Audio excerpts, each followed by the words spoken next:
It's Sunday, and you know what that means. It's time for your weekly dose of Halo 5 with Esports Arena. We got the best players in the game, another $1,000 on the line, of course, and I'm happy to bring you the action. I'm Shyway, and I'd like to welcome back Wes Clutch to the desk one more time. Wes, how you doing? I'm doing great. I was talking to you before the show. The Ravens play the Patriots tonight. They come away with a win. I'll be extremely happy. I had to bring some support. But my main focus will always be on ACS and the Halo esports that we have. And with the esports arena having another tournament today, super excited to get this underway. Like you said, some of the best players in the world continuously competing at it. And it feels like every week we have like these crazy matches. I didn't get to catch esports arena last week, but I know like with the ACS finals and whatnot, like crazy game fives, crazy comebacks, like down over 50 points in a strongholds to just change the entire tide of the series. I'm hoping we get some of that action today. Last week, Just Latham was definitely the star of the show. The losers bracket was very exciting. They got second place, exactly, so they brought us all the way to grand finals, which was great to see. By the way, if you're just tuning into our Esports Arena tournaments, know that we have a set format for this. This is a double elimination tournament, so, of course, if you get taken out of the winner side of the bracket, you'll drop into the losers. You get one more chance to fight back. Every single match in this tournament is a best-of-3 match, and, of course, like we said, it's a $1,000 prize pool. We are jumping right into the matches today, Wes. I'm actually not sure of these teams just yet, but I see some great players here. I think we got some form of power mixed with a couple other members. We got Jimbo, Carmia, Simply Fear Me, Swish on the red side, up against Calculated, Siege, Calps, and Nightmare on the blue. So far, a very sloppy start from Nightmare is going to allow our red team here to jump off to an early start. Love seeing Jimbo back in the scene. I know Swish Fives is a very experienced player as well, so it'll be good to see kind of what caliber of Halo they're playing at, having not seen them in these tournaments in quite a while. Yeah, it's been good to see Swish on some of these higher caliber teams. I think he was on No Ice previously, and then he'd been playing with Vetra just last week, so he's been jumping around. I know just earlier he was looking for one, and I guess that one was Jimbo, which one hell of a pickup to grab for your team here last second. So far, we're on board with Carmia. Gonna just narrowly win that fight. Gets the quick re, and he gets the sniper as well, so nice little treat for his work there. Yeah, great shots by him. And that's going to open up the map for his team right here. Snipe controller. He gets hit markers in the cave, so he knows the player's going to be weak here. A great push from Swish is going to allow his team the potential to really get an opportunity to get this flag grab. Swish has to win this fight, and he does. He does get taken down, though. Pressure still on. On board with Jimbo here, of course. He is aware of that player on snipe. Got that nade to come in to help him out here, but nice shots from him to keep that player back. 4 shots left in the snipe as well, so we'll see if he can put something together here. Oh, Jimbo does miss it for now. He's in a great spot to play it, though, if he's in trouble, but he will opt to rotate that snipe to help the team. I actually love that rotation by him. You know, relocate. You have the sniper, you get that one-shot kill opportunity and potential. You just need to make sure you're not getting stared at the entire time. So a beautiful job by him to relocate, then finds the player. Not looking at him, he's able to land that easy body shot, picks up that first kill, grabs the flag, and actually gets a second kill in the making. If his teammates are able to follow up on this, they would have potentially been able to get the first cap on the board, but a great defensive stand from Fantasize is going to stop that from happening. Yeah, it was a great play from Jimbo there for sure. The biggest thing is those pesky elbow spawners. His teammates weren't far forward enough to stop that elbow spawn from happening. He got pinched and taken down. And speaking of getting taken down, those are multiple red players down. You can see the pressure's been reversed here. Siege now in red base, staying up. Big kill onto Jimbo right there. He's got teammates coming up snipe side, and the rockets in the hands of Calps. Though Calps out of the picture, and the defense comes in, so that flag is down and reset once again. Tough situation for Calps there with the rockets. He's not able to find any production with them, and because of it, his team and that flag is going to be a dead man running.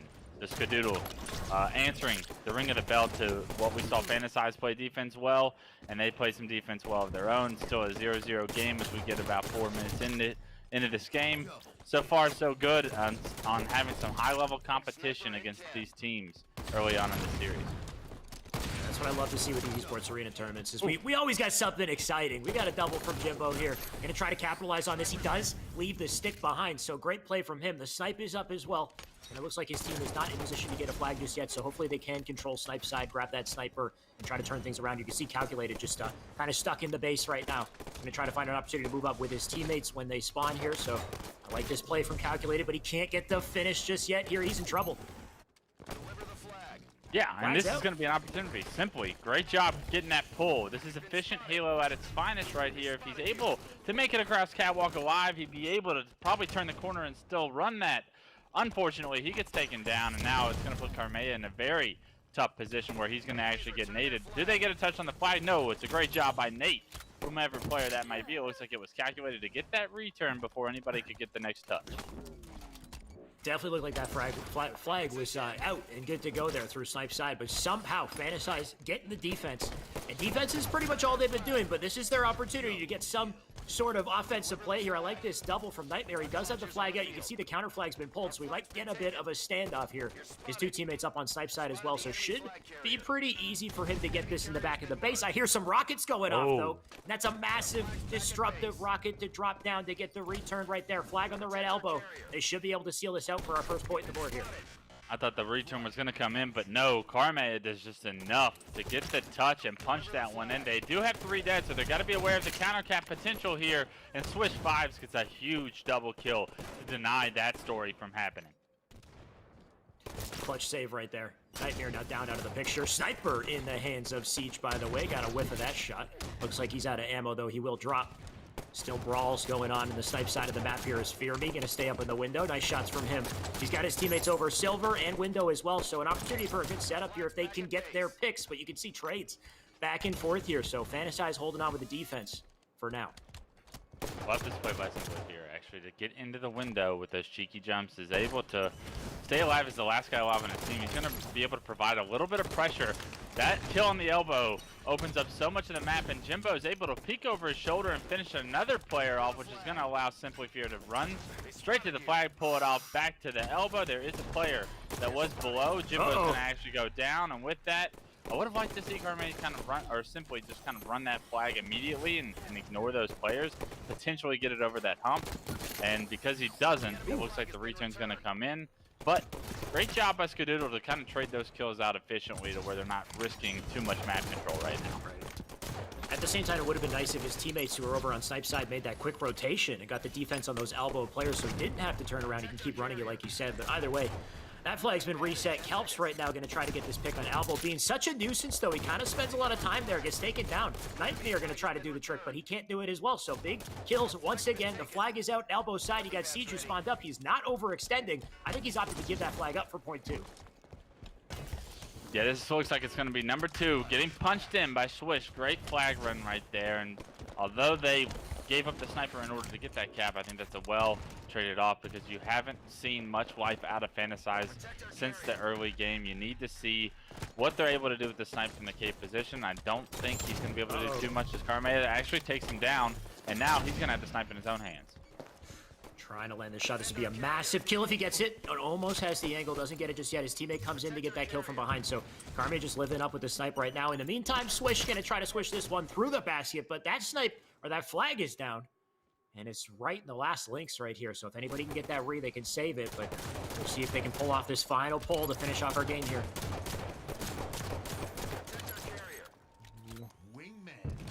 Jimbo holding down top rocks, does punch in the flag.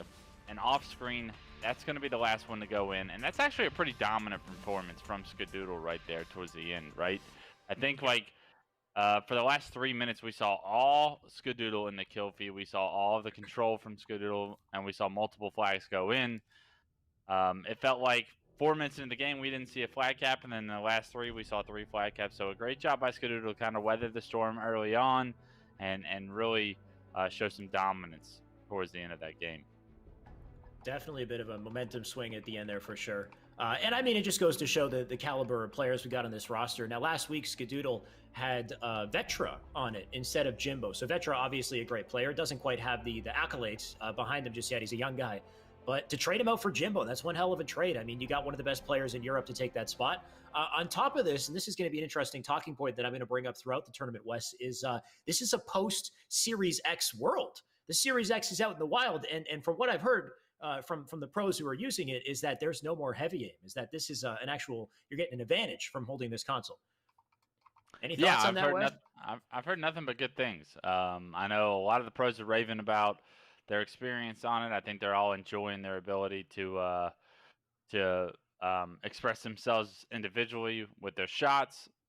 since having that Series X. I think that's a huge benefit to a lot of the players that have been able to pick that up, get some good quality time under their belt, and get a good feel for it. Because even like the transition from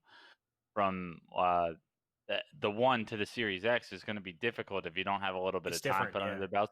But I've been seeing nothing but a lot of these professional players grinding. I'm expecting a lot of the top amateurs are doing the same. And with that, I think it just brings better quality of Halo. I mean, you saw the Frosty clip. I'm sure he gets the kill attack or the kill atrocity. I don't remember if he got the atrocity, but it's just like, yeah, his first game on the Series X, he's back to normal Frosty. And with that, we're going to see a lot more highlight reels. I expect that from just about everybody. Did you see the Saiyan clip? The apocalypse he got on Truth? Yeah, that was actually insane.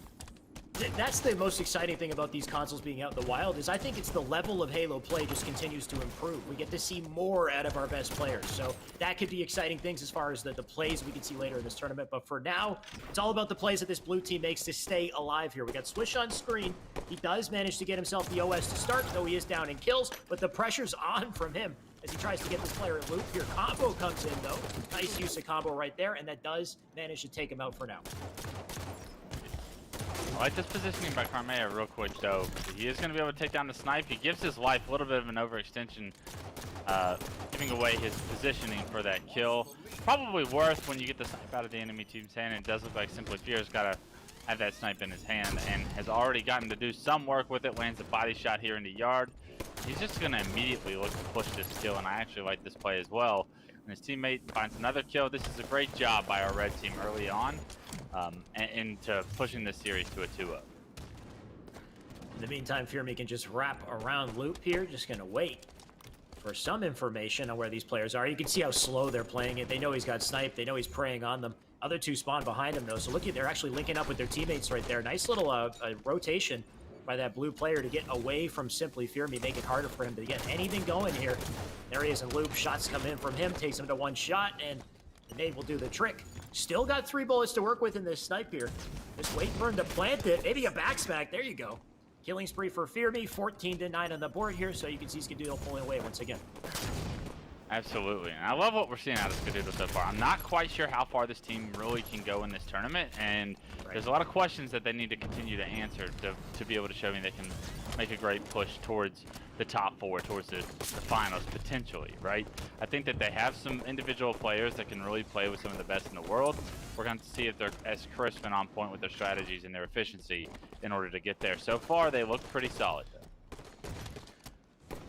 Less Fantasize can do something to stop him. We got Calculated, who just gets ripped away from the screen right there. Just nice and quick. Player waiting for him in S4 with a backsmack, so unfortunate for Calculated. That was a big opportunity for his team. You can see Red now pushing up, getting this collapse. I like this flank right now from Carmea. Does get the kill. Combo as well. Gets the hit marker on the nade and spring jumps at the same time. Loving the movement here, but he's got a lot of pressure to deal with.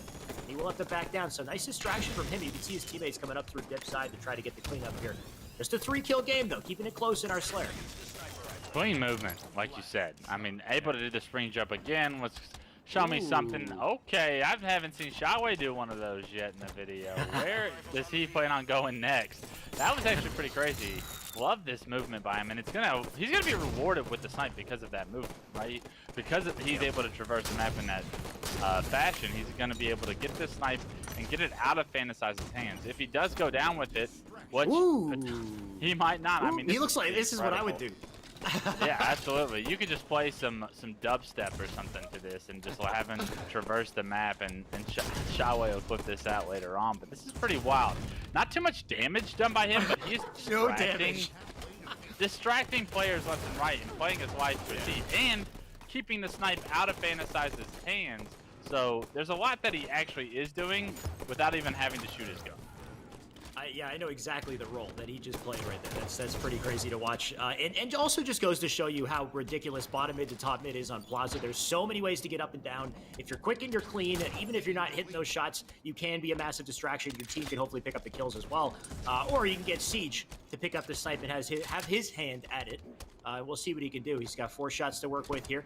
He's going to pull out a spring jump as well. It seems it's necessary at this point. Everybody's got to know him. It's a body shot for now. Everybody's Shotzzy apparently in 2020 because this movement is pretty crazy.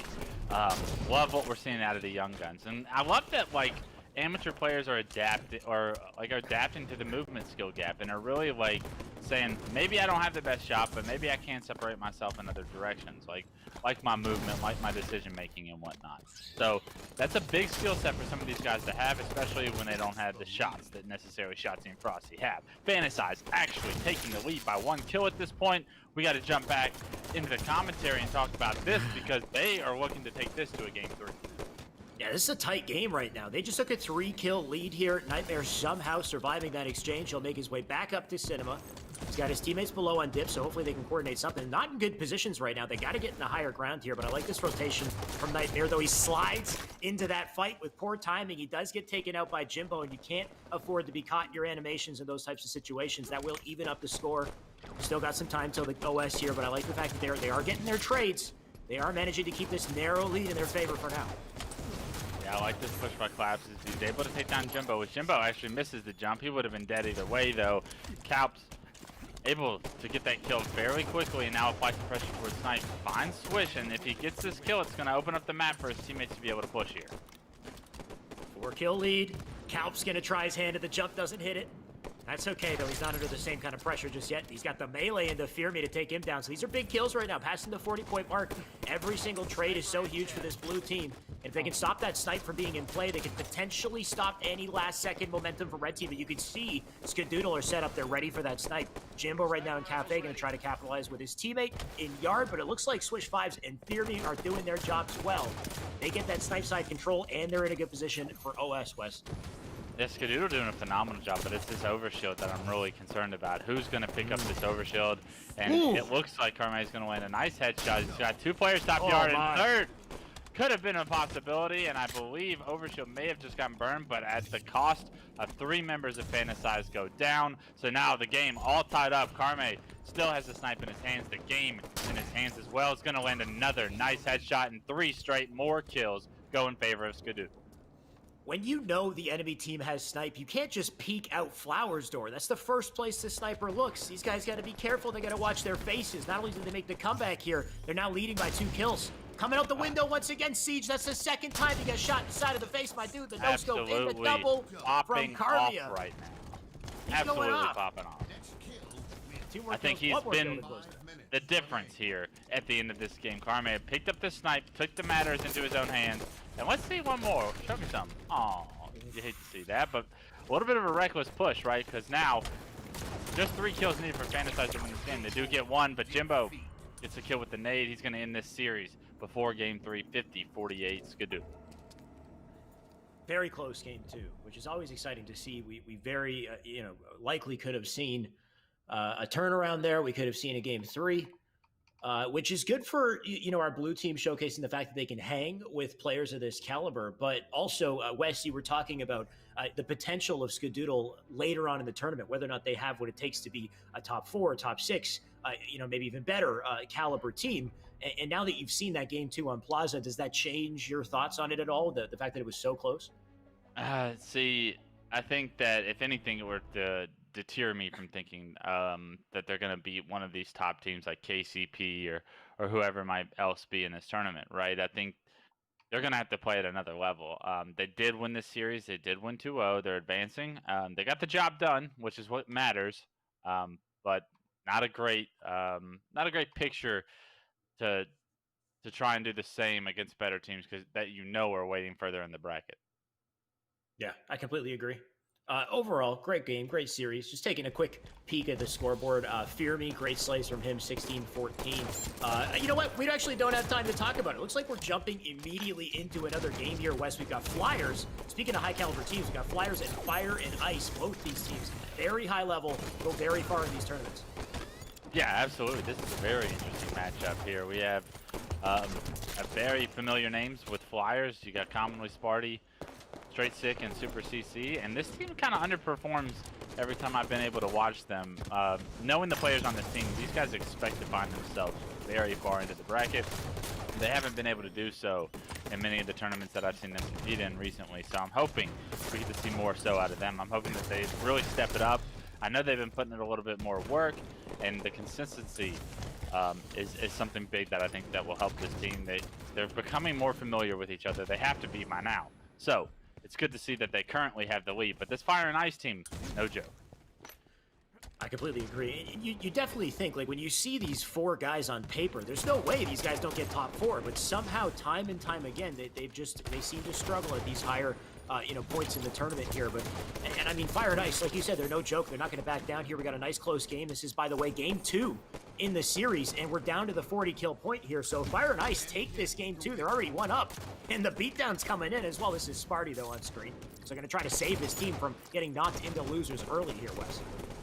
Yeah, taking a look at that scoreboard. To your point, Fire and Ice already up 1-0, so they're comfortably sitting, knowing that they go to a game 3. Flyers backs against the wall a little bit. You need to win this game in order to take this series to a game 3. 43-42. Kamino is looking to press Rev, but he gets spotted out and taken a no shield here. He's gonna have to play his life a little bit slower than what he wants to with this idea. Straight sig with the perfect in the kill feed. You see that often when you watch this Flyers team play. It's a wonder how that can't amount to some victories, though. Pink 1 gonna be the focus for this next camo. They really got to clutch up at this point. Whoever gets that camo might seal out the game here. Just 5 kills, now 4 kills for red team. Nice kill from Hammy. Gonna pick up that double right there. And a 3rd player going down bottom red, so this is huge. And at the end of the game here, just 2 more to close it out. You can see Fire and Ice do get a crucial trade. That camo should have been up. Or maybe it's late, either way. Inside control here from Sparty. Gets melted though. Even game is running. Makes a mad dash over to camo. But despite that, we have a 50-48 score. So in the very last second, 2 kills do go down, and Flyers save themselves from being taken out early. 1-1 in the series. Great job by Flyers to rebound and close that game out strong. It's those kind of games we've consistently see them lose in tournaments as of recent. So it's it's great to see them kind of change that storyline and clutch up here. 17 assists out of Super CC, and a great out. Just about every single one of them's needed to get across the finish line there. 50-48. I thought when Spartan died pink 2 there at the end, that things could go south quickly, but we saw multiple kills go in the favor of Flyers. Even though that happened. Now this series is going to go the distance, 1-1. Yep. Now we are in round 4 of the tournament, I believe. Yep. So we had Strongholds on Rig was the first match in the series. That went down to Fire and Ice. Slayer on Truth just narrowly went down to the Flyer squad. So that means that the closing map in this series is going to be Capture the Flag Coliseum, which is a comfortable map for everybody. I'd say, every single team is accustomed to playing Call ECTF. It's kind of the star game type, I would say, for Halo 5. So definitely going to be an interesting one. And I think I want to say the advantage leans to Flyers. Now that they've gotten through that Slayer, they just narrowly got out. They have a little bit of momentum kind of coming into this final game. And I feel like they should be very confident coming into Call CTF. What do you think, Wes? Yeah, I would hope it benefits Flyers, but I would have wanted to see game 1 in this series and really told you how the objective played out, because Flyers, we saw them win the Slayer narrowly. The objectives as Slayers are typically separated in just that fashion. So depending on how dominant Fire and Ice looked in that objective, first off, it'd probably be a different storyline. But I would give the slight edge to Flyers with how much experience they have throughout all of Halo, and I think Coliseum plays typically and more standard like a Halo, and they're already running this first flag through the elbow. Sparty's already got control of the rockets on the enemy's elbow, so this could be a huge opportunity for a double cap. We're going to see all of Fire and Ice out to push the snipes out of the map, so Sparty's going to be at their base very shortly. Damn, you can see he's already grabbed that flag, taking it out elbow. He has the rockets in the back pocket as well, and a carbine, so just stacked with weaponry here. Spartan, he does get taken down, though. Doesn't get the kill somehow. Not sure what happened to that rocket. Either way, good attempt. And they still got the point in the board, so it's a net positive in the end here. Bullet, bit of a challenge coming out of this man. He doesn't know there's 3 players looking at that red elbow, so he will be in trouble. He's got his teammates now flying in. Fire and Ice with a great opportunity to collapse. I don't know where that rocket came from, so you know what? I think the glitch came in where the rocket didn't actually officially leave the gun when Spartan shot it. No, I don't think it did. Well, he had one more left in the chamber. It looked like he shot it on our screen. Either way. Yeah, I think a nade blew up right before he shot it. And it looked like a rocket went off, but it was actually the explosion from the grenade, and that's allowed Fire and Ice to pick up that rocket. But all 4 dead, actually, for Flyers, as everything goes throughout the chaos. And Fire and Ice is able to get that return bottom middle. They're going to apply some pressure, but a little bit of a jump on the gun from running right there is going to allow his team to be forced to play 2-on-4 now. By the way, CC going to try to wrap. This is a nice little cutoff from him. That's going to stop that flag in his tracks. Nice, easy read. You can see 2 players out on elbow here, trying to get down to the bottom of the map. They're going to try to escape these shots from CC. He's shooting nice right now. Right behind him, though. You can see these players on Fire and Ice just spread out everywhere on the map here, just making these sneaky plays. We got the rocks coming up. We got another flag out by Straight Sick. And he's already made it past that 50-yard line. This might actually be cleared. It's looking good so far. Absolutely. This is going to be punched in. 2-0 Flyers. And early in this game, we see a Flyer 2-0. So whatever happened in the objective in Game 1 does not matter at all. We've seen nothing but Flyers' success here in Game 3 of this series. They are looking to advance in the bracket through winners, they say. As multiple players are spawning in the cave, Straight Sick's going to see nades and shots come from the cave. So he's going to know both these players are here. He's going to be able to get some damage down, and Sparty's there to capitalize on it. Flyers looking to push for this third cap very quickly in this game. Flyers looking like a different caliber team in Game 3 here, and that's rough if you're Fire and Ice. So I don't want to say it's over yet. They could definitely turn it around. Just one more flag will seal it out for Flyers. You can see 2 go down in the feed, though. Super CC going to waste no time getting to this flag, taking it out elbow side. That should force the cave side spawn. And I don't know if they got time to overextend West. You can see he's already taken it through bottom mid. He does get it past that 50-yard line just barely. Now in the elbow. Quick little relay pass over to his teammate, but he whiffs the flag, leaves it out on the elbow, and gets taken down. And that's a quick 3 from Fire and Ice. What should have been the end of the game there was saved this last second. Commonly, you have played way too much Halo 5 in your day to be messing up flag runs like that. That is a basic flag run that could come back to haunt you. You now see an opportunity at a counter cap as the flag goes out the window. A beautiful job by Straight Sick to get that kill. And somehow Super CC is able to stay alive. That's going to shut down this counter cap. A beautiful job by Super CC to have the awareness to look elbow in that situation. They get the return, I'm assuming, here in a second. And that's going to continue their 2-0 lead. So although they didn't cap that flag, at least they didn't risk the counter cap. That was an extreme potential to happen after multiple players had gone down. They cut their losses for sure. You can see CC in a bit of a tough exchange right there. He does go down. Rockets up yet again. Noble going to try to fight for him. He's getting pelted across the map. He gets taken down. Rockets now going to be in the hands of a player on red here. You can see Bullet trying to live up on Snipe's side. He will be able to make his way through to DMR, but is that going to help him? You can see that the top back positions from all these players on Flyers, they're so ready to stay up. I can't believe Bullet lived as long as he did, though. Nice movement from him, only to get melted in the back of the base. And right now they're just holding down defense. Flyers, they're just waiting for an opportunity to get the slays they need to push up and then get that counter cap once again. Yeah, so far Fire and Ice really hasn't shown you a lot as far as like objective efficiency and being able to get like dominant control of the map.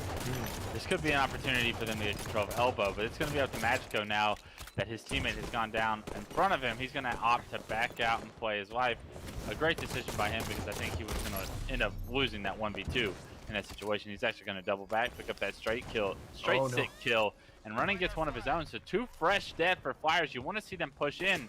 Unfortunately, they are going to be spawning on both sides of the map, and commonly just pulled your flag on the elbow, so it puts you in a tough position. And Fire and Ice with some unfortunate timing there. They get the slays. Magico misses the jump up to the bridge there, opts to go snipe side, and then doesn't see the spawner on cave. So they're just kind of missing some big opportunities here, and Sparty is capitalizing. He's got a double. Despite that, the flag is down. Commonly didn't make it far, but he's got his teammates in a nice line across Sniper to pick it up, collect that. Player spawning up elbow side, going to try to overextend. You can see that one player just flying across the elbow. He might get melted. Sparty in a great position for damage. Ultimately, it's not enough. Flyers will seal it out. That's a 3-0 and 2-1 for our series. They'll move on and winner's side. So we can kind of ask the same question here that we asked in the last series, and that's, did Flyers show you enough to make you believe that they can advance far into our bracket, that they can make it to the losers finals and to the finals?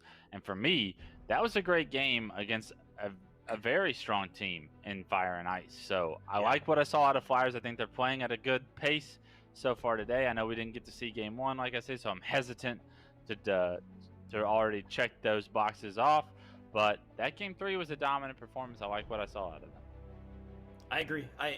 Fire and Ice last week were our losers finalists. They actually took out Just Latham and winner's side of the bracket to get to losers finals and wait there. And then Just Latham played them again, beat them in losers finals to actually get to grand. So Fire and Ice definitely, they were top 3 in last tournament. They're definitely a big team when it comes to our esports arena tournament. So I think Flyers with that performance, I think they've got what it takes to be in kind of that top 4, that upper echelon.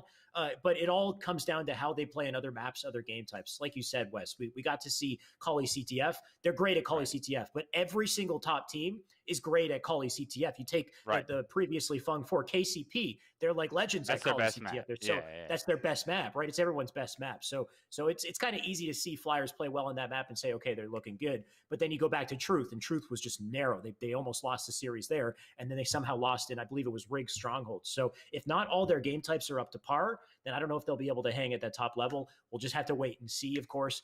Scoreboard looked pretty good. I think they had the Slays advantage as well. And I'm getting the notification that we are jumping into yet another game, Wes. So we get no breaks, no slowing down here. We got more top caliber players. We got Magna on our team coming up with Cutting Edge Esport going up against Team Anime. I love it.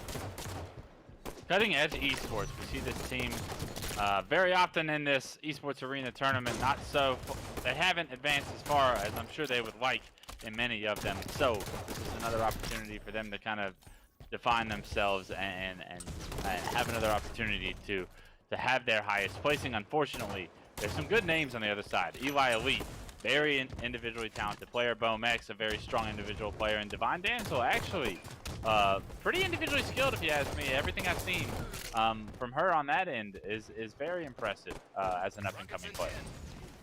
Definitely feel like Divine Damsel has been on that come up recently. She's been jumping into a lot of higher caliber rosters and really holding her own. So it's great to see her here. Bohm, obviously no slouch as well. I think he disappeared for a while, came back, still looking pretty good so far. Ravager looking pretty good as well. I think he does land that body. And he's still going to try to find a nice angle here. Got 3 shots left to work with. His teammates already extended all the way over to Red Elbow side. So he's going to have to get in a battle here over on Snipe. And nice shots from him. Magna does get that opening kill. Divine trades out with Magna. Just still going to hold down Top Cat. He's got a great position to get some big slays here. Interesting positioning by him to try and drop there. He is going to try and look at the rocket side. Immediately gets time to no shield. Great awareness by the side of Team Anime to understand that they have a sniper somewhere. We need to focus on him and the potential of where he's going to be, and they immediately smoke him out before he's able to do any damage with that. A phenomenal job by them, and with that, a 2-0 lead is already intact for Team Anime.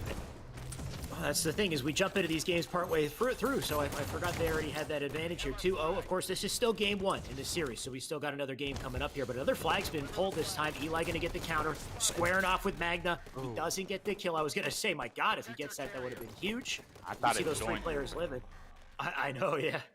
Either way, they're stopped. Yeah, and I think that was him just trying to prematurely kind of end the game a little bit quicker than I think Cutting Edge Esports wants him to. I mean, he probably knew taking that risk that he was at a very high disadvantage pulling that flag, but he wanted to try and make a play. Eli Elite, like I said, probably the best individually skilled player in this game right now. Gonna try and make plays where he can and find openings to create those openings for his team. Cutting Edge trying to create those same openings, though Magna does get a little distracted by this overextender blue, so hopefully he's got enough people, like players on that snipe side of the map to continue to push. In the meantime, going to try to get this cutoff, though. He's kind of missed his opportunity, jumping into the bottom of the map here. He will get the chance to kill Exodiu. So that player's down. That flag's out over on Silver. Nade's coming in to try to stop it, though. He does get wiped out. Sniper now up as well, so if they can't get these crucial kills, they will lose that snipe control. And that flag's already out. It might be game over anyway. Who cares about snipe if they're sinking in that final flag? Can he get it? Doesn't get the shot. That's a 3-0 for our game 1 out to Team Anime. Shout out to all the anime fans in the chat, by the way. Wes, I know you're not a huge anime fan, so I'll try not to bug you about it. I watched my fair share back in the day. Nothing too recent, but I was a Gun and Wings guy. I was a Dragon Ball Z guy. So the classics, I would say, but I'm sure the Full Metal Alchemist and all of that are kind of out of my realm of knowledge. You didn't have your Pokemon phase as a kid? Oh, I don't even count Pokemon as a I know, it's like that. It's too mainstream.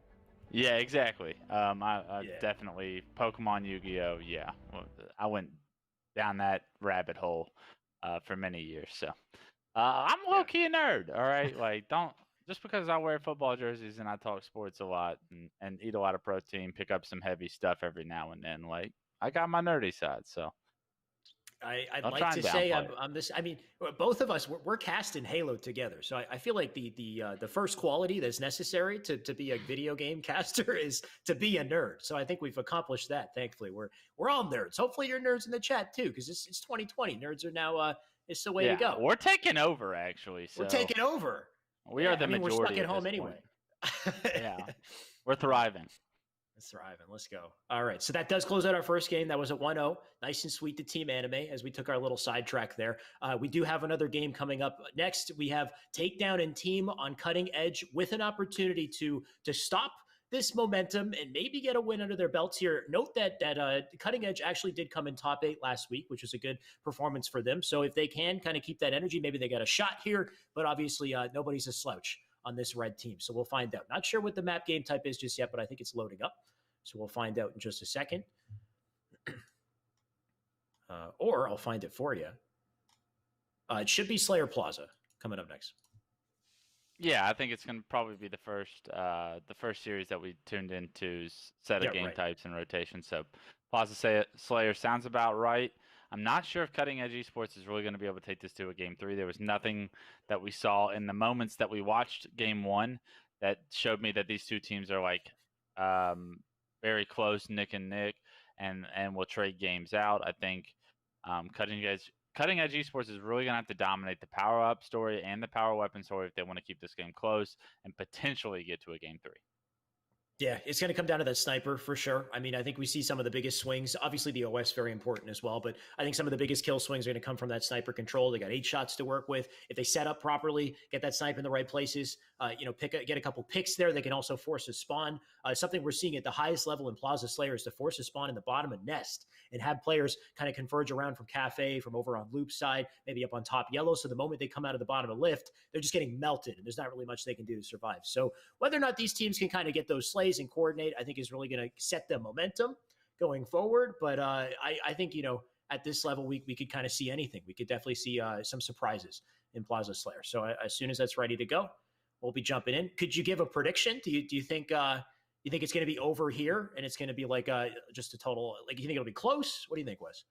Yeah, I don't think it'll be close. No. I think I don't. I think that in order for it to be close, it's like I said, I think Cutting Edge Esports is going to have to get the power-ups and power weapons. I just don't think they're going to be in positions to get those. I think the players on the other side are just like too individually skilled, too aware, and their impact on the map is going to be extremely felt. And like you said, Plaza's a really tough map when you're getting spawn killed and when you're spawning in these like quarters, like bottom snipe and in blue or whatnot. Like, you get trapped in those areas, and unless you have the confidence and the speed and the awareness to push out of those situations and spread out for your team to have more than one angles, you're going to get collapsed on, and you're going to get like forced into like just terrible situations. So I kind of see that being the storyline. I feel like whenever I see a good team play a team that's better than the team that they're playing, Plaza is one of those game types that can really snowball out of control because the team that's behind plays really passive and plays really slow, and they try to slow the game down when, in fact, they need to kind of speed the game up, and they need to get out of the predictable spawns where they are, because if you try to slow the game down, that just really messes with your team and their ability to get off spawn comfortably. We're going to see them get probably trapped in some areas, and that's where like the score line starts to get out of hand, is because you get all those unanswered kills because you're just fighting from such deficit positions, right? Yeah, no, completely agree. So you don't think Cutting Edge is going to make it any farther? This is it for them, at least. Maybe dropping into losers. I want to disagree, but until Cutting Edge proves me wrong, just looking at the other team, I'm going to predict that they will lose here as well. But you never know with Plaza Slayer. Starting it up right now. Of course, we'll be fighting for the OS, fighting for the sniper. Going to kick it off here with Boom X as he makes his way over to Driveway to start. Great job by Bomax to get that angle on the overshield player. He's going to make sure that gets burned out.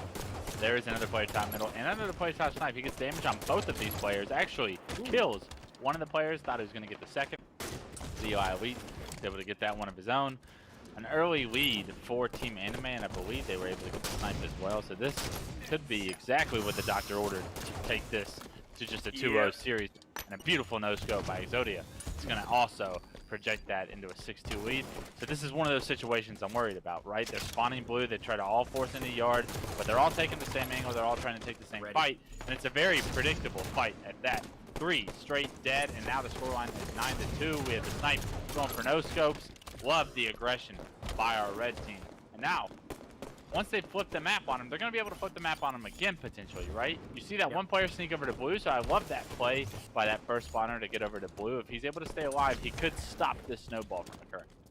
Yeah, that's huge for Eli. Extending over to blue forces that nest side spawn, and it makes it so easy for Exodia to just push up, get the no-scope, clean him up for the double. So he just comes in here as the cleanup crew. Now they flip the map once again. Players now spawning over tramp side, but this time I think they might have a chance to get out here. Though they're not moving too far just yet. You can see all 4 players over in Yard and Cafe. Exodia going to try to live up right now. He's got his teammate over on light rifle here. So as long as they listen and work together, I mean, I'm loving the team shots so far. It just seems like this blue team can't get out of Yard. He tries to go back in Yard, only to get taken down. So 14-3 here as Exodia flies forward, does get the melee trade. They just continue to kind of roll away with this one. I wasn't expecting it to be this dominant, and it has still just started. But at this rate, we could be approaching stake territory here, so blue team better ice up. I tried to warn you, and they're going to need some ice.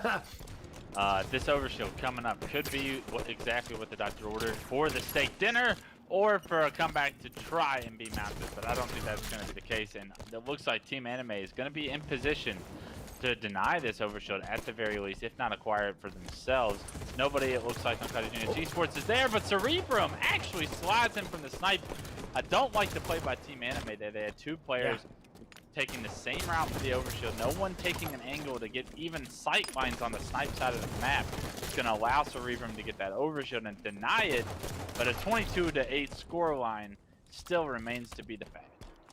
I feel like Anime got a little lazy there for sure. They knew they were dominating so much, they had such a massive lead, so they just kind of tried to race for the OS. You know, whoever could get it first could get more kills and have a better score line, right? That's the moment that you see with teams that are at a very high caliber, but they're not, you know, like a Sentinels. They don't always play it perfectly, and they just kind of tried to rush down OS. They didn't get it in that situation. Either way, they got a pretty comfortable lead in their hands, now 25-11.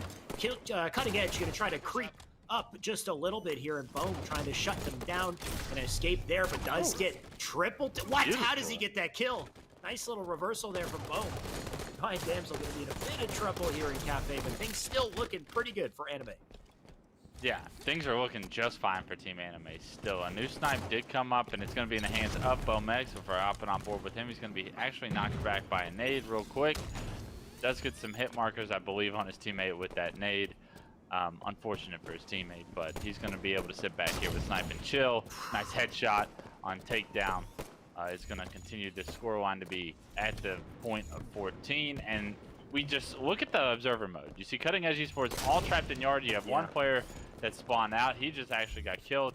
The 3 players in Yard go down. This player, bottom dip, is spotted. He's taking the no shield. And everyone is about to start spawning blue. The sniper knows that. He's got all of the information to relay it to his teammates. And once again, Cutting Edge Esports is in a position where they're just stuck. They're not able to push out because the sniper is going to have sight lines on all of the map and the inside. And now, once again, we see a Yard push. And it's just such a tough position for a team that doesn't necessarily play at the pace they need to play at to get out of these positions. This is very interesting when you see them all spawn up and then move as a unit, kind of collectively to try to get to Yard, though they all end up dying and getting slayed together. Something that I noticed that high-level teams do is they'll, I mean, I can't even say it if Bohm's going to hit all these shots in the meantime. He will get nicked by the combo. They're going to have to back down. But something I'll notice, like, you know, a player like Bound or Renegade do is when they spawn Cafe, they'll quickly and quietly get under nests. Like, they'll fly and they'll wrap around, look for a flank to open the map up and get that perimeter position rather than kind of clustering together trying to huddle to Yard. So if you can get that one player that sneaks out, they could really start something big here. But at this point, I don't think any comeback could ever be made with 41-23 on the board here. Yeah, I don't think there's anything that they're going to be able to do to come back in this series. I think right now you're just playing for confidence kills for the losers bracket run that you want to go on. Unfortunately, that is going to be a tough road for Cutting Edge Esports. Team Anime, though, looking very strong in games 1 and games 2, right? A 3-0 in game 1 and basically a stake. It probably won't end up being a stake with a little bit of sloppy play from them throughout the game 2 performance, but they got the job done in a very dominant fashion. So loving what I see out of Team Anime so far in this series. 3 good teams we're looking at so far. We got Anime, we had Skadoodle, and then just previously we had Flyers. And I mean, even Fire and Ice we know is a great team as well. So some great caliber players here. And curious to see how they all stack up once they go up against each other. Because so far, Bomex and team making this game look relatively easy. 45 points in, counting here. Bohm going to try to land the nade. He gets 2 in. That player going to take massive damage, forced to back out, cleans him up. And that's now 48 in the board. 2 more left to close it out here. We got the OS coming up shortly, if it's even necessary, because they're going to be looking to clean this up nice and early. There we have it. Exodio with the sniper gets the double to close it out. Beautiful job by Team Anime to close that one out. Just overall dominance, right? They just dominated the map and control of it, and were in positions that give them advantages in every gunfight that they were ever in. An 18-8 performance from Exodia, Bomax 15-5. That's beautiful. The other 2 on the team doing what they can in assists and kind of just helping control the map. But the stats are really irrelevant. It's how the team played as a unit and controlled everything they needed to throughout the entire game that led to that lopsided scoreline. Yeah, you do have to appreciate the assists that come in from the players. Eli Elite and Divine D'Angelo, if they're not getting the slays on the level of Exodio and Bohm, they're getting the assists. They're doing their work as teammates. And it really just goes to show how they set up around those spawns as well. Exodia, when we had his POV, he was the cleanup crew. We had Eli kind of push forward, get that extension, that perimeter to force the spawns. And then Exodia had the sniper and just gets the quick double. Then they recycle, they do it again. So when you have that kind of setup, you start to see these more lopsided slays and whatnot, but it works out perfectly for our red team. They get to move onwards in the winner side of the bracket. They're going to have to go up against some tough competition that we've already seen, of course, and Cutting Edge in the meantime. Of course, it's a double elimination tournament, so they're not out just yet. Going to drop down to loser side of the bracket. And Wes, once again, we are jumping into yet another match. No slow it down here. Just Latham going up against Skadoodle. So we saw Skadoodle previously, but Just Latham, this was our second place team last week. Our match has already started. With Strongholds on the rig. You can see a camo coming up shortly as well, and the advantage in Just Latham's hands to start. Yeah, let's get a bearings for where we're at in the series. 0-0, so we're in game 1 of this series, 36-2. Just Latham showing Skadoodle how to play rig so far. Strongholds is the name of the game, and I love what I'm seeing out of tapping buttons. He's got multiple teammates dead. He's just going to play his life and try and deny Skadoodle from pushing BR. He does a great job of backing that player up, but he's going to have to eventually deal with Karme, who has the railgun. It's always a treat watching Tapping's POV here. He'll execute Jimbo to start off here. He's got a teammate with him in basement, though he does get wiped out by that rail, so that's a big kill right there, and an opportunity for our Skadoodle team to get a couple points on the board here. You can see from Drift's POV, he's lost 2 of his teammates over on basement. Decides to change position here, go over to top mid, while his teammates likely spawn over on bunker side. Going to try to push out. Wait, no, it looks like they spawned over in Carbide, and the collapse already came in, so Jimbo very aware here, though he's in a lot of trouble. From behind here, Drift going to try to clean him up, and if he gets this kill, this is crucial. He can maybe start on basement, though doesn't get it just yet. The shenanigans here, and Drift gets taken down. Great job by Jimbo to stay alive there. Somehow, he gets so many hit markers on Jimbo, but isn't able to take him down. None of them, obviously, the headshots that he would have needed in order to secure that kill a little bit faster, and because of it, Jimbo's actually able to stay alive, do a little damage, and they're able to continue this double stronghold control that has allowed them to start crawling back in this game. 43-23, we see Skadoodle starting to pick up their game. They need to continue to make these individual plays if they want to come back this entire deficit. Fearme right now trying to do 2 jobs at the same time. You can see he knows that basement's a dilemma, so is Nest also. So it's a really tough situation to be in for Fearme. He does eventually get taken down, and in the process, he's probably going to lose Nest and lose, or it looks like they did manage to, yeah, they took basement. So Nest, basement should transfer over to Just Latham. They have, so it's a complete flip on the map, but the timing's kind of good for Skadoodle. Now that they're inside map, they got the rail, they got the shoddy. Karmia picks up a nice kill here in basement. Got his teammate to collapse for yet another, so he gets the double, drops the rail. Maybe they can get basement back. Well, Swish takes, or no, it looks like they're trying to do too many things at once here. Swish will try to get Nest, but I think that rail transfer hands to Latham. Yeah, and unfortunately, he's not able to take Nest. He's barely doesn't get control of it, and with that, Wadam's going to be able to get the reset and get what looks to be BR control. Are they going to push the 3-cap here? It doesn't look like they're in a position to do so just yet. They got 2 players top snipe to deal with. They take 1 down. Hell is going to be in white corner. He's taken down as well, but a great job by Just Latham to make sure that Swish didn't convert that by himself. That Nest stronghold is so important to the outcome of the game. Like, I feel like that's by far the hardest stronghold to take control out of, and to think that Swish almost did that single-handedly would have been a huge momentum boost for Skadoodle, but just at the last second we saw what Am stop. Yeah, super open and exposed stronghold point. You don't want to be there for very long. Once you get it, it's crucial. And then you can hang out on bat ledge somewhere else to support it, of course. But right now, Jimbo gonna take our POV. He's got the rail in hand, one shot to left to work with. He's got the nest, they got the basement, so good opportunity to get some more points on the board. You can see they're slowly clawing back.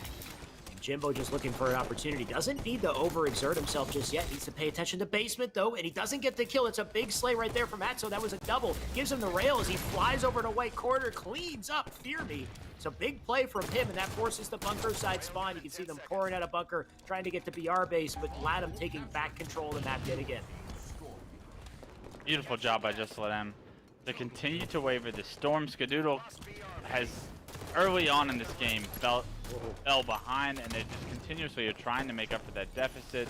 They can't quite continue to climb. Every time it feels like they're going to get close and they're going to be able to tie this game up, once again, Let M goes on a run. No idea what happened to that rail, by the way. It completely blinded Atso and then did no damage to him, so I guess it must just barely whiff. Either way, Camo gonna be in the hands of Atso, and he somehow just gets right away from that player who drops down in the trench. So big live from Atso, doesn't shoot the player on catwalk, gets all of his shields back. Take notes on these Camo plays. Do not fire shots when you're one shot. You gotta play this so carefully. You gotta channel that inner boo-boo-doo-boo and stay alive here. Atso's doing just that.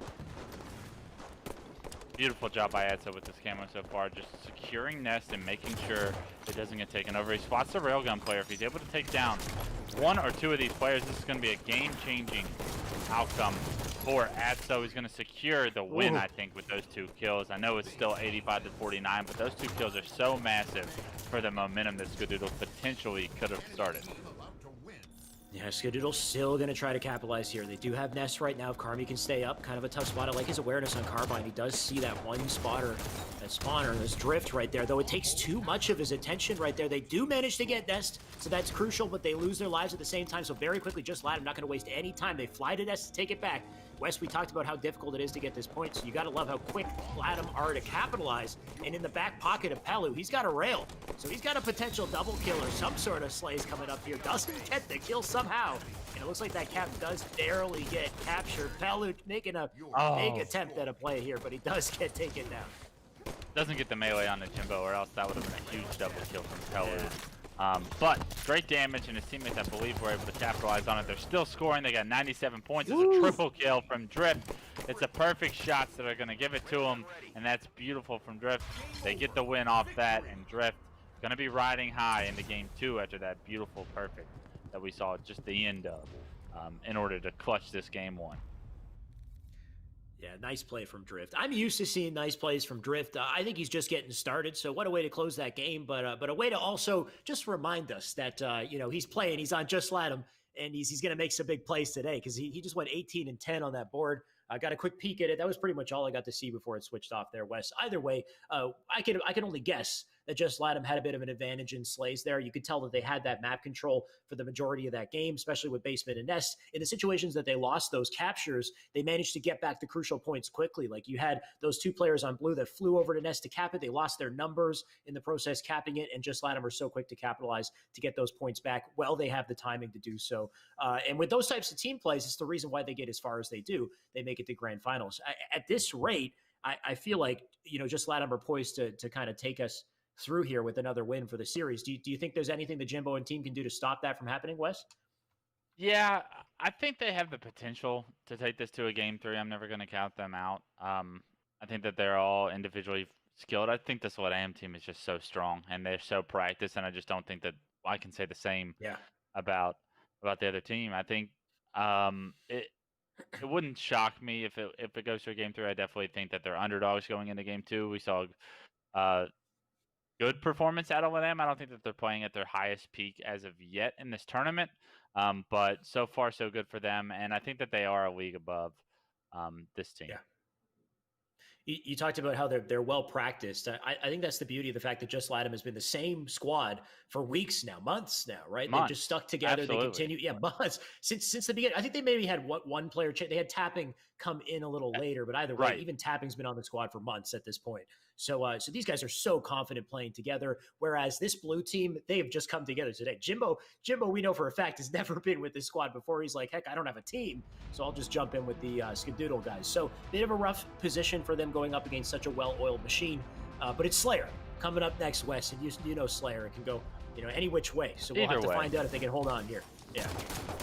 Yeah, I think LATAM should win this, and if they want to build confidence for the future of their winners bracket run, they should focus on winning this map. I don't think they want to go to a game 3 against Skadoodle, even though they probably would be able to edge them out in most objectives. You kind of want to get momentum rolling if you want to have a successful tournament, especially after last week's performance where they got 2nd place. You want to kind of have the opportunity to repeat that and start off strong in this tournament. So I'm looking for them to really have a good performance here in game 2. We're on board with Carmea. He's playing his life as he can. I believe there's a camo player for the other team, so he's trying to be wary of that. He does get a nice kill onto Pelu as Pelu tries to come out pink side of the base, and that's going to make it just a 1-score game, but he's going to be collapsed on here. If he's able to trade his life, I'd be surprised. Yeah, and he does get taken down. The spawn collapses coming in from Just Latham. They're just getting started. Swish and Fear Me go down. One more player out in Pink Street. Jimbo, he's trapped like a rat. The moment that player comes in from P2, he gets the collapse from behind. Tapping button, squaring off on Car. He'll take down Carmia. So now 9-4 as they quickly start to pull away here. And they're aware of that blue side spawn. You can see the top map control west. It's so beautiful. They got Pink, they got Car. Tapping, trying to stop that player who flies up. But he will take him down. If there's anything Skadoodle can do to hold on to get these trades, it'll slow down the pressure. But so far, it's just so overwhelming from Latham. Yeah, love what I'm seeing out of Latham so far. Aggression. We see them continuously pushing these bases where Skadoodle is trying to hold down. They're not going to look to hold down a base themselves. They're just going to push, right, and do it as a unit. And I think that's what this LATAM team has really built the chemistry with so much practice together. They are comfortable playing together at a fast pace, and they're only getting better at it to the point where now our score is 17-6. Yeah, looking kind of rough on the scoreboard. Wes, I think it's time for Skadoodle to use their noodles. There's a really horrible line, but I pulled that from the chat. Thank you, Donnie Moroku, for giving me something cheesy to say. Either way, I don't think their noodles are going to help them at this point because Camo's up. It's 20-7 on the board. All the momentum in the side of Just Latham, and they got all the goodies in their hands too, so this should be easy pickings. Yeah, we see the camo control goes in favor of LATAM as well, and it's kind of expected, right? They had the map control, they had the setup they needed.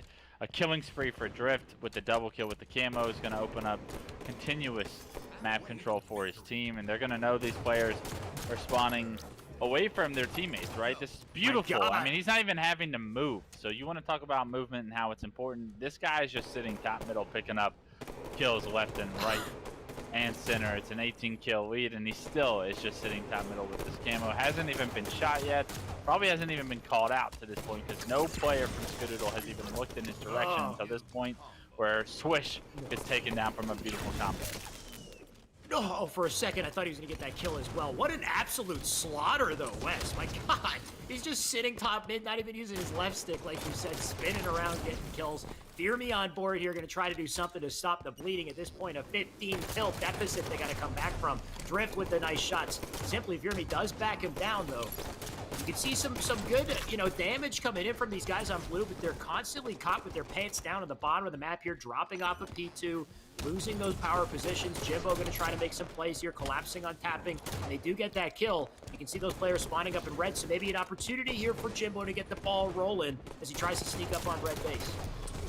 Yeah, Jimbo gonna need to win that one-on-one. Unfortunately, he does not. The score is down to 11, so a little bit of the damage has been done from Skadoodle in order to try and mount this comeback. There's a camo coming up in about 15 seconds. I want to see if they're able to prioritize it. I know they don't have a time on it, but they need to focus on controlling Pink and getting that camo. We saw the damage that it was able to do earlier. No, Carmia. Oh, for a second I thought somebody jumped over his head there. But I completely agree. They're going to have to hold on to that pink side of the map, set themselves up for camo. So I like the fact that Karmia's living and to try to cut off this player Gish. That's Drift, who's just sprinting. He's got his Nikes on, trying to make his way over to camo here. Big kill, back from him. I'm not sure what happened to that camo, if it got burned. Either way, you can see that lead narrowing down just a little bit. Karmia trying to live. I do see a dead player there, so that camo was burned. And a double kill coming out from Pelu. Even though I see a little bit of a comeback amounting on the side of Blue, I just think Latham are too far gone here in their momentum and their pressure to slow down. Yeah, it'll be interesting to see if Skadoodle can continue to cut into this lead, because they've got it down to 7 at this point. So they are doing something right from how they started this game. It's just, was it too little too late? Was the damage done too far in advance for them to try and come back in this game? I do like that they're being able to build some momentum, though. It does bode well for their future in a loser's bracket run, that they didn't just fold like paper napkins, that they're able to get back on their feet and kind of fight back into this game. It shows character. It shows that they do have the potential to come back in these games. I just don't think that Just Let Am is going to leave that door open for them.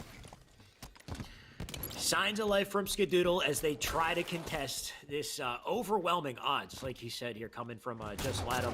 And I don't think they have what it takes, because I see a sneaky Atso over on Pink Face looking to clean up this kill.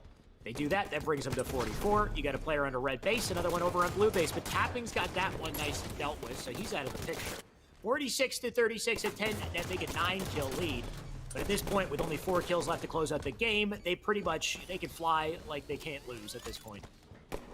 Absolutely. I think any idea of a comeback is shot out of the cannon by this point in time. Just 3 kills needed for Just Let Am. Pelu's got 1 of his own. Like I said, 3 kills. You see Drift trying to push on the blue. They can't recklessly push and just give up kills, because it's not like this game is all she wrote. Truth is definitely a map that can snowball. If a team were to get control, I know there's a camo up, so maybe there's a win condition for Skadoodle still left in this game, just down to 6 at this point, because Just Let Am kind of released they kind of released their foot off the pedal a little bit and recklessly just one by one pushed. Now you see another kill go in favor of Skadoodle. Tapping Button's going to be forced to back down. They know he's here, though. Atso, fortunately, going to pick up a huge crucial kill to stop the momentum of this going on, but a couple more kills go in the favor of Skadoodle, and now it's just 5 kills needed, but only 1 for Just Let Am. Yeah, this will likely be closed out in just a second here, though they are making it difficult. Drift just narrowly living up despite the nades coming in from all sides here. You can see Atso going to push up. They should be able to collapse, get this last trade. Maybe they don't get the kill. 49-47. I mean, a comeback is possible if they get a nice little team wipe here. So Just Let Am feeling the pressure here. Now 48. They get a kill on Tapping on bottom car here. They'll make it 49. My God, Skadoodle looking to clutch up here. That player trapped in the lift, going to get back up the top lift, barely trying to survive, but ultimately you can see these players are putting tons of pressure, but they can't lose their life. Simply Fearme needs to live in this situation, and he gets taken down. My God, did that get so close to the end, but 50-48, Just Let Am last second will manage to close it out and seal out this series. Jesus. See, at one point there, Wes, I kind of freaked out because I was saying, how did they give up that camo? I don't know if you noticed that Blue had pink. They were up in P2, and somehow Crack, I think it was Atso, snuck through P1 and got camo at the end. That's why I was like, why? Like, what happened? And I thought for sure it was done there. But my God, did Blue Team, did Skadoodle give us a show? I just don't think they had a camo time for probably the last 3 or 4 camos, so they probably had no idea when it was coming up. And because of that, it really hurt them. We talk about a lot of these teams don't have coaches for these online tournaments, especially some of the lesser AM teams, or maybe the up-and-coming ones that formed today. That could definitely come back and bite you, as we saw towards the end. Camo control was crucial throughout that game, and especially as close as it was, I'd like to think that one of those camos probably made the difference in that 50-48 scoreline. Yeah, definitely. Now, we talked just before this game had ended whether or not, this Blue Team Skadoodle, if they could put up a good enough performance, would that set themselves up well for the loser side of the bracket? And it looked bad in the beginning, but coming back in the fashion that they did, I like the fact that they had some fight in them, bringing it out to 48-50. So it makes me confident, I guess, that Skadoodle is not done yet. They will be dropping down to the loser side of the bracket, but they seem like a pretty, well put together team. They might have a shot to push a little bit farther through losers. So there's a chance we could see them again. In the meantime, just Latham, business as usual. They're going to make their way through winner's side, and we got more Halo 5 coming up very shortly. So don't go anywhere, guys. The biggest matches coming up with Esports Arena after this break.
And we're back with more Esports Arena H5. It's time for winners semis. Wes, we've got two pretty great teams going up against each other. We just saw one previously. It's just Latham on one side. And on the other side, we got KCP. Now, we did not see KCP last week. Last week, they were busy playing in Pro Series, so you got to see them on Saturday. And they look great on Saturday, by the way. They almost made it into the very, very top of the tournament. But they're back here today, and I'm sure they're going to be stronger than ever. Yeah, I think we always expect big things out of this team, right? And that's kind of the bar we've set for them, especially in these Esports Arena tournaments. I had to convince Goofy and Hunter that this team was the real deal, and they didn't believe it. Then the HCS tournament happens, and they take Cloud9 all the way to Game 5, and in a series that, in my opinion, they should have won. Yeah, I agree. They actually ended up choking it out, but I think they still turned a lot of heads and proved to a lot of the community that they can compete with even the best in the world, like Cloud9, like Sentinels. Yeah, so we're talking Manny, Druck, Soul Snipe, and Taulik. These four guys have been grinding together for a while, similar to Just Latham. We talked about Just Latham, been together months. This team has been together, I'd say, months now as well. Manny, a bit of a newer addition, but he's really solidified himself in the roster at this point. And through Esports Arena, they've been improving and improving. I mean, of course, they were great even before that, but the weekly Esports Arena grind has definitely paid off for them. And then to come into Pro Series and be as much of a threat as they were, I agree, Wes. I think they should have taken that series with C9. They choked it out in not one but two games. Actually, I think it was the Plaza strongholds that they were winning by a massive margin, and then I think there was Rig as well that they were super close and they couldn't clutch up. Either way, KCP they're massive competitors, so they're going to be back with a ferocity, with a force this week for sure. And Just Latham is a great team to kind of test their skills here in winter semis, because Just Latham, of course, they've been proving as well. Second place last week, but didn't have to face off against KCP. KCP historically has kind of been the champion in our Esports Arena tournaments. So when you put them side by side, Just Latham and KCP, what do you think now, Wes, coming to this week, considering the performance that we had in Pro Series from KCP and Just Latham's performance last week with Esports Arena? Do you think they're a little closer? Would you still give KCP the edge? What do you think? I think KCP definitely has the edge in this series. I think we always see LATAM beat the teams that I feel like LATAM should beat. It's the teams that they're underdogs going into the series that I feel like I always am on the table left wanting more. And as underdogs, they don't really perform in at the level I think that they're capable of. They always have these opportunities to kind of show that to be wrong and to create that difference. But I'm not going to predict that. And I think KCP continues to impress me, and they continue to build upon what they've built for these past 6 months, which is we have individual skill. We know how to play Halo 5. We're just working on teamwork and efficiency and just polish, basically, our gameplay. So I think they've continued to polish that. I think last week's HCS show would show you that they still have a little bit of polish to do, but they've done so much up until this point that they can really count themselves in with the big dogs of the world, and I don't think LATAM can say the same. Yeah, I do think KCP does have the edge coming into the series. LATAM, they've been playing well, but like you said, they play well in the series that they're expected to win. But when it comes up against the teams that they've been losing to time and time again, it's hard for them to kind of push past that big boss, so to speak. Now, I'm not sure if I'm throwing things for a loop here. We talked about KCP going up against Just Latham, but I'm invited to a different lobby. I just got pulled into a totally different series. We got Flyers going up against Frosty's team. So it looks like I think we're watching this series first, Wes. So instead, so take that info about KCP, Just Latham, table that for a second. Instead, we've got a super squad. You keep it on the super side. Squad. Cool. We've got, I don't know what they're called, but they're a super squad. They're Eco, Frosty, Saiyan, and Trippy. Likely the team we're going to see in the grand finals here, going up against Flyers, which pro players on Flyers, but we're talking Frosty, Eco, Saiyan, Trippy, Wes. Yeah, these two are not the same, to your point, and we got to find out what this team name is. But right now, we're just calling them the Juggernauts because that is a team of Juggernauts. Eco and Frosty, it's good to see the boys back together. It's like getting an old band back together. I know they teamed in H2A. They teamed in H3 for a tournament or two, but they have a lot of chemistry together. They see this game very similarly. I expect them to really play well together. I mean, you throw a player like Saiyan on there who can just impact the game as an individual just about as great as anybody can right now in Halo 5. And then throw Trippy on there, who's basically a jack of all trades, can do it all at a very, very high level. I love the ceiling for this team. I'm going to look forward to seeing this team play. And if you had to ask me who the favorite was for this entire tournament today, it'd probably be this team after hearing this roster. Yeah, these definitely seem like the guys to take it. I mean, you sort of have two duos. You definitely have Trippy and Saiyan as a duo. These guys are used to playing together. They're excellent together. Frosty, Eco, maybe not quite a duo. They're on different teams, but these guys are so comfortable playing together. They play together all the time. So these guys go way back. They go way back, right? So this team is incredibly comfortable together. You know, if they're not all four together as a unit, they're playing together in twos separately. Either way, they're going to see no issues coming into Fathom CTF West. So Fathom CTF going to be our first game in the series here. We're just about to get into it. Just Latham, they're a great team, or not just Flyers, great team, but they have a hell of a boss to go up against. Though for a second, we're going to get a reset. We'll come right back with it. But Fathom CTF, I mean, with the map game type, does it? I don't think it doesn't. I don't think it matters where we play, does it, Wes? No, I don't think game types or modes are going to matter here. Flyers, they're good. They're not great. This X team, as we just found out their team name, is great, right? And I think X is going to be their team. And they got a lot of X factors on their team, right? I mean, we talk about some of the best players in the world. Right now, I think there's a big conversation going about who's the best Halo 5 player in the game to this date. The most common names you'll hear in that conversation are Frosty and Saiyan.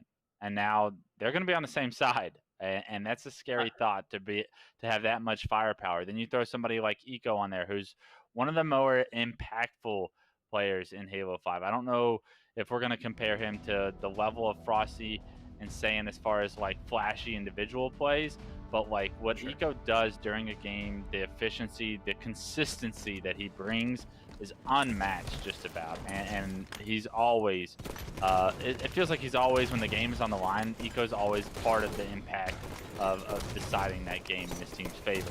Love Frosty getting the camo off the start of the game. He's going to follow it up with a 5 on a commonly, and already we see some great opportunity for X to really show us what they're capable of. Wes, I think I know why they call themselves X, and I think it's because Frosty and Saiyan, I'm not sure about Eco and Trippy, but Frosty and Saiyan have a Series X, and since they have bought that console, I mean, they're already incredible. They're already the best in the game. They're up for debate on whether or not they're literally the best in the game, but I mean, I think they've been even better recently on this Series X, so this is scary for our Flyers team for multiple reasons here. They really got to show up today if they want to even hold their own on the likes of these four. Yeah, and that's a great point, right? Like, some of these guys are going to be playing on the Series X, and even though the difference between the Series X and the Xbox One for Halo 5 might not be as great as they pretend it is or they think it is, like, the mental node of them actually thinking it's great can give them so much momentum. A huge triple from Sparty you thought was going to lead to a cap, but doesn't look like that's going to be the case. A return comes in from Saiyan, and good defense by X, and what I thought was going to be potential for the Flyers to jump out early on with that triple kill from Sparty is denied.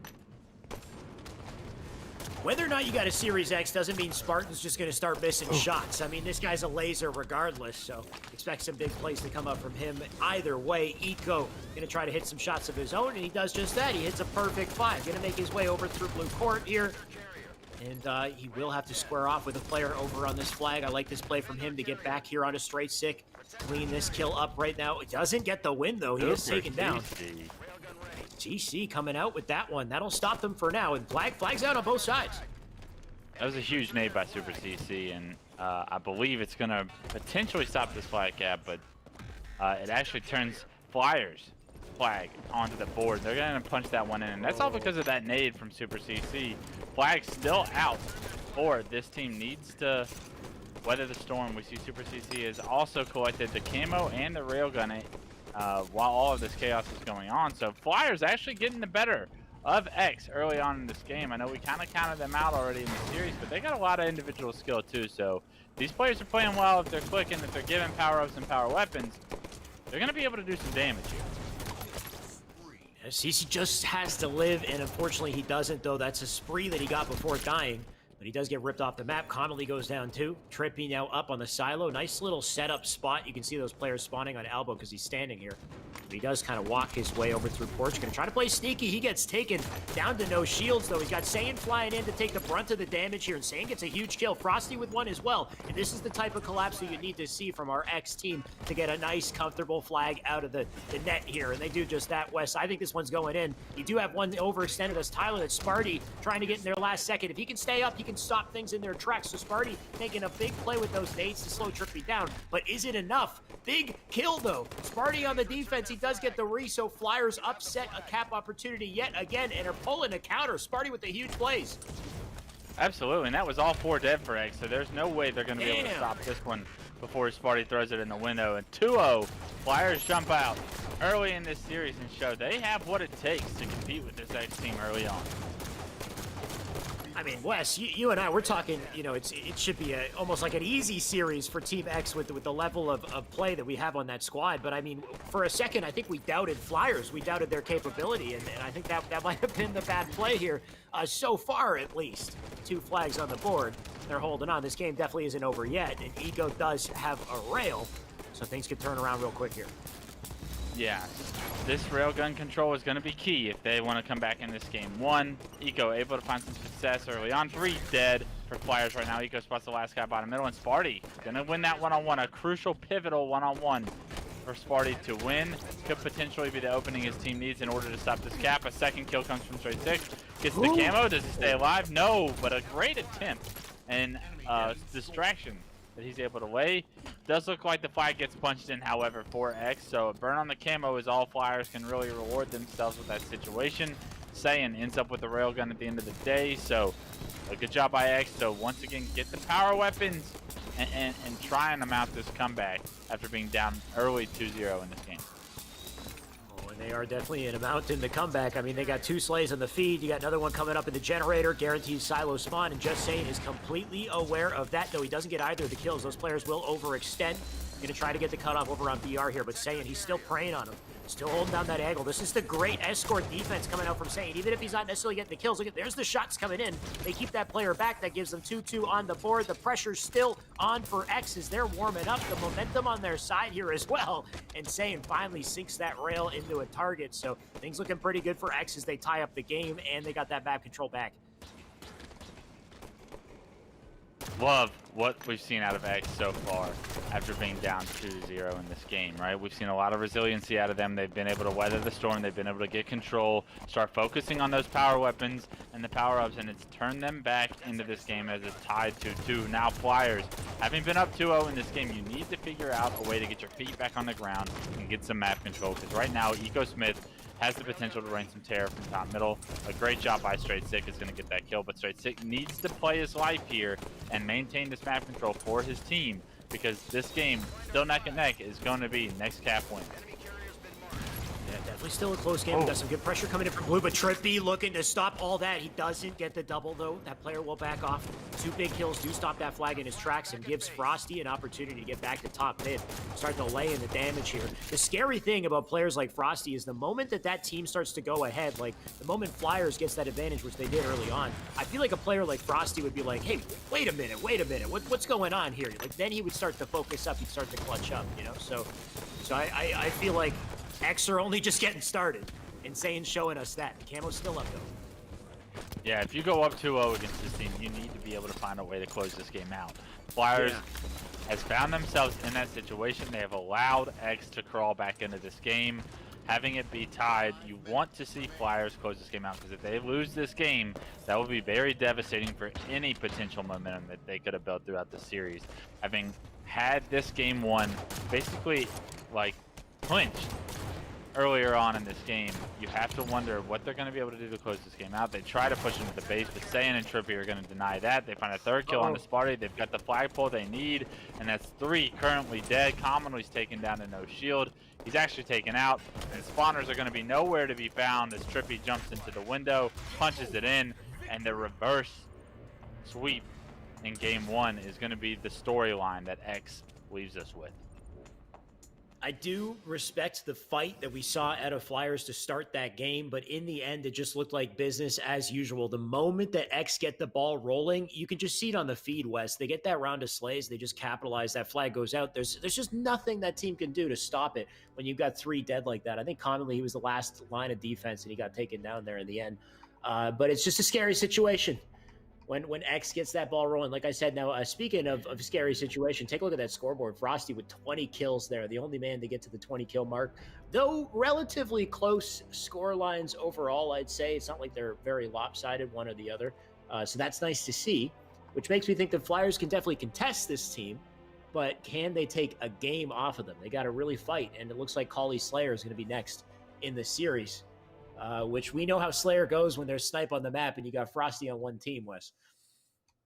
Absolutely. I think all of these players on this team can go off, but when you have Saiyan and Frosty, power-ups and power weapons honestly become even more important than we already preach, right? I think it's like, yeah, we need to make sure that snipe stays out of the enemy team's hands, but I think when you're looking down the barrel of Frosty or Saiyan having control of those 2 power weapons, it's a completely different story. Like, if you don't get those, you basically lose, because you know the percentage chance of them getting those weapons and going off is unbelievably high. It feels like we see it every single game.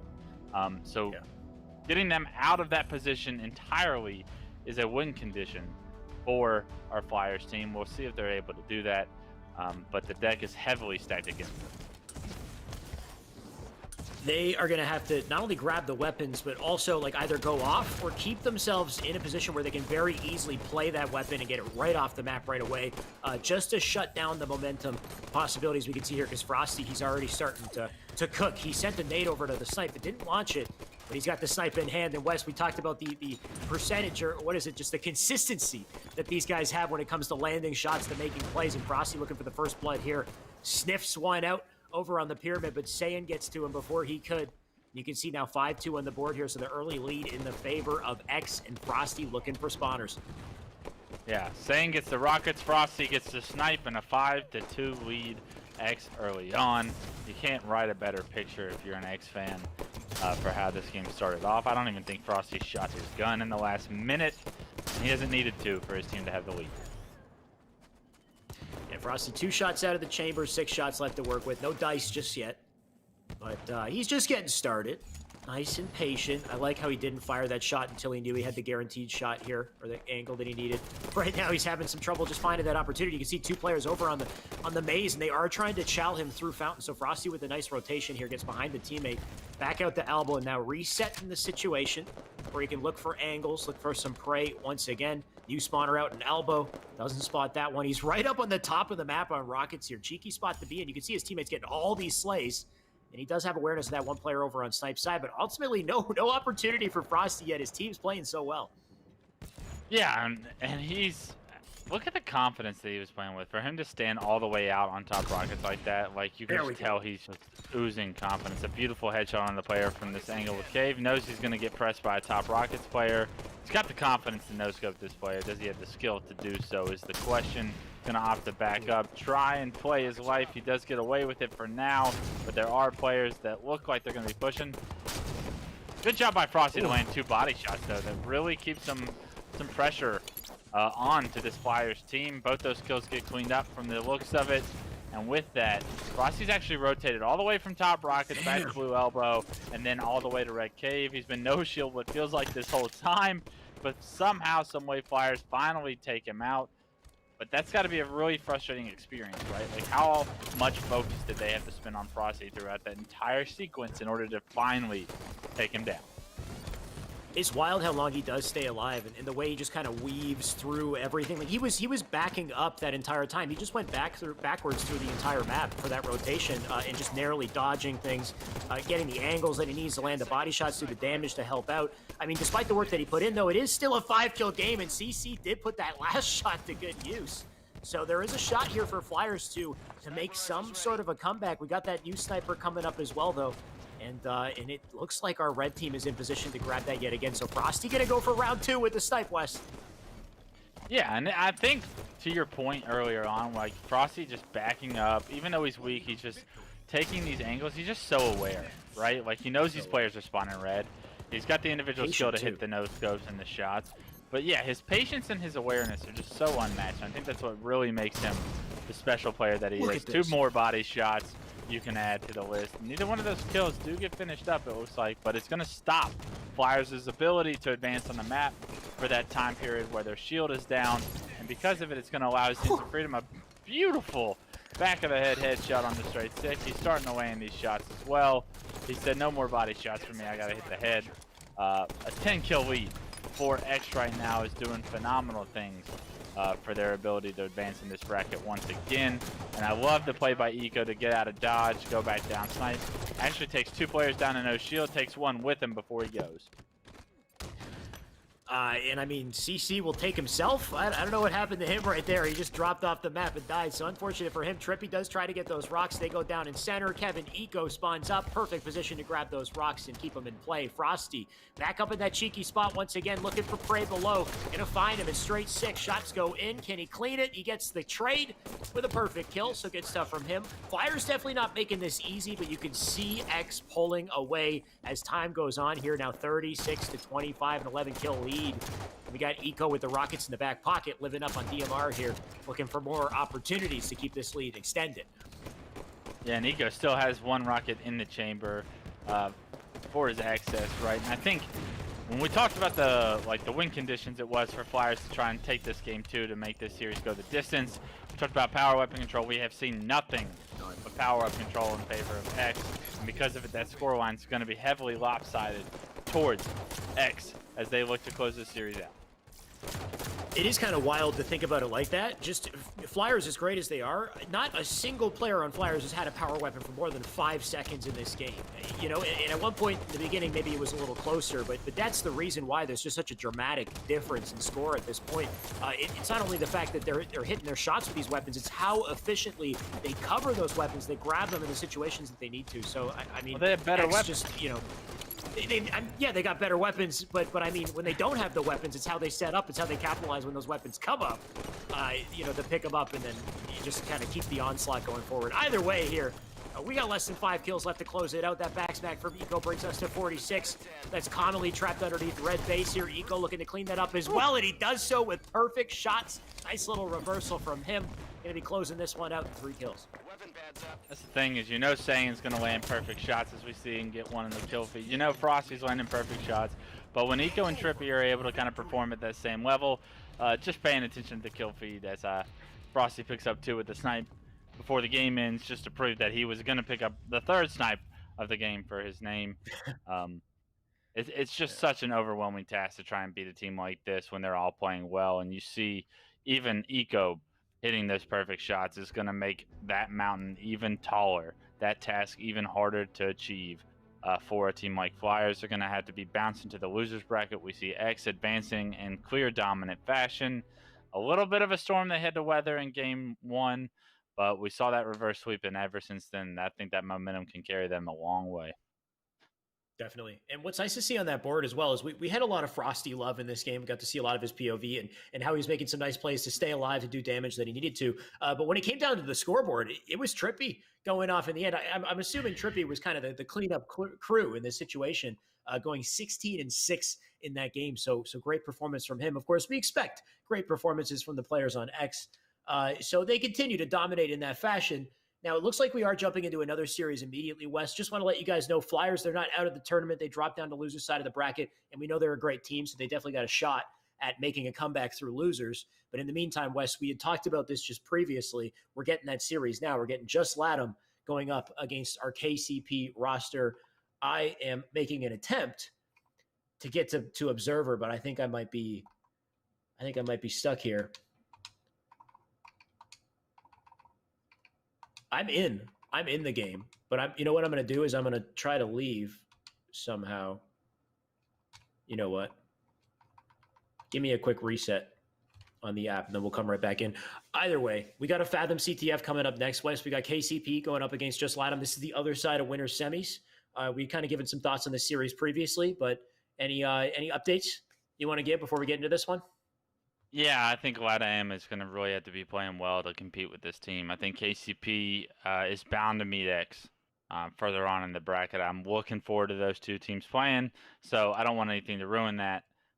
But if something were to happen and LATAM were to upset this team, that would be a huge momentum boost for that team. I think that'd probably be their biggest win that I've seen them have throughout their careers, especially throughout this Esports Arena series that they've been competing in for months now.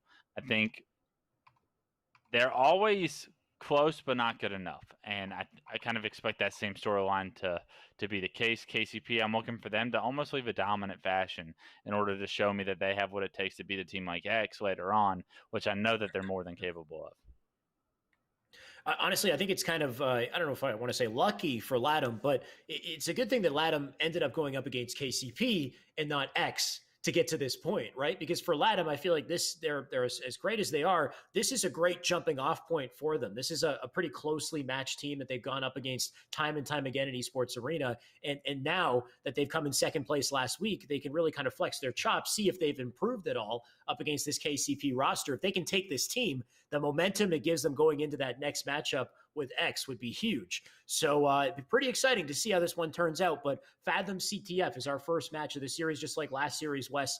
When it comes down to CTF, KCP are kind of nasty at CTF. This could be pretty scary. Yeah, I think their objective efficiency in the way that they play Halo 5 is some of the best I've ever seen in my life. So I love watching this KCP team play because not only are they up-and-comers, not only are they unknown names that really have a lot of individual skills, their objective efficiency that I can really that really attracts me to this team and why I support this team so much is because like they kind of remind me of myself. They kind of do things a little bit different, but it's successful, right? And because it's successful, they're able to compete with some of the best in the world, well, while not maybe matching their individual skill as far as Saiyan and Frosty are concerned, right? Already you see Drift actually running a flag after a couple of kills. So if we want to talk about objective efficiency, LATAM doing a phenomenal job early on of getting the camo control and immediately putting that to a 1-0 score lead. What a start from just LATAM. You said it already. I mean, Drift, somehow from camo to cap, the man just does it all, and he's still putting in work here, collapsing on the treehouse here. Should be a nice, easy kill for him. You can see that was, oh, somehow he died. Not sure who took him down. Oh, Talik might be the perpetrator here. He's got himself a double kill. He's got the rail in hand as well. You can see his teammates now pushing up to capitalize on that flag once again. So nice little turnaround here from KCP, though they do drop. The defense comes in strong from LATAM for now. They'll stop that flag from coming out. So just LATAM with a great opening here in defense to show that they are definitely in it to win it. Absolutely they are. And I love seeing an early lead out of them, which shows me that they're playing with confidence, they're playing with speed, and that's exactly what we've seen so far from them. I think that this series does have the potential to be a very, very close one if LATAM can play at a high level. I know that they're capable of it, but they don't always play at that level, so it'll be great to see them start off hot like they have. With this next set of power weapons coming up here in 20 seconds, though, SoulSnipe's going to get some control for his team with that perfect shots, and the information on these two players is also going to be huge. Almost picked up another double.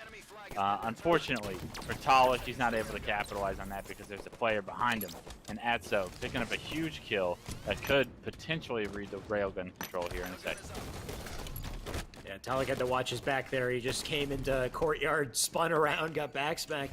Either way, that rail going to be an important point of contention here in Drift. Probably one of the last players you want to see pick it up if you're on that red team, because Drift's been going off so far. He does get that opening kill. Cole looking for blood with the rail, but he doesn't hit it. Shots into SoulSnipe, and Atso finishes it off. So I love this team play coming out from LATAM. They do make that rotation over. Just Drift going to try to decide whether or not he wants to contest top mid, take out the elbow, sees the flag's been pulled. Might be an opportunity for him to push up here and get some kills. So Manny, first victim. I like this from Drift. If he can succeed here, not only is he a defense, but he's an opportunity to get a counter pull. But actually, he's going to have to do a lot of work here. He's kind of alone. Interesting situation for Drift to find himself. I love the fact that he's throwing the flag out because it's allowed his team to relay that across the pit.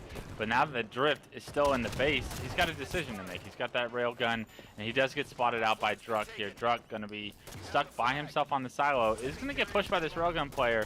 I like the thrust forward, but he doesn't get the melee, and because of it, this kill is going to be a lot more difficult for him. Does actually end up getting some help on that last kill for the no-shield player, but a beautiful decision to push and try to get the return as his teammate gets the calls to pick up the flag where it's left off. And man, Soul Snipe's actually going to be the one that punches it in, and that is like such cohesiveness. What we just watched, like Druck's ability to freely in that situation not have to go back and get a touch on the flag, but to understand that, hey, Soul Snipe, you need to get a touch on this. I'm going to push forward and help us get the return here. I love the teamwork that we see out of Kansas City Pioneers, and it's that teamwork that allows the efficiency that they have in the objective, which is why this game is all of a sudden tied up. You really do have to take notes on that play that Druck made. It's just, you know, the way they take advantage of that timing, like you said. Like, Druck knows he can fly forward. His teammate who spawns, he can get that flag. They don't waste any time keeping up pressure, doing the damage that they need to. And that's just what separates these high-level teams from the lower-level teams, is they are so efficient with timing. Now, Atso trying to get some good timing on bottom mid. He does that, so that player's dead. That was the rail player as well. So these are big kills to get. Notice he's in red base as well here. So as he lives up and they get 3 dead, Just Latham has an opportunity to pull, take this flag all the way out. They will try to get that defense as Pelu runs the flag. Drift has the camo as well. All the goodies right now in the hands of Latham as they look to sink in flag number 2. And they do just that. Great plays. Yeah, beautiful. And Latham once again gets another camo and they turn it into a flag cap. I love what we're seeing out of them. They are doing a phenomenal job of making sure that they get power-ups and power weapons against some of these good teams, and it's allowed them to stay in this game and even actually have the lead. They're actually running the 3rd flag and potentially the last flag of the game, but Druck's going to end up getting not only the return, but that crucial kill onto the camo player is going to allow his team to survive in this game a little bit longer and potentially come back. Druck definitely saved the game right there. If he had just gotten 3 shots into a beatdown, Druck would have died instantly. No way he gets that read. A big play from him. Either way, pressure's still on. Tapping, not letting up. He does get a huge double. Nades into Porch. It's taken down. Gish, I believe Drift, still up in that red base applying pressure. And Soul Snipe, the speedy man that he is, somehow made his way to blue to look for a counter here. So he's taking a lot of attention from Just Latham. A lot of their resources being put into blue, losing that timing over on that flag. So I love this play from Soul Snipe. And he somehow lives and gets a double. That's 3 dead. Soul Snipe staying up no shield, looking for a back smack here. Can't hit it. But it doesn't matter. He gets the kill despite his efforts, though the flag has still not got out. This guy's still living West. The man gets another double. Still coming into the porch. Nobody can kill Soul Snipe. He opts to take the flag. He's doing it all by himself. They spotted you. Yeah, and unfortunately, they weren't really able to get a flag pull there. Things didn't work out in their favor, and because he doesn't get the back smack on that player before Talik gets killed, it was going to be Talik's responsibility to grab that flag. But like, it was just a really interesting situation that left him continuously pressured by players spawning silo. They just had the right timings on their spawns in order to deny that flag from being run. But that flag still is down in the pit. Unfortunately, there are 2 fresh dead for KC Pioneers, so I want to see them give this up before they risk the opportunity for a counter cap, and it looks like that could be the case now that they picked up this camo. How did Drift just avoid those nades? Somehow he lived with that camo that was massive from Drift. Notice how he walked off that bridge, by the way. There's a nice little convenient point. You can walk right off the bridge. You don't bump into the railing. So Drift taking advantage of his map knowledge right there to get out of that situation. And now they're just getting the crucial defensive kills. They've taken the players out of the base. Got to clean up Druck, maybe. Maybe get rid of him. Nice perfect shots from Drift. So at this point, they can make their way up through the map. Drift going to try to be the anchor in the situation. If he can make a big disruptive play here, they might be able to seal it out with this camo. Love to play by Drift to play this slow. I want to see him choose not to shoot either one of these players, but unfortunately for him, Druck's going to spot him out with the camo eyes. It does take Druck down, but the damage is done. You lost camo in a 1-for-1 trade. That's a successful job by Druck in order to make sure that that camo player does not deal a ton of damage. Soul Snipe going to be caught off guard top middle, actually taken down with that rail, and it's going to be changed into the hands of Talik as those kills gets traded out as well. Just Latham still with that 1 flag lead, though. You see Kansas City Pioneers press to get a flag run, but you want to see them get a couple of slays before they're able to throw it out. And because they kind of jumped the gun on that one, they just lost Railgun as well. Yeah, they can't seem to succeed on these aggressive plays that they were making. I mean, just recently we saw Soulsnipe get as many slays as he did, but despite the damage, they couldn't seem to get that flag out, couldn't get a nice solid pull. So something's going on with timing as far as these collapses from KCP. They're just not successful. But right now, Atso looking to seal out the game here with this railgun. If he gets some big kills, he does get a hit marker back generator. 2 players living up in Gen. He takes a nade to the face, though, doesn't back off that fight. It's a bit of an unfortunate situation for Atso right there. He's out of the picture. New camo coming up as well. This camo's going to be crucial. So, you know, Drift's had all the camos this entire game, and he's looking for yet another one. He knows this time intimately, but he doesn't get it, and that's a big camo for KCP, looking to make a play with it. Love this play by Talik to immediately go back to his base, anchor for his team, and focus on getting the slays. It's something that I feel like Kansas City Pioneers hasn't really been focused on. They haven't really respected Just Let Am throughout this entire game, and because of it, they pulled some flags a little bit prematurely before getting the slays they need to get and the map control they need to have in order to turn those caps or those grabs into actual caps. Unfortunately, he kind of finds himself in a 1v2 situation because he decides to shoot, but his teammates pick up all the kills. That's 3 straight dead, and now tapping buttons. The last guy alive is going to be found elbow, and unfortunately, Manny's going to take him out. Are they able to get this flag pull, though, is the question. It doesn't look like Talik was in the position to do so, and with it, Kansas City Pioneers finally with some map control. We'll see if the slays go in their favor. KCP getting nice rounds of slays, but they're ultimately defensive rounds of slays. Like, you'll see them go down, but then nobody's actually in position to collect a flag. So right now they do have top map control, like you said, Druck. Dropping off a top mid, though, looking for an overextender. Doesn't spot anyone. Pelu gets a nasty double on the feed, though. So they're going to look to push up, and here they come, all collapsing together to get the red base. But Druck with a killing spree does get taken down. That flag out in the courtyard. Drift living up. He's got a teammate over that's tapping buttons over in Generator. So, I mean, this is a huge opportunity for Just Ladham. You can see them taking bottom mid, getting some big slays and defense at the same time. He's got a player on the porch as well. I don't know if they can stop this from going in West. I think the game's going to be sealed out. Here, wait a second. It somehow gets stopped in the last second. KCP get a re, and on top of this, they got a counter flag coming out. It's the kill from Manny that stopped the flag carrier on the flag point right before he caps it. Manny's going to be able to get this flag all the way across to his base. He's going to drop it and try and slay. Are they able to locate the players they need in order to punch this in? Manny does the exact same thing that was done, that he did to the other team, has now been done to him. Unfortunately, Ladam not able to hop on this return as of yet. Talik's going to be there, but a camo player does swoop in. Get a touch on the flag, get the flag out, gets knocked down to no shield. Are they able to capitalize and finish these kills? Is the question. They have tapping buttons on the return as of right now. Doesn't look like tapping buttons is going to be taken out in time. And with that, the flag is actually being run in the pit. But more importantly than any of this, the flag gets returned and there's a minute left in the game. Damn. Back and forth this game goes, but Wes, you said it, 1 minute left. You cannot afford any more of these flag standoffs. You cannot afford mistakes. You can't miss rails, Truck. You are dead. That's a re on the flag. At this point, it's looking all at them, as all they have to do is get defense for 45 seconds here. We need to see a perfect push from KCP come in. Talik gets the first kill. Truck with the second. Manny right now up on the porch. Big shots into tapping. They're going to take him down too. You got another player over on the sneaky. That's the last one left alive, but they drop in players at the same time. Manny making huge plays, living up in Generator, but is it enough? Wes having Manny die there, having Druck go down, leaving Soulsnipe as the last player here. I don't know if they got it in the cards. They got 20 seconds, Wes. It's going to be up to Talik to win this one-on-one, but unfortunately, there is going to be a player top middle that's going to have an angle on him. He is able to take him out. Manny also gets spotted on the flag.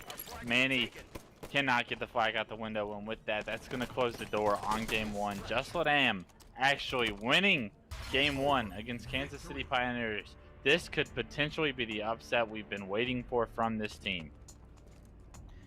This is the series I was waiting for, Wes. This is likely the closest series I think we're going to see in the tournament here. Now, I don't know what to expect. I mean, I know that this X squad, they're basically kind of a, you know, they're a god squad. Let's call it what it is.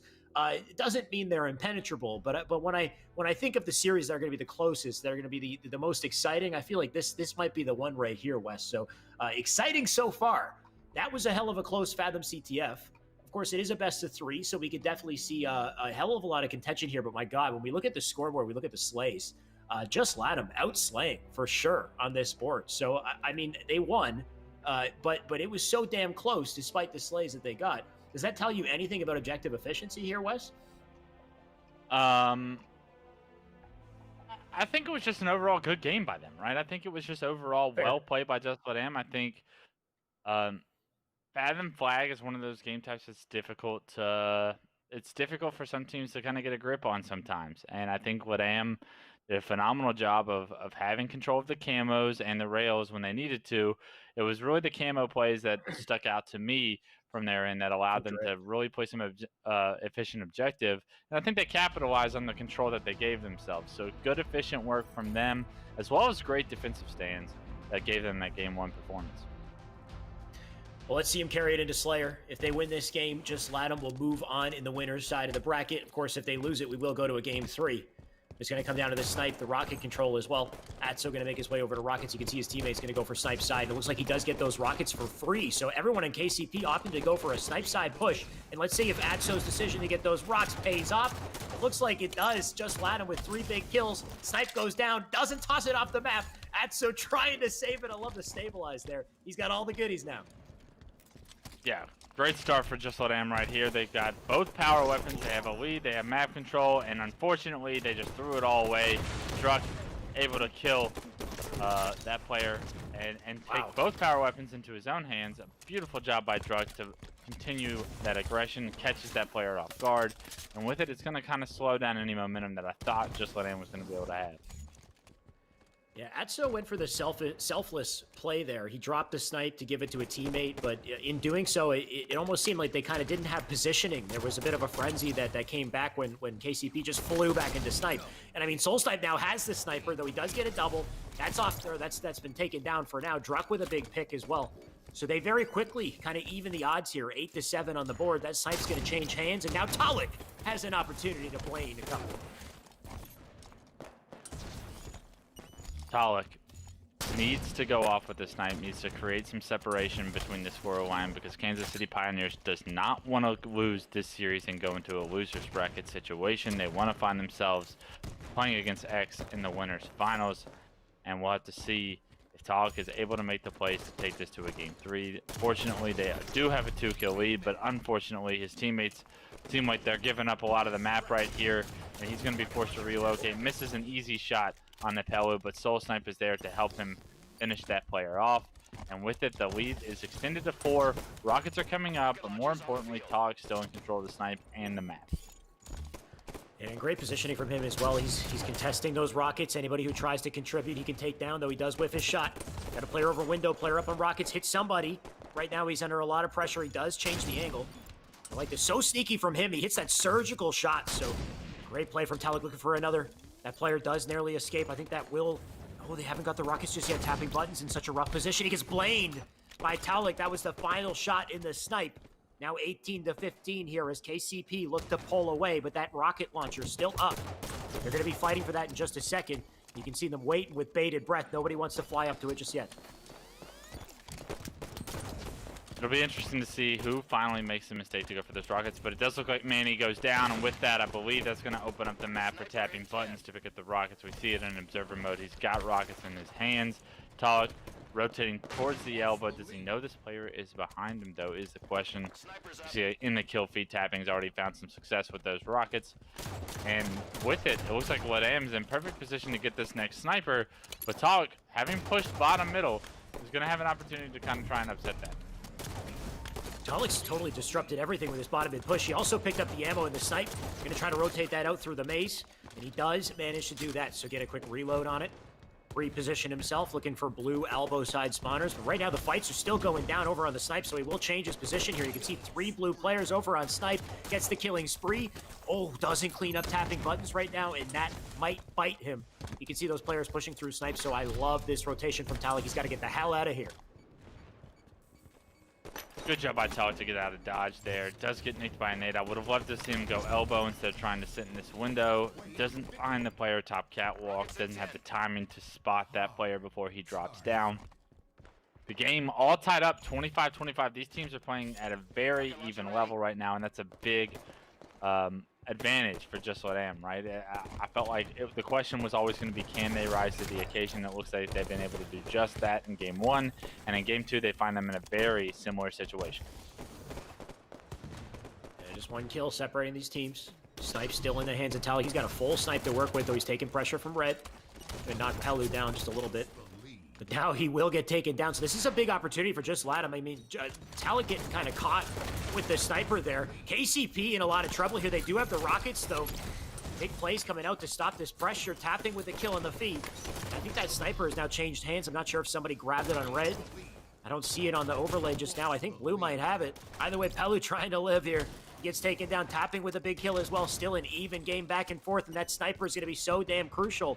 I mean, I see it on Talik on the overlay, though. I'm not sure if I can trust that. But it's going to be so important in pulling away with his lead. Crucial to the success there it is. Of this team. Talik with another opportunity to separate his team in this situation. Is going to spot this player front window. Does pick up the kill, but it gets traded out and Druk goes down. Another kill gets traded, but Talik able to find the difference and make this a one-kill game. As of right now, Talik in a tough position at Blue Fountain. I want to see him try and get up top. He is shot in the back, and with it, he's actually taken down for free before doing any damage or having the awareness to get out of there. Druk somehow dodging those nades in the cave could potentially create a distraction on the snipe side of the map once he gets his shields back. And it looks like a failed push from Just Let Am is going to result in Kansas City Pioneers not only getting snipe control before this next snipe comes up, but also a 4-kill lead. KCP with a narrow lead. And Snipe is off the map. Talik, what was that? That was 4 shots at Snipe. He just took off the map and a suicide at the same time there. Now 41 to 39 here. Just Latham with a second lease on life and an opportunity to come back here. Now evening up the score. We got Drift on our POV here. You got a player on the cave side of the map. We got Rockets up once again as Drift makes that rotation. Just going to look to contest Rockets. I see a snipe once again. That's the brand new sniper. That's off the map as well, so no worry of the sniper rifle. The Rockets are going to be so important here. Tapping, looking for a big win. He doesn't get it. 42 to 42 on the board here. As they just look for the picks that they need to pull away. These Rockets are going to do the trick, but who's going to take it? Talik under a lot of pressure. I love these shots from Tapping. That's a nice collapse for the first kill. And they keep that pressure up. Manny looking for one. He doesn't get it. Big kill if he gets it onto Manny. There you go. And those slays should give them the opportunity to get the rocks here. 45 to 43. They could absolutely pull away. Absolutely, they could, but what are they able to do with these Rockets? It looks like they're going to be taken down before too much damage. Just Let Am on the verge of 2-0ing Kansas City Pioneers here in our winners bracket. A beautiful comeback we just witnessed from Just Let Am. Drift trying to figure out where these players are. He thought they were at red, but doesn't spot anybody. There is a player at snipe. Is he able to get this kill quickly because he's going to be pressed? No, Manny actually gets the melee, and Drift does not get the melee, so Manny gets the better of him in that situation, and that could be the most important kill of the series if we see Kansas City Pioneers somehow amount this comeback. Down just 1 kill right now, a huge blunder and a challenge there. Just Let Am 49-48. Kansas City Pioneers cannot give up another death.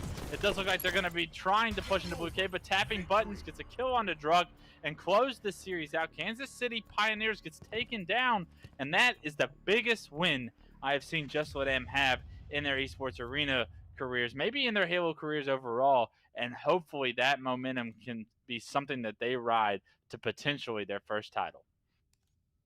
A few months back, a matchup like this would have been a grand finals. And what we've seen time and time again, Wes, is Fung. It was Fung 4 previously, now KCP. They would win this time and time again, but this time it's a different story. Just Latham making a comeback here with a 2-0. And I mean, look at that scoreboard. Tapping buttons, 20 and 11. What a massive scoreline from him. His teammates all getting 10. Of course, doing some great jobs in the damage department. But I mean, honestly, it's Tapping with 61 accuracy, 2,500 damage. He outperformed in so many ways. So massive plays from Tapping buttons there. What a turn of events at the end of the game there. I can't believe Manny somehow got that clutch melee, but it just didn't stop KCP from losing that series, getting taken out, getting sent to losers bracket. Unbelievable series. And you love to see that out of Just Let Am. They're continuing to grow as players. They're continuing to use their experiences and the failures that they've had in the past and learn from them and rebound stronger. And this could potentially be exactly what you want to see out of these guys. You have to see some of these other areas in the world build and continue to improve in order to compete with North America. I know that they're included in the North America region in a sense, but it's a beauty, and it's a beautiful thing to see them come so far in their journey, especially through Halo 5. And I know that they've gotten top 8 and top 6 at majors, but I feel like getting into the top like 2 of these tournaments, competing against the likes of Kansas City Pioneers, notches just with that kind of success and can match just with that level. I do believe with that performance, just let them have secured themselves a top 3 finish, right? Because what would follow from this would be winners finals. This would be just Latham going up against X in winners finals to decide who gets to grands.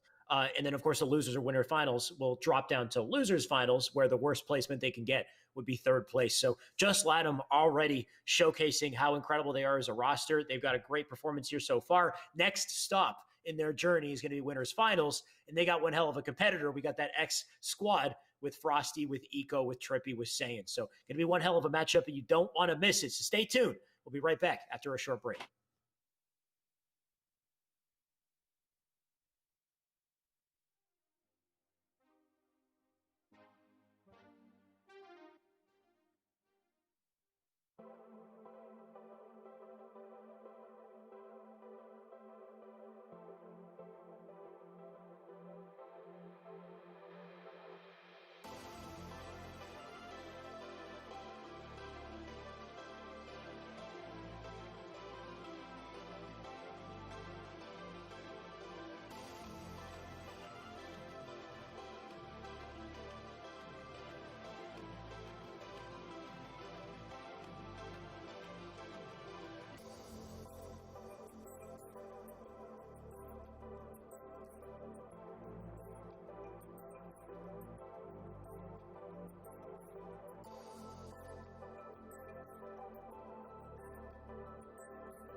Welcome back to more Esports Arena. We got winners finals coming up here, Wes, and it looks like it's going to be kind of the match of the tournament, though it's being reset. So we'll be jumping right back in just a second. I thought for a second we were going to go right into the match. It looks like somebody will be joining us in the lobby. Just to give the context to this, so just previously we had Just Latham go up against KCP. Now, Just Latham won a pretty narrow series and probably the best performance we've seen from Just Latham so far to put themselves into winners finals. In the meantime, Team X went up against Flyers. They had a dominant series. They put themselves on the other side of winners finals. So the storyline here is whether or not Just Latham has, coming off of what was kind of a bit of an upset in that previous series, do they now have the momentum? Do they have kind of the wherewithal necessary to take on a team like X? You think it's in the cards, Wes? Yeah, I would say no, but I would have said no to Kansas City Pioneers, and they proved me wrong there. So it'll be interesting to see, are they able to kind of ride the wave of momentum and really compete with this X team, or is X going to have the individual skill that really just overwhelms them at times?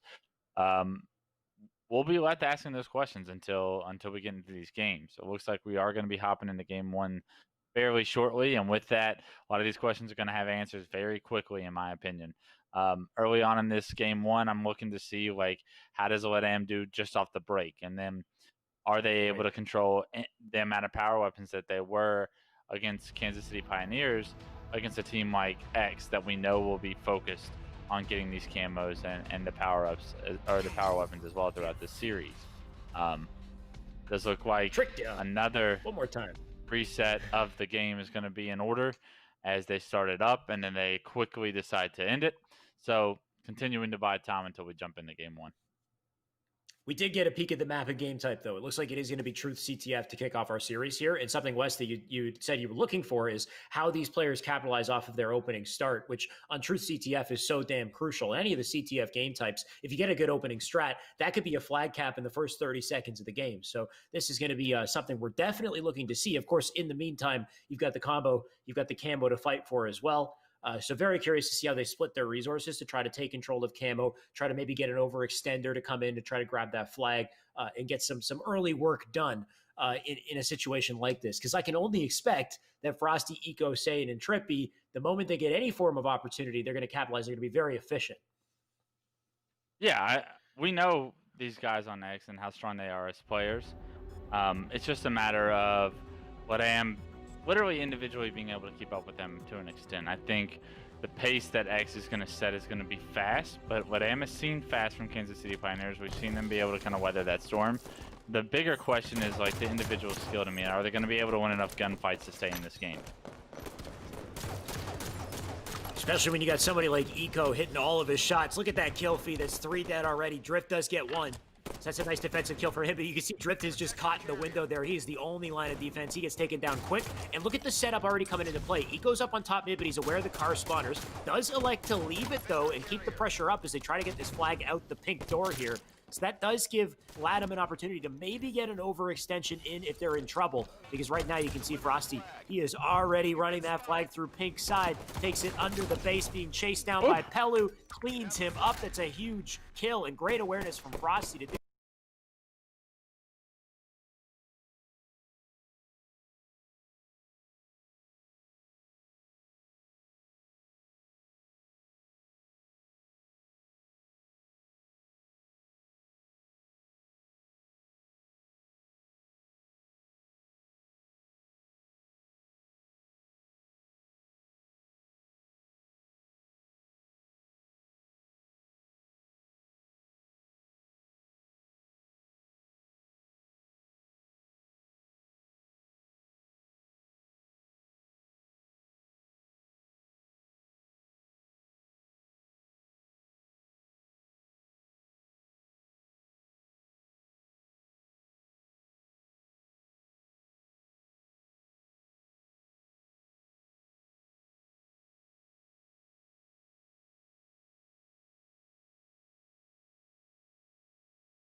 They took out Camo, and Frosty's making massive plays to get the return and secure that second flag on the board. X are going off here.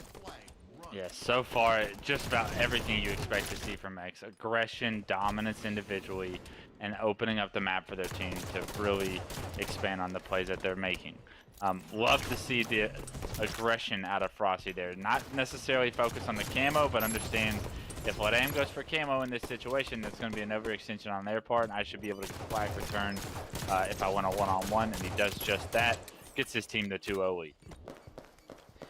Sorry if you guys in the chat missed that. I know we disappeared for a quick second there, but if the scoreboard is any indication, you can see that X have kind of pulled away in this game one just by a little bit. They got a 2-0 lead with the flags. Doesn't mean it's over yet. Just let them can definitely fight back, but the pressure, damn, is it ever on from X right now. Frosty, Saiyan been hitting massive shots. And Saiyan's going to look to continue that onslaught. Big kills coming out from him and team. And oh my god, he almost gets that kill on to Atso, but he'll live up. Atso going to try to take advantage of that opportunity to continue to push forward here. Yeah, we'll see if Atso's able to stay alive, and the answer to that's going to be no. Multiple members of X are pushing car as we see Trippy actually jumping across ping 3. This is going to be an interesting situation for tapping as he spots a player top middle as well. He's forced down in pink. They know that tapping is pink 1, but it doesn't matter if they know because tapping lands some beautiful shots on the Saiyan that stop the push from X for just a little bit, but it does look like Frosty is going to be able to continue that push, and he's not even going to have to shoot his gun in order to get a kill in this situation. He just throws a couple predictable nades and has the awareness that those players are exactly where those nades are landing. That's a double kill in the kill feed after the nade kill from Frosty. A little bit of an over challenge there, but I don't think it's going to matter. I think he's done just enough to get this cap exactly where it needs to be, and that's punched home for the third and final cap of this game. I think this is going to close it out here, like you said. Though the last line of defense from Just Latham is coming in. They do get crucial kills. They're going to try to hop on the re, but somebody's there to stop it. Eco gets a massive double. Can Eco keep the slays up? He's trying to live. He gets taken down, and he does enough damage to allow his team to get that final flag in and secure a 3-0 victory. Damn, for a second, I thought that Latham had it, but Eco, he is so, the big brain plays from this man, honestly. He was just sitting in the base, being a nuisance, playing that last line of defense. He did it perfectly. Yeah. Just under a 5-minute game was our game one for our winners finals, and it looks like X has every intention of going to the championship finals through winners bracket with a dominant game one performance. It seemed like every point of view that we were on for them was making plays, and when everyone's making plays on your team, it just makes the game so much easier for everyone else. Objective efficiency is the name of the game as well, and they did just that, making it very, very consistent, efficient Halo. Yeah, you got to love the slays for sure. They had the advantage there, but the accuracy stats are pretty damn incredible from these guys on red. I mean, 66 from Frosty, 61 from Saiyan, 63 from Eco, Trippy with 57, but even that's still, better than your average stat. It's just nice to see that like these guys are absolute lasers. And, I don't want to necessarily blame the Series X. I'm sure, that nice performance is helping ensure that they're hitting all of their shots. And so far, like you said, that was less than like a 5-minute game. So they got all the momentum here. They win one more. They seal themselves into grand finals. So just let them on the back foot here. Rig Slayer going to potentially close out this series, unless Just Latham has something to say about it. Yeah. To me, these are two different classes. And I know Kansas City Pioneers can compete with some of the best teams in the world. We've seen them go the distance in a lot of series against some of these great teams, and even just a thrown together team of some of the greatest players on the planet, like that's going to amount to be one of the greatest teams in the world, right? So that's what I put X in that category, even though they're not an official roster. But that being said, it's like when KCP can compete with them at times and push those teams to the limit, I expect LATAM to have that similar capability at times, but I don't know if this is going to be one of them because, like we said, we're just watching a highlight reel of X kind of win one-on-ones and then impact the game after that. That was a big one-on-one from tappings, but it's just not like you have to have consistent wins like that in order to beat a team like X. Because Saiyan's able to get that kill on an ad, so he's able to not only get an assist there on the flag, but pull that flag out. It's what they're able to do after they win their one-on-ones that really are going to separate these two teams to me. And X consistently winning their one-on-ones is just able to impact the game in a greater fashion. Yeah, the impact continues. They got the first 2 opening slays, and that gives Frosty the sniper. And you know what happens when he picks up snipe? He starts blading his enemy. So he does get a body shot to start. Eco with a nade kill to clean that up. Eco with a double. Eco's going to get a shotty, too, maybe for a triple. So he's already going off. Frosty, in the meantime, just looking for a new spawner. There he is. Nice headshot from Frosty. And I'm sure he'll keep that going. He's in a great position, just paying attention to where his teammates are, the damage that they're doing, and making sure he knows the exact spawn location of the enemy, and so he can conquer. My God, what a no-scope. It's not even fair at times, right? Like, what do you do when someone's hitting shots like that? Frosty gonna be not to no-shoot. This is the opportunity to take him out, and they take advantage of it because Frosty was doing way too much damage with that snipe in its current situation. Fortunately, the damage, not too bad on the side of Just Let Am. Just down 3 kills. You have snipe control. You do get rocked by nades. You need to back up because Frosty's coming right back for it. Frosty's still living somehow. Oh my God. Oh my God. What a double. He hits that no-scope headshot. That leaves 1 shot left in the snipe for any lucky person to pick it up. Oh my God. Frosty belongs in an insane asylum. Like, it's actually, like, going for that play is just like, you belong in an insane asylum. Hitting that shot, you're an actual psychopath, Frosty. Thing is, I just feel like Frosty just doesn't feel threatened by anyone, you know? He's so damn confident that he'll go for ridiculous stuff like that, and it'll just work, because he follows through, you know? He just makes these ridiculous plays happen. It's like ignorant confidence, but he follows through with it to the point where I can't even say that. Like, it's absolutely incredible to watch his screen. Like, what is a terrible play ends up being just a nasty clip for Frosty. And he's one of the few people on the planet that can get away with some of the stuff that he does. But he does it so consistently that you can't even question it. And I think until Just Latham really put a stop to him and really shut him down, we're going to continue to see crazy plays like that. So they got to shut down Frosty, and that's how you start, by getting that big kill as he picks up that camo right there. They do bring the score a little bit closer, now 17-19, and the shotty in the hands of Pelu. Still only down 2 kills. With the damage that Frosty was able to do with that snipe and how much we've been raving about X, 2 kills is definitely within striking distance, but make that 4 with a nice nade from Frosty and a perfect kill from Eco, and the kill feed extends it up to 4. They're going to catch Drift out, bottom nest. Snipe's coming up in 10 seconds, so it looks like Frosty is going to be in a prime position to probably pick that one up as 2 more kills go in favor of X. It's when X has control that I really worry for Let Am to get off their spawn, because Frosty's not going to let you get off your spawn that easily. And the kill lead is up to 7. Fortunately, you were able to kill Frosty, and he's not able to pick up that new snipe, so potentially this could be exactly what Just Let Am needs to manage the game from this point and come back. Tapping definitely disrupting a lot of pressure here. You can see him just putting damage into everything as he makes that rotation. Sniper did find the hands of Frosty, and there he goes. He's getting started once again. You saw just the tail end of that headshot, but this man's got a lot more cooking. I'm sure he's got 4 shots left to work with. Knows there's one over an engine, doesn't hit the no-scope, so that snipe will go down. There's an opportunity for Just Latham to pick it up, maybe do some damage here. Eco gonna look to stop that, though. He's making a flank. Axo has snipe. He will look to rotate that over Carbine. 2 shots to work with here. 1 into the body of Frosty. That's a big cleanup right there. They got to keep making plays like this if they want any hope of making a comeback. I like that no-scope, but it's not enough to get the kill. So far, so good from Just Let Am's ability to try and come back in this game. They have camo coming up here in just a little bit. You want to see Pelu get in a position to get an angle on that camo. He is going to opt to try and push this back bunker area. Does spot Trippy up here. Oh, that was almost a ninja, but great job by him to subside that and then actually take down Frosty with the camo with the help of Drift.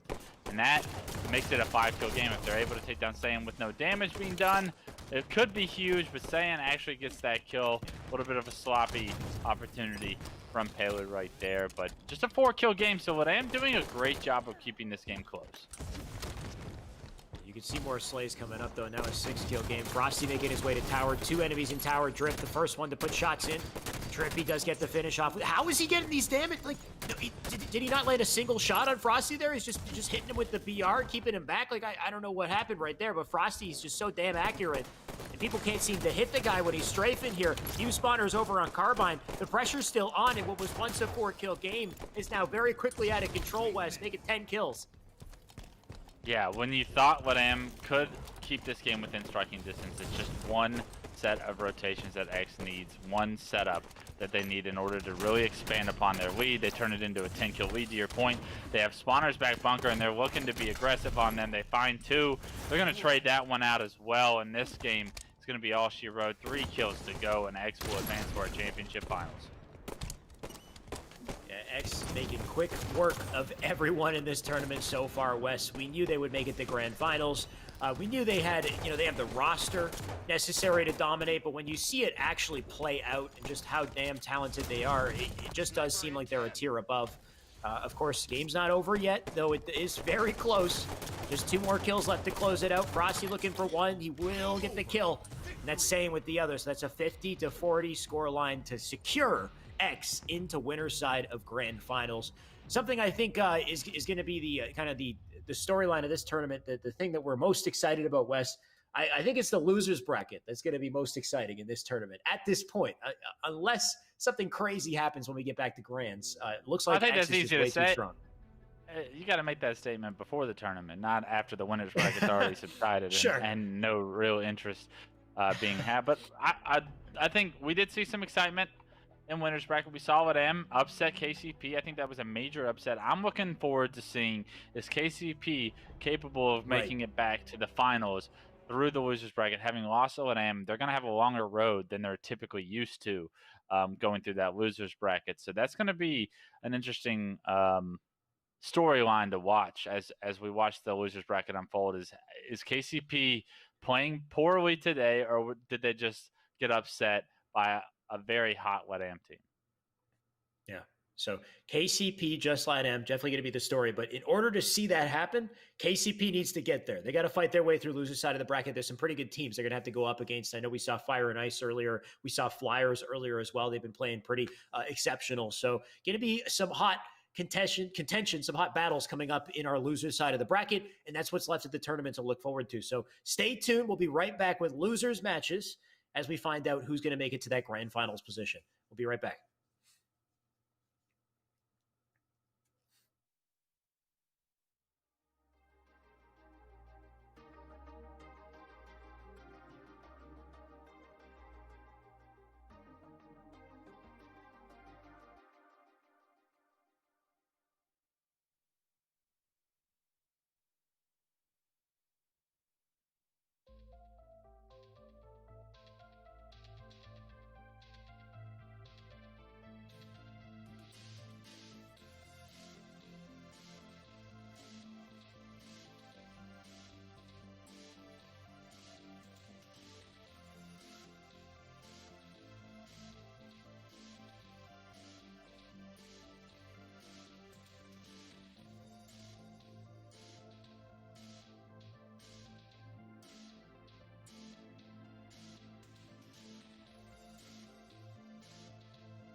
Welcome back to Esports Arena. Time to pick up where we left off. If you're just tuning in, the winner's side of the bracket has been decided. We got Team X sitting pretty in the winner's side of Grand Finals. Now it's time to figure out who's going to be the loser's side of Grand Finals. We got quite a few loser's side matches to go through here. And this is where I expect to see the contention. This is where I expect to see the close games, the exciting games, Wes. Our first series looks like it's going to be Skadoodle going up against... I'm so rough with these team names. But it's Bohm. I got to figure out when they actually put themselves together. But we got Skadoodle with Swish, Jimbo, Team Anime. Thank you for that. Team Anime, Skadoodle. So this is on Skadoodle. We got Swish, Jimbo, Karmia, Simply Fear Me. And then on Anime, we've got Bohm, Divine Damsel, Eli Elite. And it says Shyway. I better take myself off blue team and Exodio to round that out. I don't think you'll be able to play in this one. I don't think you're registered. We've watched both these teams play, though. Skadoodle, I think, has the stronger team, but this could be a very close series depending on how these teams are playing, right? I think they're not as far as they once were individually skilled and introduced into the meta and whatnot. I think Skadoodle, having just formed, I'm not sure how much time they have recently on Halo 5, like I always say, but I would think that they have the more veteran players. I think that they probably have more individual skill, but we'll have to see. I'm very interested to see who actually comes out in this series. What are your thoughts? I do feel like, I feel like both these rosters are kind of recently formed. I would give the edge to Skadoodle, mainly because 3 out of 4 members in that roster, I believe, have already been playing together. They just previously had Vetra instead of Jimbo. So just subbing out that one player and taking Jimbo as of anything, to take Jimbo instead of Vetra, I think that's a pretty solid trade. So I think they're looking okay. Whereas with Eli, with Divine Damsel, Exodio, and Bohm, I've never really seen this combo before. Maybe 2 of them have worked together, but this seems like a much more dramatic kind of team mix-up. So I feel like it is kind of fresher for them. It might be a little bit harder to find that coordination, especially when you look at, just the rosters in general. On paper, there's some pretty damn good players on this Skadoodle team. So we'll find out. Of course, our series is going to kick off with CTF Truth in our first game here. I'm going to give the edge to Skadoodle. You thinking the same? What do you think, Wes? Yeah, I think Skadoodle for sure. It wouldn't surprise me if this series is close, but yeah, it could be. I think Skadoodle had a stronger performance as well in the winner's bracket, so that we saw both matches. I think they played a stronger team, and I think that they performed well against that team. So interested to see how these two teams play now that they matched up against each other. We're going to start off on Truth CTF. The name of the game is Camo at the start, and we'll see how that battle goes down. Let's let them clash. Karmia going to kick it off. He takes the window to start it off. Nice little window battle, and Bohm loses that one, so he'll change lanes over to pink side. 3 players stacking pink. Should give him an advantage for Camo, but a beautiful nade from Karmia seals that one out. So that's 2 dead. 2 dead, I think. Nice slays and trades across the board here. So nobody with a real opportunity to pick up the flag just yet. Pretty even ground. But you got that top mid control from Jason. Fear Me over on car 1. So far, teams have traded kills out pretty successfully. We see Skadoodle kind of opt to have car control. We've seen Team Anime push pink side. It looks like 2 players are actually going to be pushing into red. And Simply Fear Me is actually going to go all the way across top middle and have a nice little flank. He's going to spawn his teammates here, but they may just run the flag car. And that could leave Fear Me really out of the play impactfully for a while now. He's going to try and go back top middle and take back that route that he once went on. It is going to be a return for Karmia on almost a ninja, but not quite the ninja, but the return does come in, and that's going to leave Exodia in the flag, still with the potential to pull, but now that multiple members have spawned up for Skadoodle, I don't expect that to be the case. Gotta love the ninja attempts when they happen. Of course, even if they don't succeed, you're gonna die anyway, so you might as well try to go for the style, get the nice little backsmack there. Either way, Bohm, he does miss that opportunity to pick up flags, so he'll opt to slay instead. And I like this play from Bohm, though. He goes down, and it looks like despite the 3 dead, they're not gonna be able to pick up that flag just yet. Eli Elite gonna try to control this bubble. Great job by the last player alive for Skadoodle there. To have enough presence on the map to deny any flag pulls and whatnot. And a little bit of a blunder of an overextension from Bohm there. You would have wanted to see him just stay alive in the window after getting that kill and potentially allowing his team to get this flag run. But it does look like Exodia is going to be here still for this potential flag run. They take down Jimbo with the help of Eli Elite. They take down Swish with great shots from Eli. That's going to be 3 fresh dead for Skadoodle. Team Anime got the flag already cross control. Yeah, this is perfect for Team Anime. You can see the Connors up in the car, the spawners up in the car bubble. I don't know, the Connors in the spawn bubble? I have no idea what I tried to say there, Wes. Either way, while I was figuring it out, that flag didn't get very far. It's still sitting on P1 here. And they haven't even gotten it, they got it back to red, if anything. So I don't know what happened with that round of slays, because it turned into a counter cap. Carmia came back with the other flag, and they sealed it in. They put it in for 1 point on the board here. So one hell of a turn of events right there. Yeah, we saw 3 fresh dead, and still somehow the last guy alive for Skadoodle was able to do just enough to deny that flag from continuing to be run. They actually get a flag pull of their own with overextensions in the car, and that's why they were able to get this first flag round on the board. Beautiful job by Skadoodle, having 1 player alive impact the game multiple times to keep flag caps off the board from Anime, and it's actually translated into some objective of their own. Yeah, nice turnaround there from Skadoodle.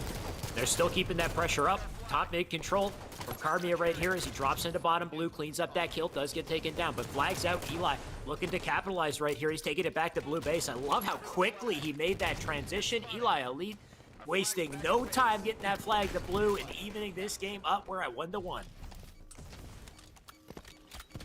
Great job by Team Anime to rebound after being denied for multiple times and then actually giving up a cap of their own to find a way to finally get the objective done, make sure the score line doesn't get out of any reach, and to continue swinging. Anime actually looking very strong here early in game 1, if I do say so myself. They've had control of the map for a majority of the time. This is probably the 4th cap that they should cap, it looks like, but they continue to die in situations that they cannot afford to if they want to get these caps underway. Because of it, I don't think they're going to have a great opportunity here. The flag is still out bottom middle. They have 2 fresh dead. Simply Fear Me. You got to get that kill, and you do get that kill. Divine Damsel goes down, Huge. But the flag did get across the ping. Yeah, you know what? The flag got far enough. They should, I think, be able to seal it up. You got a player on the car door. That's Jimbo being a pest, but car side spawners will get rid of him. Watch out, Exodio. There's a player on the flag, though. But I want to say they're okay. They've done it. They've got the defense in. I think they're going to try to get the flag here. There's a big kill on Swish, and that will seal it out. That's the 2nd flag in. A bit of a destructive or a series of, I don't know if I want to say unfortunate events, but that was back and forth. Either way, they did exactly what they needed to do to close that one out. Beautiful job by Team Anime to relay that flag across bottom middle line. Unfortunately for Skadoodle, they weren't able to get the return. They keep playing with fire with this last guy alive having to be forced to make plays, and unfortunately they weren't able to do that. But they do have control of the map right now. They have a camo, and it looks like they're going to be running this flag. They have Divine Damsel to deal with in their base. Divine does get the flag and throw it bottom middle, so she could buy her team some potential time, but immediately Swish is going to jump on that. He gets taken down though, but the camo player, and Just Fear Me, he's going to be able to, or Simply Fear Me, he's going to be able to get that return. They punch the flag in, and this game is now all tied up. This is what I love about our loser side of the bracket here, is how damn even these teams are. But another flag's out. That flag's already past that 50-yard line. He's got it up in the attic here. The line of defense comes in. Jimbo looking to stop it, but he can't do it. And Team Anime seal it out 3-2. They'll take game 1 in a best-of-3 series. Wes, we had predicted Skadoodle would take this. We also predicted it was going to be pretty damn close. And I love to see the back and forth we've seen so far here. This could definitely go the distance. Absolutely. I expect these teams to continue to compete against each other at this high of a level. Back and forth, these teams had control, lost control, had flag caps that should have been capped, got denied by individual plays. But overall, fantastic job by Team Anime to get the job done at the end of the day. It does look like Slays went in their favor as they controlled the map for a majority of the time, and that bodes well for their future in this series. Definitely does. Taking a look at the scoreboard here real quick, I'll make myself, can't do observer just yet. So, I mean, Slays wise, you do see an advantage on the side of blue here, Team Anime. And we saw that a number of times, Wes. Remember you said this is their 4th time where they're going to take the flag out and they should be getting it, like a cap here potentially. And they did manage to get that other flag out, but they had to do like 2, maybe even 3 rounds of Slays to get there. And that I think did give them an advantage in Slays on this board overall. You're seeing Bomex with 17 and 11. Pretty solid from him. Exodia with 15 kills to his name as well. So, I mean, we had compared the rosters previously, and I wanted to give that advantage to Skadoodle, but literally every single one of the players in this lobby here, they're all so closely matched. And it's going to come down to this Slayer on Rig to see how things really shake up in that individual skill kind of category here. Because Rig Slayer, I mean, you've got the camo, we got the shoddy to control, we got the snipe. Inside map control, I want to say, is usually the name of the game here, but expecting a lot of craziness to go down on this map. Yeah, absolutely. I think with both these teams' backs against the wall, now so more than ever, I think it's going to be important for these teams and individuals on the teams to step up and make plays. We'll have to see who gets control of these power weapons early on in order to put themselves in the positions to make those plays. But early on, it looks like Team Anime did a phenomenal job of having that presence on the map that usually carries over from game type to game type. So if I lean towards either team, I know Team Anime just won game one, but it was the way that they had map control for a majority of the time that really makes me believe that they'll be able to transition that here into the Slayer.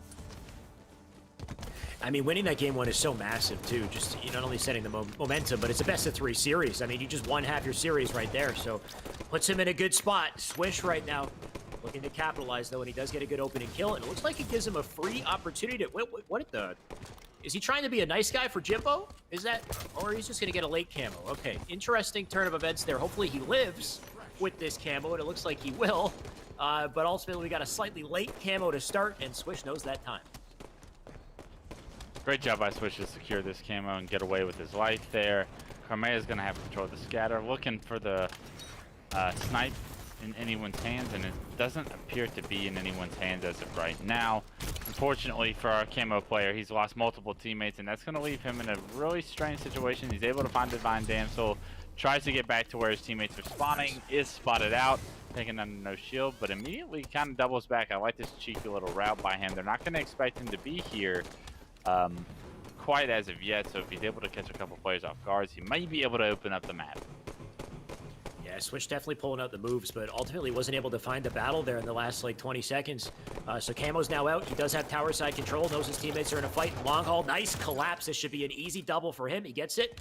Those are big slays. Puts him to 12-8 on the board. Likely forcing a bunker side spawn. Look at this. Swish is blocking his angle on purpose because he knows if he's holding the angle on bumper, he's gonna block, or bunker, he's gonna block that spawn.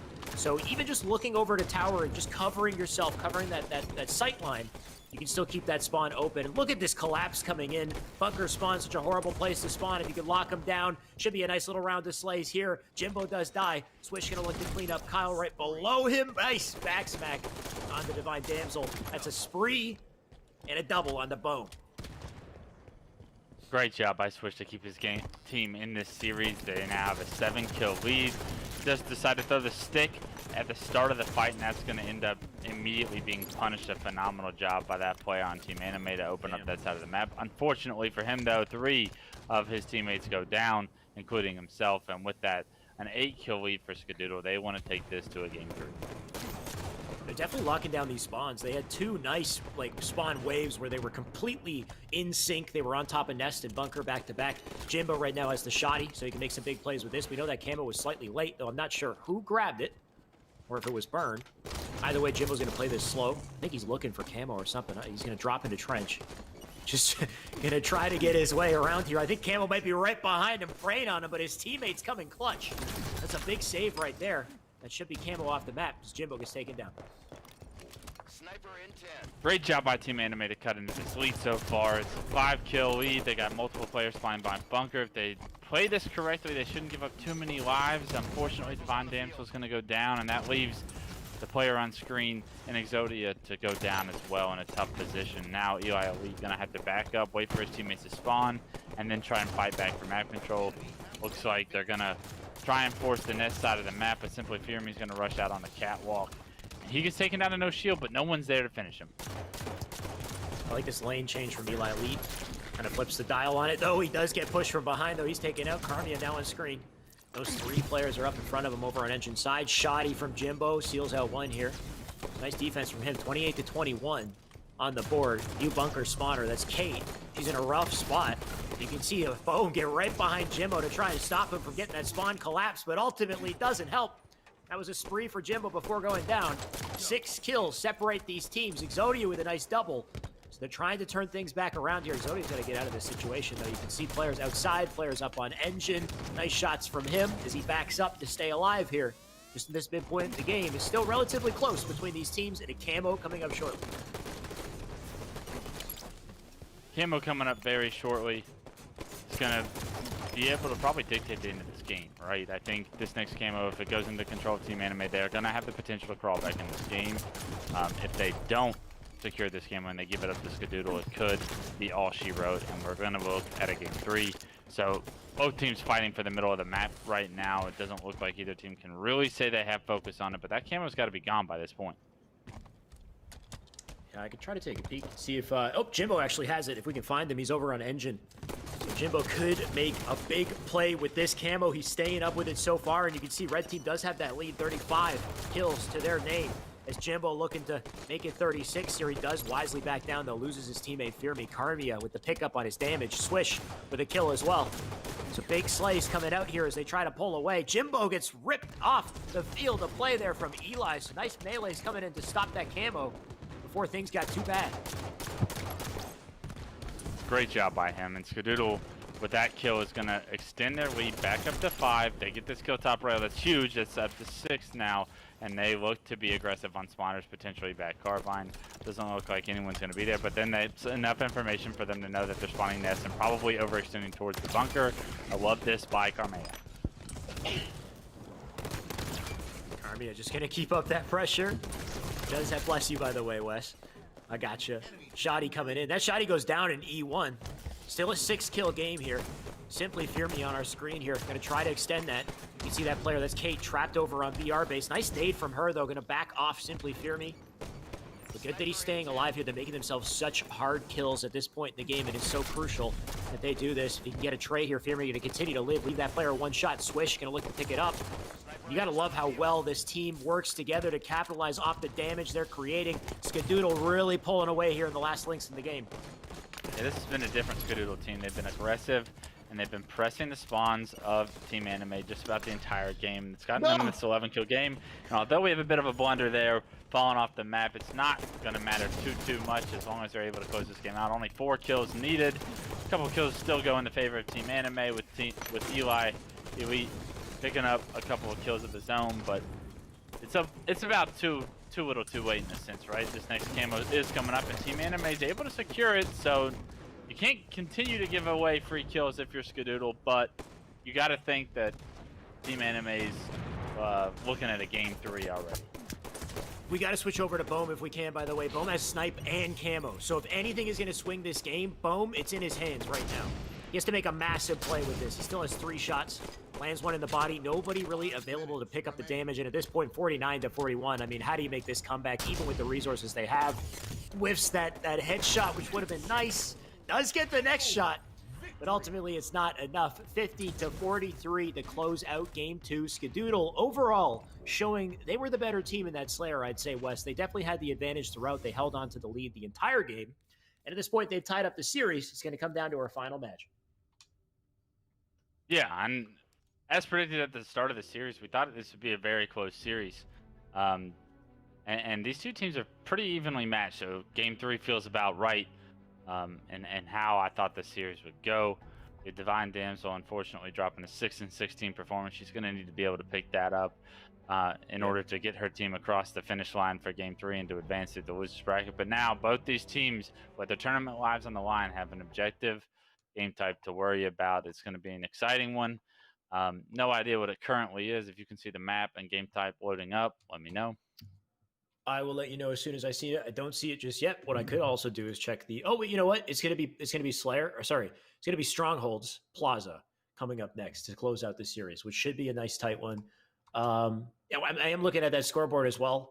And it is unfortunate seeing like a 6-16. You also got to look at that damage too, like rough damage coming out from Divine Damsel there as well. It's one of those situations. I find this happens to me with Rig also. It's one of those snowball maps where in Rig, when you're down, you're at a deficit. It's so hard to make that comeback. It always feels like every kill just narrowly escapes you, especially the way the map works with the corridors and kind of its asymmetrical nature.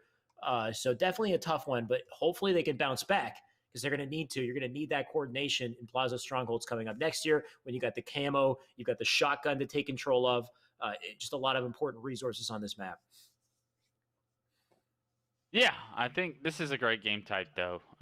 One of the Halo 5's classics, been there all 3 years. Plaza, one of my favorite ASIM strongholds, is a great game type to really test these teams' awareness and their rotation abilities and their how they kind of want to rotate as a team across the map and make decisions of what they're going to prioritize and whatnot. So a good game type to kind of solidify who the better of these two teams are in Halo 5, I'll say. And with that, we're going to start this one off. Looks like we're going to start from Swish 5's point of view. He's going to try and make his way to this camo, potentially, or he might just have his eyes set on Nest. A big one-on-one against Swish, and Eli is won by Swish, and with that, they're able to find the camo player, take him down, and hop right into the bottom mid-hill. That's going to allow them to also rotate towards the Nest. Nice opening kills for sure. They do get that bottom mid. That's such a difficult capture to pick up. So for Skadoodle to get that early bottom mid cap, very important for them. They do have an opportunity to get that Nest for free as well. So we should see our first 2 cap on the side of Skadoodle. In the meantime, going to try to cut their losses. You got Blue over in Yard. And Swish, he's already aware of that Yard presence, trying to be in an anchor position here that takes nades from both sides. So he's out of the picture. Jimbo right now, 1 shot living up. You can see a player flanking all the way through Nest. I love that awareness from Jimbo. Probably heard a call out. Turns over to Nest, gets a crucial slay, and Karmia being sneaky top mid. Does it pay off? He does get a trade. Beautiful job so far for Skadoodle. Picking up right where they left off in Game 2. Right here in Game 3, it does look like they lose a few members. They need to be careful here as Jimbo goes down, gives his life. Fortunately, they trade that kill out, and no one able to really jump in the bottom mid-hill from Team Anime. They're going to be fighting from the Yard. This is a tough position for them to be in. We'll have to see how they're able to coordinate to get out of this, but they need to get some slays, and it doesn't look like the kill feed's allowing that to happen. Exodio just take it down here. Bohm right now on our screen. You can see 20 points on the board for Red. This Bohm dives into bottom mid. Bit of a risky play right there. Gets shot from multiple sides, so he's out of the picture. Jimbo right now, nice trade, or nice kill from him. Not even a trade. He will make his way to Yard. This is so great from Skadoodle. If they get this Yard presence, it's going to force the attention of Blue here. Maybe give him a trip cap temporarily as well. You can see Bohm getting in there trying to stop it, but ultimately can't do it. So a temporary trip cap in the favor of Skadoodle right now. And Shoddy in the hands of Jimbo. The man's lighting up, hitting shots. Not quite getting that second kill, but Karmia in position to pick up all the resources and use them. Still total control in their favor as of now. And with it, the score just continuing to climb here in Game 3. 40 points and climbing. It's a goose egg on the side of Team Anime. And you love to see Skadoodle really start to heat up like they are now. Karmia, he does this time and time again. The man pulling out the jumps, by the way. That nice little spring jump, bottom mid to top mid. Looks like he's got that nice and consistent. I approve. 52 points on the board, by the way. This is looking like a bit of a blowout for Skadoodle as they are just pulling away from this blue team. Shoddy in the pocket of Karmia. He's trying to hit the fancy jumps into loop. He doesn't even need to hit that jump. He should be working with his team here. So he will go up the glass, going to try to get the bottom mid. Might be too late for this one, but somehow he gets the reset. So he must have stepped in the last possible second as they were leaving, and he got the cheeky reset on bottom mid. Yeah, I'm not sure what happened there, but that's a huge blunder by Team Anime to let him get that reset. You're already down 60 points. You can't afford to make mistakes like that if you want to come back in this game. But enough of a job done from Karmia right there to buy his team enough time to get back in the fight. And because of it, they've been able to maintain this 60-point lead. Yeah, big opening start that they've turned into over half the game's points here. And they're still holding on to it. A triple kill from Jimbo, by the way, looking for the over. Jimbo! Oh, no, not like this, dude. Jimbo! You saw the patience from him. He had one more shot left in the Magnum. All he had to do was hit the head. He whiffed a big opportunity. It's okay. He's still probably got the game in his hands here, but just we'll have to wait and see for Jimbo's next overkill opportunity. Yeah, and he even, like you said, patiently waited to try and get that headshot on that player, and just didn't even line up the reticle and missed. But enough ragging on him. I know I'm sure how that he's having feels. a fantastic game. Experience. Yeah, I'm sure he's having a fantastic game. 74-9 is the score, and it's continuing to climb. We got Camo coming up here in 10 seconds, and if Anime is not able to secure this Camo, I'd be shocked to see them come away with a win. We do have Karmia kind of venturing to push Nest, and something's going on both Next's screen, and none of it looks good. I promise you that, because that should not happen. When it rains, it pours. And those kind of kills you cannot afford to happen if you want to try and come back in the game. This is going to be all she wrote. The trip cap up to 85 points and climbing. Jimbo's got the camo. He's got a battle rifle in his back pocket. He's going to wait to the last possible second to step in this yard. Maybe his teammates are starting to rotate. They're not going to expect him to be here. They actually get out of it. Oh, man, that's a huge blunder. And Jimbo actually just playing chess while Team Anime is playing checkers. Yeah, you gotta love it. That's actually, take notes on a play like that, by the way, because players are in a situation like that when you're under pressure and you know you don't have a lot of time to get a capture. You're so eager to jump out the moment you get the cap. So people will do that. If you step in last second, make a cheeky play like Jimbo just did, you could totally ruin all their progress. But that was a nice way to close out that game. Karmia, Jimbo really making Team Anime feel the hurt in the end there. And I mean, as great as that team is, the better team's going to conquer here. It looks like that better team was our Skadoodle squad. I wonder if they can keep going forward, though, Wes. We know the kind of competition we got coming up here. Seeing that series, I mean, the way it closed out, do you think, up against a team like Flyers or Fire and Ice? I'm not sure if Fire and Ice are still in this. Does Skadoodle go any farther from here, do you think? I think they started to heat up in that game 2 and 3 of that series, right? I think that was like a much different team than we saw them play earlier, and even in game 1. The games 2 and 3 were very dominant performances from them. So if they can continue to play at that level, I'm not going to count them out of series against Flyers and whatnot. They are going to have to make some individual plays in those series that I'm really going to have to question if they're capable of making, because those players are going to be playing at such a high level individually on the other side of the bracket. But if they're able to kind of pick it up and continue to play at the pace that they did those last 2 games, then I think they can have a shot. Yeah, I agree. So I got the update, Wes. It looks like we're going immediately into another game here. So great game that we just watched. That means Skadoodle, they move on through losers. The anime team, they're going to go out in the tournament right there. And we're going to find out who's going to move on in this tournament losers side between Fire and Ice and No Mercy. This game is already underway. You can see 2 caps on the board. That's for Fire and Ice as they lead game 1 in true CTF. Yeah, Fire and Ice already up 2-0 to your point. And this is just probably a beautiful start from them. They're a little bit into this game, probably 7 minutes in this game, so a little bit of time, so that it hasn't been like an overall stomping, but it'll be interesting to see how Fire and Ice is able to rebound through their losers bracket, because this is one of those teams that can always find themselves in the top 3, in my opinion. Yeah, Fire and Ice, definitely a strong, high-caliber team.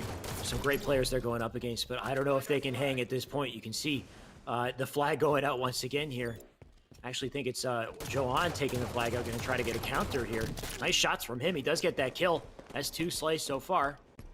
Right now, Guardian on our screen, going to try to pick up that flag, get it a little farther. He does have the baton, going to try to pass it over here, so he actually might be able to get here. He's got some players in blue base to pick it up once again. Not sure if there's anybody on car side to stop this flag from going in. It looks like there isn't. So nice flag on the board. We got a game here. No Mercy getting 1. Yeah, I love the fact that we hopped on board and the game was 2-0, and all of a sudden No Mercy is able to answer as soon as we click in. It's like they know we're watching, the lights are on, and they're going to pick up their game. Big step by No Mercy to making this a valuable series and an interesting series at that. Johan, I know we've had previous times and experiences watching him, and he had success. But it'll be interesting to see if they're able to really play as the series goes on. Magico looking to stop that from happening. Getting the defense over in red here. Nade into Pink Attic. Got his teammate collapsing from P3, so that should take out that player. He seems to be aware of one more on him, and there you go. Spots him, gets the trade. That's a big trade to get the defense running and teamed out with an opportunity to push up. Running, wasting no time. Getting over to Camo. Does burn it, so that's out of the picture. Better yet, better to keep it off the map than in the hands of the enemy here. But right now, playing defense, we see Fire and Ice just kind of hold up in their base. Pressure really coming in from No Mercy. Love that No Mercy isn't just folding, right? I think it's very easy when the clock's starting to work against you and that you were down 2-0 that you would just fall over and try and look to game 2. They're trying to fight out of their base right now, but this is a very strong push from Fire and Ice that I think has the potential to have the success to close this game out. If they're able to find this kill here on a Johan, it could bode well, but actually 2 kills go in favor of No Mercy, so great defense from them. Still pressure on in blue. Noble gets taken down. They get that defensive kill. Going to try to push back out the base once again. Got Magico trying to work with his teammate on pink side. He gets melted, though, so Magico going to have to play defense. I've seen this time and time again from Fire and Ice. You said you like that No Mercy aren't letting up. They really are not giving any mercy here. They're keeping that energy. They're going to try to run this flag. Zard just barely getting it out. A pink Attic, but opts to take the Slay instead. Doesn't get the kill. So that flag's still out and probably easily returnable at this point. So Fire and Ice actually elect to not return it. They're just going to take advantage of timing and fly all the way across the map. I like this play. Noble getting under the base. They're going to look to get this counter flag. Yeah, they're going to know all of No Mercy spawning of car set. One of them, however, has already overextended and gotten full. So as all of this damage is going, there is the flag being pulled across the map. Fortunately, they have 2 kills to their name, so there's 2 fresh dead, and they should be able to impact this flag. Unfortunately, Noble's going to fumble that flag run, and that's going to stall him just a little bit. He is going to play this smart and go out the front, get a shield back. Bullet picks up a double in the kill feed, and that should be the return if they're able to collapse on these last 2 car side. It looks like 1 goes down, the flag still being down car side on the map. No one there for Fire and Ice to get the return as of just yet, and now we have a bit of a stalemate as this game continues. Very important standoff right here. This camo could definitely disrupt things, so we'll see who ends up grabbing that. Looks like Running gets a crucial kill, and I think Running's got himself that camo as well. Bullet's going to stay back in the base, holding on to flag. Running's going to be looking to make some big plays. Look at him spring jump back up to top mid right there. So he's trying to get something going here. Running does get a kill. He hasn't been taken out yet. Defense coming in from Bullet as he holds on to this flag here. Sepstar's going to try to stop Bullet as he flies up through pink side. You got pressure coming in through pink and car Attic, so I'm loving the pressure from No Mercy. Despite the camo in the hands of red here, it's as if it's not, though. Running right now, he's used the entire camo for defense, and now he's got the flag. That flag might be returned, and if so, we might be seeing one on the board here. Big return comes out from Guardian as he plants one in with less than a minute left. Looks like we might be going to overtime here, Wes. We're definitely going to overtime unless these teams are able to push across the map much quicker than I think they're going to be able to. We do have Fire and Ice opting for that plan, though. They do pick up a kill, but they're traded out immediately, and that's 2 dead for both teams. 28 seconds left on the board. It'll be interesting to see who gets really map control once this game starts to realize, once these 2 teams realize that they're going to be going into overtime. There is a nice double kill pink 2 from Sepstars. They are opting to push the base. Are they able to stay alive while doing it, though, is the question. Sepstars gets a beautiful double, but look at the round of slays that comes in. Big defense from Fire and Ice right here as they get back to blue base. Going to try again for this flag. They know it's a car side spawn, so Noble intimately aware here. Firing shots in. Going to look to clean up this kill on car 1, and he does that. That flag should be getting pulled, but it isn't yet. Defense still coming in. Double from Noble. Triple, not quite a triple. Magico does get it. Either way, flag's out. We're now in overtime, but it might not be much of an overtime if they can't stop this flag as he takes it up through pink side. Beautiful movement to get it there. Nice and quick and clean. And that'll sink it in. That is game 1 for Fire and Ice in overtime as they take it 3-2. Yeah, Fire and Ice not letting momentum shift too far away from them. They were up 2-0 when we tuned in. 2 unanswered caps go in favor of the No Mercy Esports. And eventually Fire and Ice is able to finally get that 3rd and final cap and end this game. They're going to be taking the series lead 1-0 as we go into game 2. You know it's a long game when you've got multiple players over 30 kills, like 38 from Bullet, 32 from Noble, 21, 23. So Fire and Ice really slaying. Not to say that blue team didn't slay themselves. They did a pretty good job in the slays category. You can see the advantage, though, over to Fire and Ice. The damage advantage probably over to Fire and Ice as well, just by a slight margin there. So great plays from them. Definitely a very close game for game 1. And if that's any indication of the series, I think we could see one hell of a back-and-forth series here as well. Starting it with True CTF, I would assume we'd be jumping into Rig Slayer for the next one as well. Yeah, absolutely. It's going to be the exact series layout what we just watched. It's the same point in the bracket, just the other side of the bracket. And, yeah, I think Fire and Ice is the stronger team. I don't know how they kind of slipped up and started letting blue team come back into this, but I don't expect that to be the case in this layer. I'm almost expecting a 2-0 in this series, but No Mercy Esports can pick it up. They can take this to a game 3. They've proven that when they get momentum, they can efficiently turn that into some success in the game. Unfortunately for them, it just wasn't enough in game 1, but they did fall down to a 2-0 deficit, and that's not hopefully going to be the case for No Mercy Esports fans here in Game 2 either. Yeah, I guess we'll have to see, of course. So Rig Slayer is going to be next. I have joined the lobby now, so I've got the full reins to see all the different POVs as we go through. I know in the meantime, there is a separate series being set up. I think Flyers will be going up against Skadoodle. Not sure if that's going to happen in the background or if we'll jump back and forth, but stay tuned for that. In the meantime, this could potentially be the last game in the series here. Of course, if Fire and Ice take this Slayer, they'll be moving on through loser side of the bracket in our best of 3 here. So going to have to defend their honor here and try to push it to a game 3, this blue team. We've got the camo to fight for. We've got the shoddy. We've got the sniper to work for. So a lot of goodies on this map. Of course, we've seen it a couple times now. Let's find out how these teams elect to play those power-ups, power positions as we started up here, just jumping into Rig Slayer West.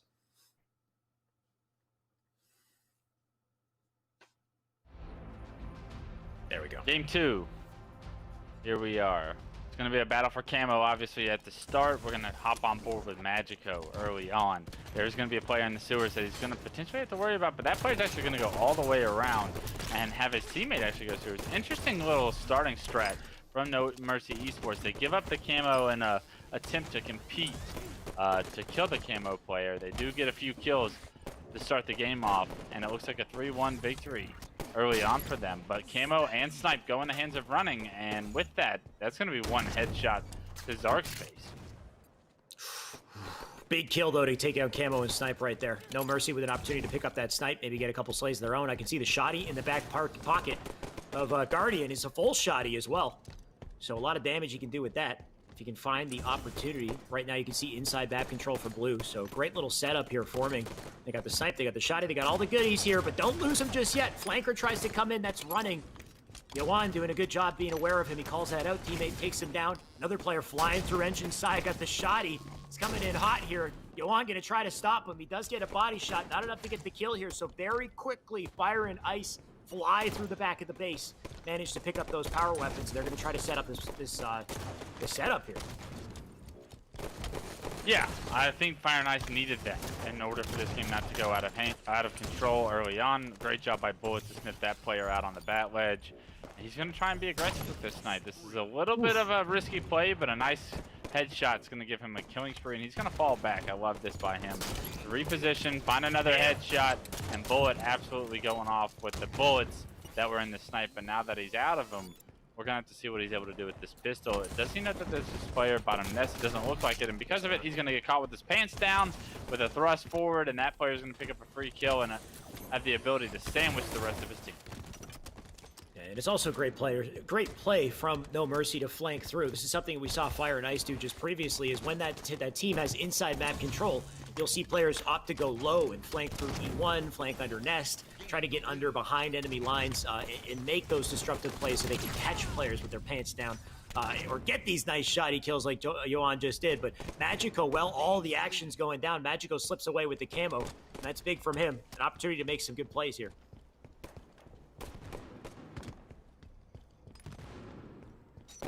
Let's see how patient he is with this camo. He's gotten behind enemy lines, is able to find Johan with the scatter shot in the cuts, one shot. Does he give his position away? It doesn't seem like Guardian's gonna know he's here. Nice back whack for Magico, and this is basically perfect camo play, right? Now, he has his eyes set on that scatter. He zooms in to verify that the scatter's still on the ground. Able to find it out, and with this he could do some serious damage with this camo. He doesn't have too much time left in the camo, but maybe enough time to impact the snipe that's coming up here in 4 seconds.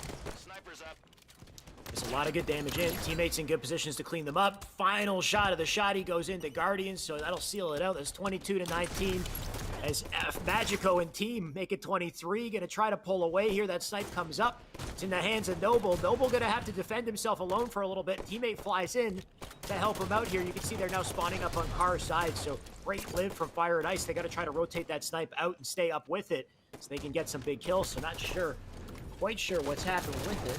I think Noble still got it. Actually, no, it looks like it went down on Nest. It's going to transfer hands like a hot potato, but Magico's going to end up with it. 5 shots left to work with as well. We'll have to see what he's able to do with these 5 shots. He's got the 5-kill lead, so doesn't necessarily need to do too much with it. Just keep it out of the hands of No Mercy Esports, and you probably will advance in this bracket. Does spot a player dropping out of Nest.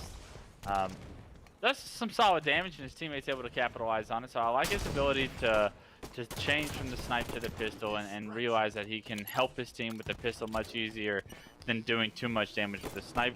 Finds another assist there from Noble. And so far, he's just having some good presence. Camo is coming up, so I want to see what he's able to do to kind of impact the story of this next camo, because No Mercy knows it's a win condition for them, so they're going to have to be hard pressed to try and compete for it. And a great job by Magico to land perfect shots onto that player in the basement in order to get his team even closer to this victory. Fire and Ice definitely looking like the better team at this point. A 10-kill lead they've surmounted here, and they're going to try to hold on to it. They're doing just that, running right now. Flying through Tower 1, gets a big kill. That's a double for him. Shotty now in the hands of Fire and Ice once again. Remember, this is the team that got 3rd place in last weekend's tournament. So this is no surprise that they're playing at the level that they are. They're just going to look to close this out here. Zarak flying into a 5-shot. Rough for him, because Running's literally hitting everything as they pass that 40-point mark. Yeah, this game looks like it's going to be all she wrote if No Mercy Esports doesn't drastically pick it up here at the end. They're going to need to get several unanswered kills, but the kills typically have been going in the favor of Fire and Ice, and they continue to do so. It's a 15-kill lead with only 6 kills to go. Yeah, we saw a quick 3 dead there for a second as well. 6 kills left, like you said. Noble gonna make his way up to top tower. Nice position to put in the damage. He's got his teammate pushing up yellow. Multiple players coming out this long haul right here. Noble gonna fly in to get the damage. Gets 1. That's a frenzy for Noble. Apparently he's been going off in the background. He's making some big plays. 4 kills left to close it out here. Bullet should get an easy one Tower 1 if his teammates don't get there first. And try to take out this player above him from Tower 2. Zara getting so greedy with the challenge. That's not gonna work out. That's now 49 with the double. 1 more left to close this out. Fire and Ice have punched their way through the loser's bracket. Going to continue to fight through the loser's bracket. They're going to take No Mercy down and out of the tournament. A much stronger game, too, from Fire and Ice than we saw in Game 1. They're going to need to play at that level if they want to continue throughout this loser's bracket, because it's only going to get harder from here. Yeah, it definitely will. Fire and Ice, it's going to get hotter. They got to be, they got to ice up. I'm trying to find a way to take their name and twist it. You can tell what I'm doing. Stop doing Either way, I'll do what I want. Shut up. Either way, Fire and Ice, they're gonna make that was the easy one, I would say, for them, right? That out of all of the options that they had to play through loser's side, that was the appetizer, I would say, as far as the competition they got to go up next. So, like you said, they're going to have some harder games coming up very soon. So we'll find out what happens with them. In the meantime, I know we had a we had a series happening simultaneously, and we do have it. It's Skadoodle and Flyers going up against each other. They might already be mid-series, but let's see if we can jump into that. We're going to jump in immediately and find out what's going on over there. This should be a pretty hot one as well. Of course, Flyers comprised of pro players here, so you think they have the advantage. They also got a double coming into CC. We're jumping into a triple from CC here, and I believe this is game 1 in our series. You can see the advantage over to Skadoodle, now 64-40, but Super CC looking to put a stop to it. Yeah, and it looks like all of those 3 kills in that triple kill were needed for his team to come back, and as they do secure Catwalk, but still 2 strongholds in favor of Skadoodle. Even after that triple kill from CC, we see early in this series, Skadoodle has actually built a 30-point lead, and that is a very large lead, I would say, going into the late game here. And it looks like we do see multiple kills starting to go in Fire's favor. Are they going to be able to contest Catwalk while taking Blue Bin here is the main question. You know they have the firepower to come back in just about any game, but are they going to turn it on? Because this is what this Fires team does. They have so much potential, but it feels like they always fall short. Yeah, Skadoodle doing a great job just keeping them suppressed right now. Super CC flies in, though, gets a big kill. So they do manage to save that cap up on top Catwalk. They got themselves a double cap between top cap and Blue Bend. In the meantime, you can see those red players pushing over to Red Nice, going to try to get a temporary trip cap. It looks like they'll succeed here, so quick comeback in play here, unless Skadoodle can stop it. I like this cap up on top Catwalk. Swish right now. Going to try to live here. He's got his teammate with him, so should be able to do that. That OS looks like that's out of the picture. You can see CC grab that. The camo now up, and in the favor of Skadoodle, they're going to try to live with it. Big play for Swish if he can get out of here alive. pressure coming into back to security right now, and he gets out. So big play from Swish. Yeah, huge plays from Swish to continue this team and their momentum that they've built so far in this game. He's able to somehow stay alive, dodging that player, and with it, he's going to actually continue to control this camo. They need to get control of Red Nest because they just lost Blue Bend, but a good job of controlling Catwalk, which is the main stronghold you want to focus on. So I kind of like what he's done with this camo. He hasn't really opted to push anything other than controlling Catwalk. But now, multiple players in Red Nest, he's got to be able to deal with them, but he's kind of playing this situation a little bit too slow for my liking. I know, and after all that patience, somehow Sparty sniffed him out, but he still won the fight. So good work from Swish right there, though. That's it for camo. And not too much came from it as far as points on the board here, though they do have that Blue Bend capture. That's pretty crucial. And to try to get that kill on straight sick, Corey just living up right there, but his teammate cleans it up. Big play from Jimbo. Kind of wild to see Skadoodle leading in this game one right now, just considering the caliber of the team that we have on Flyers here. But Wes, you said it. It just seems that time and time again, Flyers, you know, in these late games in loser side of the bracket, it's hard for them to really perform at the level that we expect. Yeah, absolutely. It's I don't know what it is about this team that can't get it enough to click. I mean, I'm not going to count them out of this game or this series if they were to lose this game. But if they're not dominating teams like Skadoodle, when they play against teams that I feel like they should be able to compete with at a higher level, what is that like? Why did it always feel that they fall short or that they can't get enough to click in that regard? Not sure what the answer is. We've got some pretty talented players here, so we'll have to see if they can clutch up this game right now. 6 points left to close it out for Skadoodle. Rockets in the hands of Jimbo. Nice shots from Straight Sick to delete him off the map. Simply Furby's going to try to get a piece of the action, but he's out as well. So Straight Sick head on a swivel. Man spinning around, hitting some nice shots. I'm not sure if those rockets were down, if he was going to go grab them. There you go. So we'll see what they can do. They got some good momentum.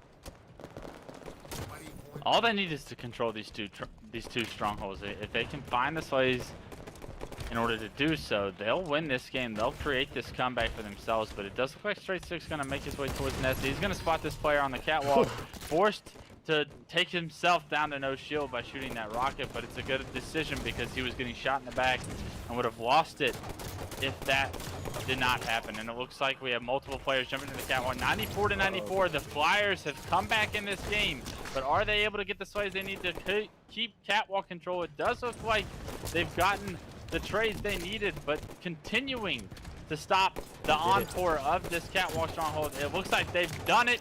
They've taken this game. They were down by 30 when we tuned in. They've been able to crawl all the way back and call themselves the victor in game one. Here we are doubting these guys, and as we're doubting them, they're making a hot comeback. So I love the fact that Flyers are proving us wrong here, though. This is what we expect to see, right? We just considering, you know, these are pro players on this roster. Not to say that Skadoodle doesn't have some of those players of that caliber. I mean, you got Jimbo on that roster as well, and you got 3 other players who are at that amateur level, but definitely on the come up as far as their raw skill. But it's just, you know, it's wild to see that went as close as it did, but a clutch comeback right there. Is going to seal out that game one. Of course, a best-of-3 series, so we still got another match to come up here. We'll see if Skadoodle can start out with the momentum that they had in the previous game and maybe hold on to it throughout, get themselves a game also. But we'll have to find out there. We got a new format, new series layout here, Wes, so not sure what we have for our following game, but I'll get that for you. It's going to be Slayer on Regret coming up next. And it looks like we also got replays, by the way, Wes. We can watch some hot moments from a previous series.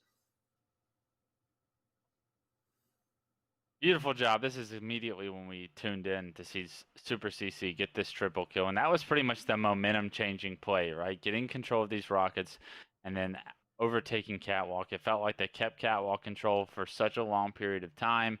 And in doing so, they were able to really come away as the victors of this game. It was looking ugly when we tuned in, like I said, but it turned that switch on that we know that they're more than capable of doing. Yeah, they definitely turned on the switch. So once they got that double cap, we had a Straight Sick.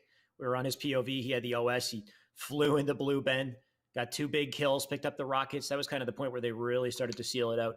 I'm trying to jump in their lobby so I can catch this action, though I am stuck loading right now, so I'm going to go back and come back I'm going to reset the app real quick, see if we can jump in here. But Sparty, I mean, he was going off, perfect shots from him.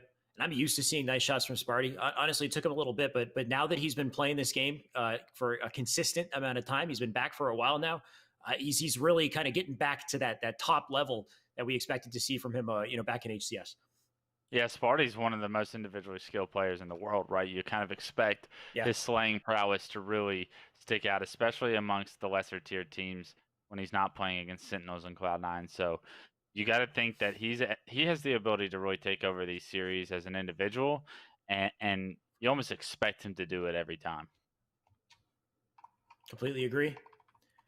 I'm going to try to jump in this game so I can catch the action firsthand. And it looks like I'm in. And we should be jumping into Slayer on Regret for our game 2 here, Wes. So, of course, if the red team, if Flyers takes this, they're going to move on through losers bracket. They'll be knocking out Skadoodle. Of course, if Skadoodle takes it, they will take us over to a game 3, which I think might be a Fathom CTF, but we'll see that when we get there. But Slayer Regret, probably the most momentum-based map game type combo I think we have in HCS. This swings. We've seen 10 kill swings back and forth, especially when you got that OS bottom mid. If one team grabs that, it can go, every which way. You got the caster to worry about as well that just lights up bases if you use that correctly, and the combo to counter the OS. So once again, going to be a hell of a slobber knocker here jumping into a Regret Slayer, I'm sure. Yeah, the team that feels more comfortable playing fast pace and gets control and is able to do so, probably going to be the victor of this game. I have no doubt that I expect Flyers to come out guns blazing in this game after what we saw towards the end of game 1. Hopefully they can ride that momentum into reaching their potential that we know they're capable of. For Skadoodle, you have to get over shields and control them in order to win this game, in my opinion. And unfortunately, at the start of the game, it's going to be a 4-1 lead for Flyers. You gotta love how quickly Sparty grabbed that carbine that spawns in the basement door and then took it out through to the the needles hallway right there and got a massive double with the carbine. So just picking up a really nice angle, flying his way over. So great play from him. He then trades out carbine to get the combo. So taking full advantage of every weapon on the map here as he drops down to bottom mid. His team now leads 7-3. He does get taken down. They're going to fight for top map control here. Straight Sick does win his fight with Simply Fear Me. Going to dive in on Karmia, who's just flying through red base here. Straight Sick with the shots should clean this up, but he does. That's a 10-4, 6-kill lead right now to start out our game. Absolutely. Great job by Flyers to ride the momentum from game 1.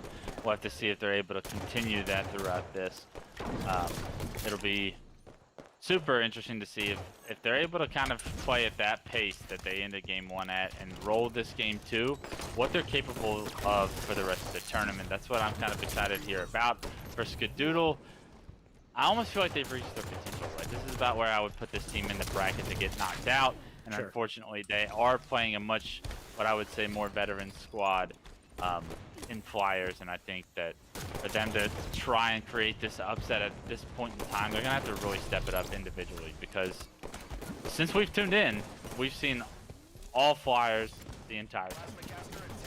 Especially on this map game type, for sure. I mean, an over 10-kill lead right now as they continue to collapse here. Super CC almost getting a big kill on the Fear Me right there, but Fear Me going to live up with shots over to top mid. Going to try to contest this battle. Take a look at the nade placement right there. If that player had jumped up, that would have been clean, but going to opt to go back down to bottom mid. OS now up.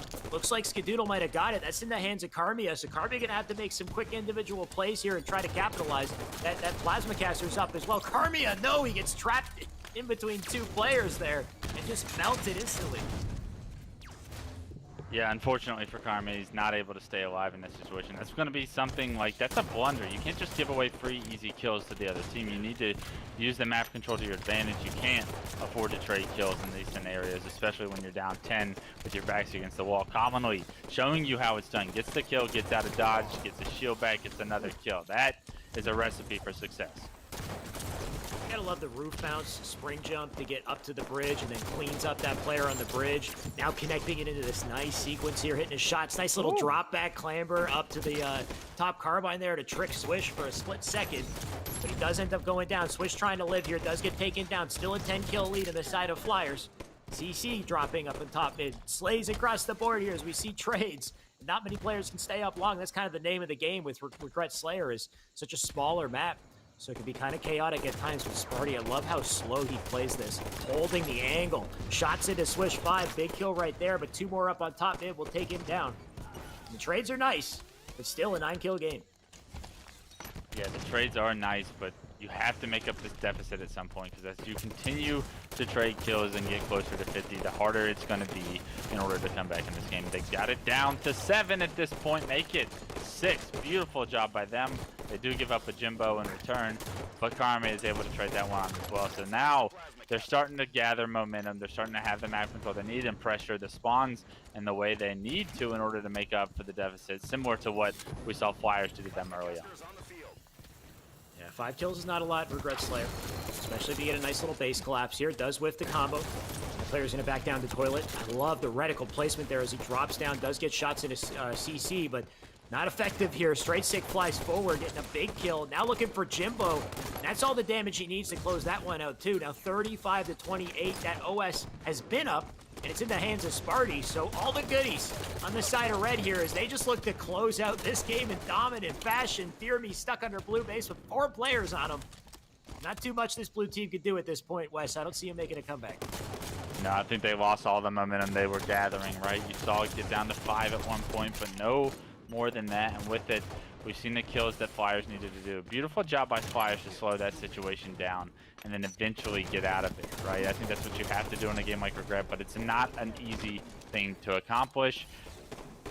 Still, though, 7 kills needed for Flyers to close this out, and Flyers has shown that they're capable of blowing leads. It'll be interesting to see how they close this out, and is it going to be a dominant scoreline, or is this game going to end up getting close as we get towards the end? Yeah, I mean, if it's a nice, clean close, then it definitely sets a good precedent for them going forward in loser side of the bracket. I mean, they got some competition to go up against for sure. They're going to want to kind of close this out comfortably. So far, so good. Still 10 kills separating these teams. Connolly flying in the blue. He's got Chaz, that CC, to help him out to get that kill. You got to love the teamwork and the team shot coming in to make sure they at least get that crucial trade. Now 4 left to close it out here. And I mean, make it 3. It's going to be over quick. Yeah, absolutely. This is going to be all she wrote in favor of Flyers. They do what they need to do to get the job done. That comeback in game 1 was a huge momentum boost for them. They're able to ride that here in game 2. And a great job, right? This is exactly what you want to see out of Flyers. Yeah, nice clean close. 50 to 37. That takes it 2-0. Drops Skadoodle out of the tournament, and Flyers will continue on through the loser side in the bracket. So some great things to see from Flyers, I'm sure, coming up when they can make some plays like that. It looked a little scary in Strongholds. I think when it came down to the objective game types and their efficiency, something was not quite clicking for them in the first half of that game, but they clutched it up. And when it came to Slayer, I mean, the better team clearly showed themselves. There was no real contention coming out of Skadoodle when it came down to Slayer. So, I mean, the scoreboard definitely shows it as well. Some great slays coming out from Straight Sick, from Sparty. Great accuracy from these guys. And that's to be expected. I think we will be jumping into another match shortly as well. But just to close that one off, Wes, any thoughts on that game and what you think as far as Flyers moving forward? Do you think they got potential to continue, or is this kind of the end of the line for Flyers? Yeah, I guess it depends on who they play. I guess they're going to be looking at Kansas City Pioneers, which is going to be a really uphill battle if they're able to take care of Fire and Ice. Kansas City Pioneers doesn't look as strong as they typically should, so Flyers does have the quality players to compete with them, so we'll have to look to see if they're playing at that kind of a level. Well, first, KCP need to take out Fire and Ice. And that's it. That's the series we're taking a look at. So we've jumped immediately into yet another series. This is game 1. Of course, it's already kicked off. 28 to 18 to start it out as Fire and Ice have a narrow lead. And Noble somehow living through an onslaught of bullets here. 3 players out in blue band will take him down. But they've traded it out for Top Cat and Red Nest. You see an early lead for Fire and Ice. That's kind of surprising as we tune into this series, right? I think Kansas City Pioneers a heavy favorite coming in, but they're not playing well today. Something's off with this team. They're not typically playing at the dominant level that we know that they're capable of against these lesser teams, and running with another double kill is going to continue the momentum in Fire and Ice's favor. So I love what we're seeing out of Fire and Ice right here, but I'm more worried about Kansas City Pioneers and what they're going to be able to do to get out of the funk that they're in today. Yeah, kind of a off day it seems for KCP as far as what we've watched of them. We're used to seeing these guys being a top contender. I would expect them to be in grand finals, honestly, up against that X squad. So whether or not they can kind of summon that energy and make that comeback, it's all going to depend on a series like this. Fire and Ice are the perfect contenders to showcase that. But so far, I mean, Fire and Ice, 52 points and counting, getting some nice slays as well. Bullet staying up. Nice live from him. The thrust to stay in tower. And that makes him a nuisance for later on. We got the Camo OS coming up as well. They're going to look to take control of these power-ups. They do that, they can keep the lead. Huge opportunity for Magico to make another camo play. We watched him in the previous series play very slow. Is he going to be able to stop this, though? He's got players on both sides, and he's got turns his back to one of them, actually. The player, actually, in Manny, misses a ton of shots and actually trades his life away. And does look like he got the reset on that. So Magico might not have been perfect, but he did get the reset and buy his team some time to get out of the trip cap. But still, a trip cap nonetheless, and Kansas City Pioneers now has an opportunity to really continue this comeback.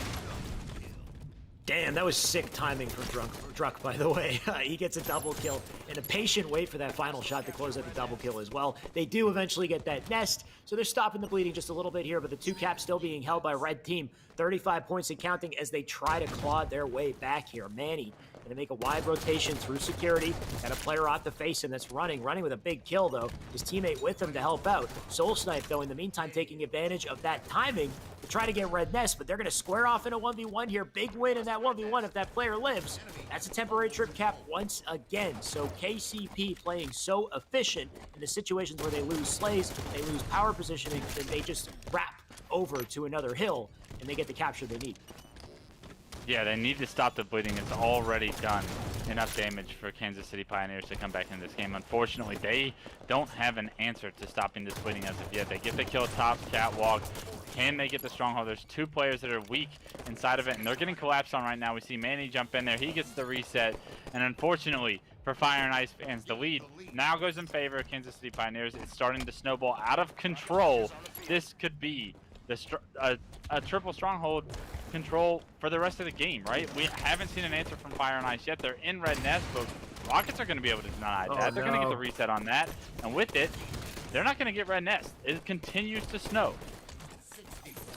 Yeah, it's definitely snowballing here for sure. A double kill coming out from Talik. Trip cap still being held onto here. I think that camo went to the hands of KCP as well. 83 points in counting here. You can see that camo flying out in red catwalk. I mean, this is just the name of the game with strongholds. At one point, it looked bad for KCP, but the moment they got map control and power weapon control, it's looking so damn rough now for Fire and Ice, as this might be game over here. If they can't pour their resources into Top Cat or Blue Ben and get at least one capture, they're going to need two now. This is looking like it's over, West 99. And they will close this out in one smooth sequence. KCP, they must have been down. It was what? I think it was like 63 to like 39. And in one series of events here, they managed to take it out to 100. Beautiful. Absolutely beautiful Halo once they got controlled by Kansas City Pioneers. That's the Kansas City Pioneers you know and love that are consistently in the finals. Manny, however, 4 and 13. I see the 17 assists. I'm not going to ignore those completely, but 4 and 13 is not going to cut it when you play against stronger teams. Noble left the door open, or Fire and Ice left the door open on that game, and it was Kansas City Pioneers that got control and what felt like never lost it. But Manny's going to need to pick it up a little bit to have this team not have to just compete in every game, right? It cannot be that hard to get wins every single game, or you will not have success against stronger teams. So Manny's going to have to pick that one up. Yeah, we'll see what Manny can do in the remainder of the series. Of course, we will have Regret Slayer coming up next to find out whether or not that's going to close it, just same as last series. But I mean, overall, you got to respect the rotations, the timing that came out of KCP right there, managing to get control long enough to hold on for the moment the power-ups and the Rockets came up. And that's what really spelled the end of the game there. There was one point where they got the Rockets, those players poured into Red Nest. They almost had the cap. And then I think it was Druck who came in last second to just completely disrupt it. So if you can hold out and get that timing, that collapse on those spawners, long enough to get the power-ups, get the power weapons, I mean, it just totally snowballs from there. So great plays from KCP. I'm now in the lobby. We've got Regret Slayer coming up next. This may close out the series unless Fire and Ice has something to say about it. But we just saw this previously. I mean, it's one hell of a battle on Regret Slayer. It's pretty wild. Yeah, one hell of a battle, right? And that's what you want to see throughout every one of these losers bracket series. You want to see close contested games throughout the entire way. Typically, we see one of the better teams like Kansas City Pioneers just run through everybody and none of the games are close. But because it feels like everybody's either starting to catch up or some of our better teams are kind of starting to like fall off or play lower than the level I kind of put them to, we're having a lot of great matches, and that's what I think is exciting for viewers. Completely agree. We got another great match coming up, Wes. We've got Regret Slayer about to start here, just loading up now. Got the OS to take advantage of, the Plasma Caster. I know the Caster doesn't get a lot of love sometimes, so I'm curious to see if somebody does opt to collect that right off the rip. But I'm curious to see what Soul Snipe's going to be up to. This man's fast. I think he might make an immediate OS play, or maybe he'll wrap, try to get a flank. If we can jump onto Soul Snipe's POV to kick it off, let's see what the man's got. I'm looking for some speed. Here we go.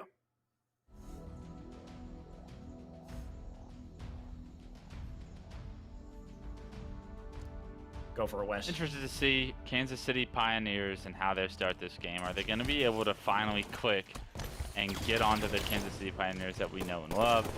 Or are we going to have to continue to see them struggling and potentially see a game 3 between Fire and Ice? Because Fire and Ice is more than capable of making that happen. Fortunately for Kansas City Pioneers fans, they get the overshield, they get the kills they need. It's a 4-0 lead early on. Manny trades his life. But a 5-1 lead in overshield is basically a perfect start for Kansas City Pioneers to make sure they close the door here in game 2. Yeah, pretty much all you can hope for. Even the combo in the hands of Talik, and he has the OS at the same time. It just adds insult to injury. He does hit that combo shot. Nade comes in. He's got a teammate to collapse in red base. A nice easy kill. Cleans up that player on P2 as well. You got to love the shots from Talik here. Looking clean. 9-3 on the board. Pressure still on. Those unfortunate spawners going to be caught with their pants down here. Nice kill on the top mid as well. So just head on a swivel here. Talik doing a lot of good damage for his team. Yeah, I love what I'm seeing so far at Kansas City Pioneers. They're trying to be aggressive. They're trying to play like their standard selves. Manny going to be pushing car here. He's going to need to win this one-on-one. There's going to be no shield and chooses to challenge anyways. And that's a solid trade, having been down shots in that fight for Manny. You're already up 6 kills, so trades actually probably work in your favor for a little bit. We'll have to see if they're able to continue to compete at that manner. He is going to be trying to come off his spawn, and unfortunately, running already predicts that. He's going to have a great nade to back Manny down. 2 kills go in favor of both teams, but I like the positioning from running until he ran across the bridge there. That was going to give him the leg up. Yeah, Fire and Ice trying to claw their way back here. Truck having none of it, though. Does live from that nade somehow. Nice back off from him. 18-12 here, top mid in control for Fire and Ice right now. Manny gets the opening kill, though. Love the movement from Druck as he flies to top mid. Damage onto both of these players. Magico going to try to escape, but Druck with a 30 double. Does get taken down from Red Side Car, and a triple at a Noble. So what a way to answer back. Is it enough, though, to stop the momentum, to make any sort of a comeback here? He did have bottom mid. That OS now coming up. I'd like to see it in the hands of Fire and Ice if they want to make a comeback here, but they are going to get melted, and they do manage to burn it. Yeah, unfortunately for Fire and Ice, they don't exactly get the overshield, so it's not the perfect setup you want if you're a Fire and Ice fan to come back in this. And it's actually a huge burn from Kansas City Pioneers to make sure that that happens, because if it doesn't happen, then it's a much like closer contested game, and you have to deal with this overshield player. But once again, Kansas City Pioneers knows what it takes to get the job done, and they're doing so. 6 kills separating these teams. Bit of a comeback gonna have to happen from Fire and Ice here if they want a chance. They do have top map control. Manny right now flying up the top mid. He's got a teammate on car, though, so this could be a nice pinch on Noble. Takes him out nice and quick. In the meantime, these two players trying to chase down one guy in red. They can't do that. Magic goes out of the picture. Manny flying up into running. Gets a nice double kill. Just all these unanswered kills coming out of KCP right now as they extend their lead to 10 kills and counting. Yeah, beautiful job by Manny, and a great play to continue his spree over towards Pink. I love the aggression out of him. He gets another double kill and make that a 6-3 for Manny, and he's going to extend this lead for his team to 12. So Manny basically making the difference between what was just a 6-kill game and what is now a 12-kill game. Manny doing it all and really stepping up after a poor performance in game 1. He's going to be the difference maker here in game 2. Yeah, this is looking already out of the running here for sure. Nice double from Druck, though. Just holding on to ring 3. You gotta love the movement right here as he stays up in high ground, hits the shots that he needs to while repositioning. Now, Noble gonna be a victim as well. That does end up being a trade. At this point, I don't expect to come back here. We do have one more OS coming up. If Fire and Ice can grab it, maybe they got something in the works, but they got no form of control over that OS. That should be nice and easy over to KCP. So just to add even more damage onto this incredible lead that they've already got, 48-34. The stake has been avoided, but damn, is this game ever over, Wes? Absolutely. This series, this game over with. Kansas City Pioneers steps it up big in game 2. They need one more kill to close it out. Who's it gonna be? Probably you, Bullet, based off the positioning, and Druck's gonna close this one out 50-36. Kansas City Pioneers starting their losers bracket run, starting to pick up their gameplay. We know they're capable of making it all the way to the finals. Is that gonna be the story we're telling here in a couple series?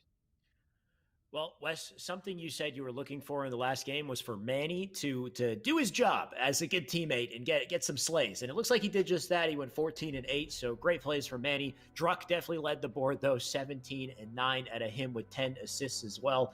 Some good damage, too. Nobody even hitting 2K damage because that game was so damn quick. But obviously just a great game for KCP overall. And when you compare this series to the one that we just watched previously, it's kind of nice to see that Flyers, they went out in dominant fashion too. They took out their perps, their opponents in dominant fashion.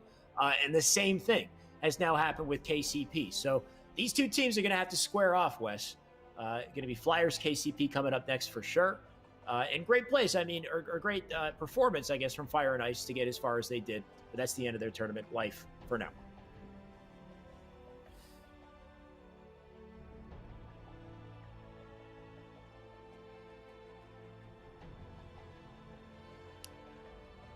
So you guys can still hear me. We've got another match coming up in losers bracket very shortly, and we'll get there soon after this break. So stay tuned, guys. We'll be right back with this game, which, by the way, is already loading up. So I don't even know if we can, if you want to throw it or we'll be right back. No, we won't. I see it back on my screen. Okay, we'll be right back. Stay tuned.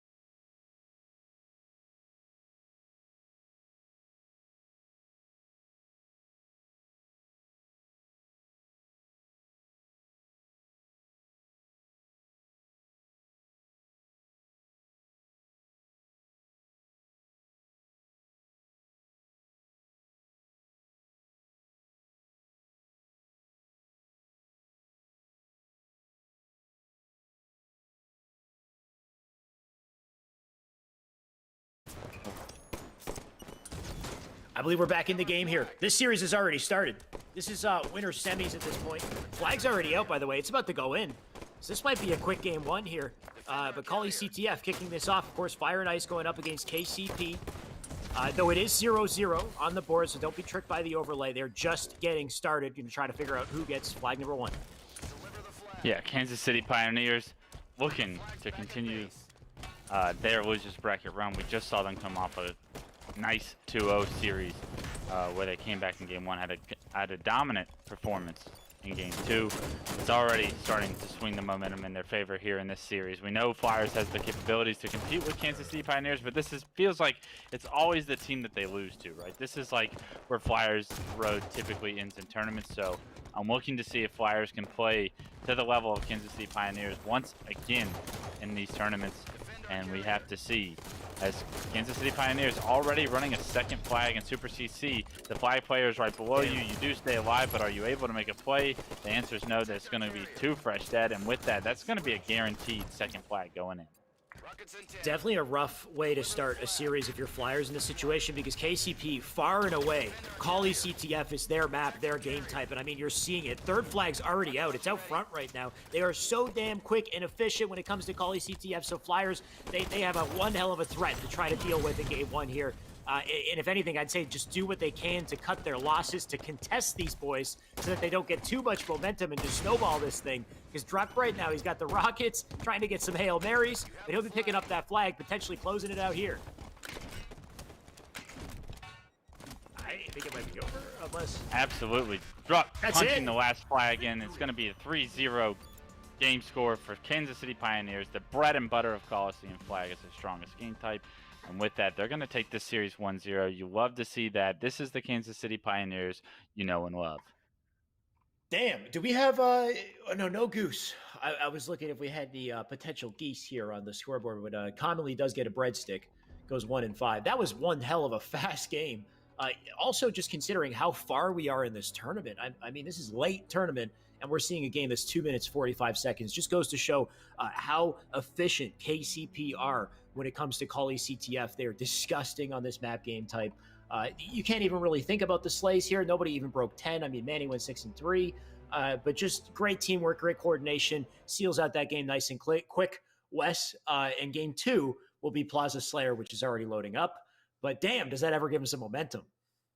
Yeah, absolutely. I think that they were able to ride. This is still the momentum from the game 1 of the last series, right? They needed something to click. It felt like they got that click with that triple kill when we first joined in.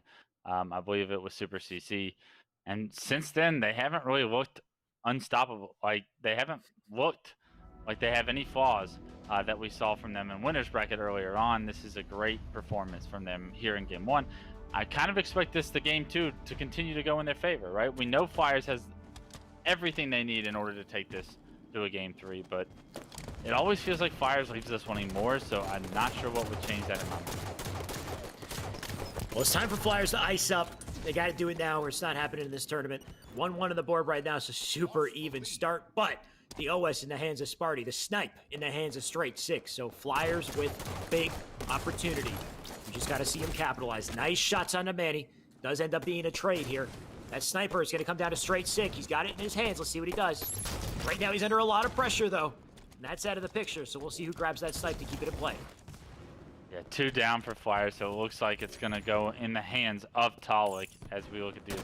All 4 players from Flyers snipes out of the map. We do have one in Spartan pushing dip, and it's up to Spartan to really control this area side of the map and allow his teammates not to get pressure from everywhere. Unfortunately, Talik with the snipe is going to be able to probably hold these players off. Spartan does get into blue and actually takes down that player, so that was huge.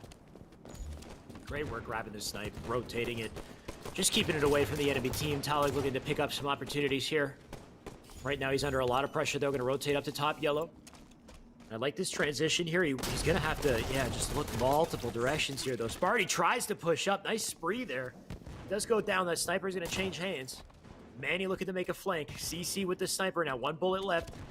We'll see if he can plant it in the brain of anyone here. But an even game so far, just 9-9 on the board.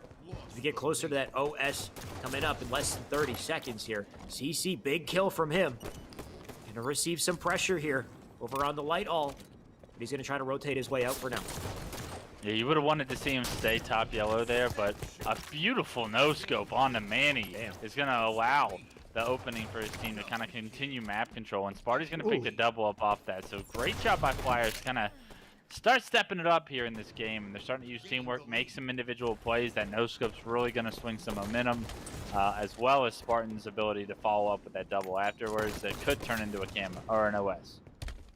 It did, but it turned into an OS for KCP, though. Talik, of course, has it. Going to try to fly up. Wonder what. How they weren't in a position to get that overshield after all of that goes in their favor. It's just like Flyers did such a good job of getting those kills, which should potentially open up the map for them to get the overshield, but they were in no position to get that overshield. So it's like, yeah, you got those kills, but what's important is the string of kills that this overshield is going to create, because now you're getting sandwiched from all directions. and the kills are going in the favor of Kansas City Pioneers. We saw a 3-kill swing for Flyers before Overshield came up, but you take a look at the score lead, and it's 22-17 Kansas City Pioneers. And KCP moving so quick, by the way. Talik's moving like he's still got the OS. There you go. He finally gets taken down. 3-kill game, though, despite the... Oh, my God, Manny, that was huge. You gotta love those ninjas. Comes in last second with the thrust, gets the back smack. Those types of plays put the fear in you for sure. But Straight Sick does have this sniper here. He'll rotate it back over to Glass. One of the most dominant snipers in Halo history, I would say. Like, low-key, probably a lot of people don't recognize how good of a snipe Straight Sick has consistently been across multiple Halos. He can do some damage with this thing, so he's in a position to where his team needs him to do damage with it. Is he going to be able to land the shots? He doesn't spot that player's loop as he looks away. The timing is not working out in his favor at this point in time, but he knows that there's a player towards loop. They need to get this kill, and they need to get rid of him fast so they're able to focus on the spawners over the blue. Yeah, Straight Sick's always been a great sniper. Well, I mean, as I say that, he just gets pelted by nades, so I guess that's the end of my storyline right there. Soul Snipe will take the snipe instead. He's got a BR to work with as well. Shots into CC. CC narrowly survives, though. Soul Snipe going to try to rotate this snipe out. Oh, my God, look at the pressure coming in on all sides here. Soul Snipe, you just got to burn the snipe in a situation like that. It looks like Blue's going to try to pick that up yet again here, Connolly with a nice angle. Beautiful shots from him. That will get the kill, and now you can see Flyers extending to a 2-kill lead here, and a clear opportunity for the OS, but they can't get it. That's a big snipe right there from that red player. Just trades across the board here as Flyers try to pull away. Nice combo coming in, the pressure on the Nest, but not enough to get the slays that they need here as KCP look to close the lead. Somehow nobody in Flyers was able to capitalize on that damage, which is shocking because it looked like Kansas City Pioneers was all trapped at snipe right there. Like, you have to think that they get sandwiched in that situation. Fortunately, Commonwealth and Super CC are able to pick up kills and weather the storm, but this game is going to go down to the wire. Wouldn't have it any other way. Right now, Sparty going to live up in market, going to opt to change lanes here. He's going to go all the way over to Nest. He's kind of alone here as well, so his teammates should be spawning up with him. You see Talik making his way up through posters here. Sparty squaring off with him. CC with the nice finish right there. Great opportunity here from Sparty. I love the damage that he's putting in as he just flies his way through the map here. Going to try to get this nice flank, too. Teammates pushing up through yard. I love this positioning from Sparty. Can he capitalize, though? Ooh, these nades coming out. He doesn't get the kill on Manny, but teammates there to pick up the damage. And they lead by 2 kills as they hit that 40-point mark here. Oh, it turns his back as soon as Straight Sick's about to jump up behind him. Does he know that he's here? Doesn't look like Straight Sick continued that pathway, though, and that's going to bode well for Talik to just stay alive in this position. Still down 3, and they know a player's over towards loop. Basically, map control in the favor of Flyers right now, but Commonwealth gets caught with his pants down top snipe, and because of it, they could potentially be able to compete for this overshield. Now Manny picks up a kill. Overshield coming up in probably about 15 seconds now. These kills are so crucial because they've opened up all of the angles for Kansas City Pioneers to collapse on these spawners that snipe and then pick this overshield up. You need to be careful if you're Flyers. The snipe is up, and unfortunately, Straight Sick not able to get the melee on Talik. That's so big. Where is this overshield out? Sparty McFlies picks it up, and with that, a triple kill on the death cam of, I believe it was Manny, is going to keep his team in this, but Sparty now with overshield snipe is looking to make the play to decide this game. I thought for sure after that play from Talik that would seal it out, but I forgot about that OS, and Sparty came in, he picked it up. Sparty getting huge kills right now, 48 to 47. He's got the snipe in the back pocket, but nades coming off in all directions, so that's it for him. Even game right here. 2 kills apiece for each team. Now 1 kill for KCP to close it out. Players trapped in loop. This might be it right here. They're stuck in the back of Travis. Somehow they're living, but not good enough. 50 to 48. KCP clutch it up and close it out. That's the end of the game and the series, Wes. That's a 2-0. What an ending. What a game. Yeah. Pure chaos. Absolute pure chaos for the past minute. And you thought that Spartan was going to be able to make a play with that overshield snipe, and unfortunately, it actually ends up like backfiring with his aggressiveness, right? Like, I like the play to push with the overshield. You don't want to get hindered by the snipe. You don't want to get found wasting the overshield and its potential. But he kind of sat in an area that was commonly naded, and once they got that first kill with the player hiding back there, he kind of just sat there and ate 2 straight nades, gets knocked to no shield, ends up eating a third nade. I feel like when you make that play with overshield, you just got to continue to fly, because you got to know that like players are going to try and help that one player that was getting sandwiched from loop, and where Spartan was coming from the LR and the rest of yard. But a wild ending. It's tough to kind of. It's easy to say that kind of stuff in hindsight. Right. But a tough decision, and the scenario doesn't quite work out the way they wanted it to in Flyers, and once again they kind of lose to KCP in a very close game, and they leave you wanting more. Yeah, that's the thing with Flyers is this is the closest I think they've come to hitting the very top of the heap here, and unfortunately, it ended in a very close series. So that is it for Flyers life. Definitely, a bit of an unfortunate situation with Sparty, as you already mentioned. I'm taking a look at the scoreboard as well, and it's a pretty wild score line. Super CC had 21 kills in that game. Sparty with 12, Commonly with 9, and Straight Sick with 6. And nobody really had a ton of assists either. I mean, the most assists came out of Commonly with 11. We had 10 from Sparty. So interestingly, lopsided scoreline coming out of this blue team on Flyers here. I mean, ultimately, still a great game on both sides. And you got to love the plays, especially from Talik at the end there. I love the rotation that Talik made. Even though Sparty got that OS and he clutched up for a little bit there, Talik had this beautiful rotation where he dropped down over to Soda. He got the kill on the bottom of the at the garbage truck, and then jumped immediately back up, collapsed on Nest to win those fights on Nest as well. So it's plays like that that allowed KCP to just narrowly make it through. And KCP will be going up against Just Latham in losers finals to find out who actually makes it to Grants. So 3 teams left in this tournament, Wes, to find out who's going to close it. Of course, on the winner's side in grand finals, we've got our team sitting pretty. We've got X, full of pro players, full of all-stars. We'll find out who gets to go up against them. But the real matchup that you're going to want to pay attention to is this one coming up next. It's going to be Latham and KCP. You don't want to miss this. So stay tuned, guys. We'll be right back.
Welcome back to Esports Arena H5. It's time for Losers Finals. If you aren't already aware, it looks like we're just about to jump into... One second. We're just about to jump into the game's already started, by the way. We're not just about to jump into it. It's happening behind us. So let's get into this game because this is our Losers Finals match. This is just LATAM going up against KCP. They're going to square off to see who's going to face off against the X squad.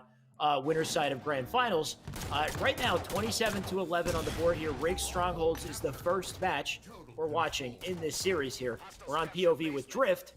Make it 30-11 right now as just LATAM hold on to a temporary trip cap and look to control.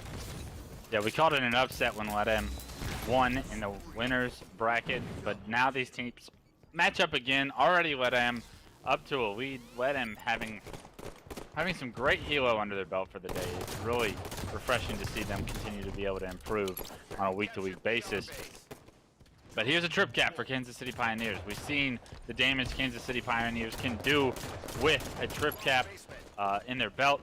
And it looks like, although the trip cap is subsided for a moment, the kills go in favor of Kansas City Pioneers. And once again, they're going to have that trip cap in their favor. Yeah, KCP looking to stop all the momentum from just LATAM, doing just that. Druck right now does get basement, runs around a couple times before jumping back up here. Why not? Do your laps. He's got a lot of work to do once these players start to push up into long haul. You can see that happening now. But they do manage to even up the score here. So basement Nest, ideal cap points to be securing here. But just LATAM making a push for Nest and a push for basement at the same time here. So Druck looking to disrupt that. Nice timing from him to dive into basement, gets the crucial trade. That stops the timing, but it doesn't stop the capture. Tapping can fly in there. He can finish it off. And that gives LATAM a trip cap yet again. Drift, you have to finish that kill. And unfortunately, he does not. And because of it, you would have thought that Nest was going to go in control, but it looks like LATAM has actually done exactly what they need in order to continue snowballing this game into their favor. They got the kills after that, and Drift picking up one of his own after tapping links to perfect shots. Pelu finds a third, and that's 3 dead for Kansas City Pioneers. Make it 4 with a railgun kill from Drift. They're going to be looking to push BR base, and now a potential trip cap in their favor if they choose to not give up base. Camo, they're all diving in for Camo. That was 2 players who dove in, but Drift with a surgical shot with that rail to get the kill. Does lose his teammates, though. You can see 3 dead right now, so that Camo's definitely burned. Look how slow Drift plays this. Just going to try to stay alive as long as he can. Maybe pick up a kill before he goes down here. Does pop one out with the rail. That rail, I think, might have 1 shot left in the chamber. We'll see if they collect it. Either way, Manny up on his POV. He does have the rail. Like I said, 1 shot left to work with. Look at the planet. Those players on just LATAM wisely back out of that situation. They're not even going to fight for Nest. They're going to opt to just hold on to BR base and basement temporarily here. Manny whiffing the shot as well. So that's out of the picture. Just LATAM doing a great job holding on to their points. You got to think of their position here. I mean, just LATAM, they're playing great so far. They won already up against KCP on the winner's side of the bracket. They're just looking to repeat the process here where KCP is going to try to stop this from happening. Yeah, interesting decision by Atso to not go into Nest with his teammate there and try and have his teammate solo cap Nest, because that rarely ever works out. And it doesn't work out this time as both Drift and Atso go down. It does look like Kansas City Pioneers has a brief set of control for basement and Nest. This is a perfect opportunity for them to continue climbing back. And I'm worried that if we don't see LATAM continue the snowball this game and win convincingly, that if Kansas City Pioneers takes this game, this series is going to go in their favor as well.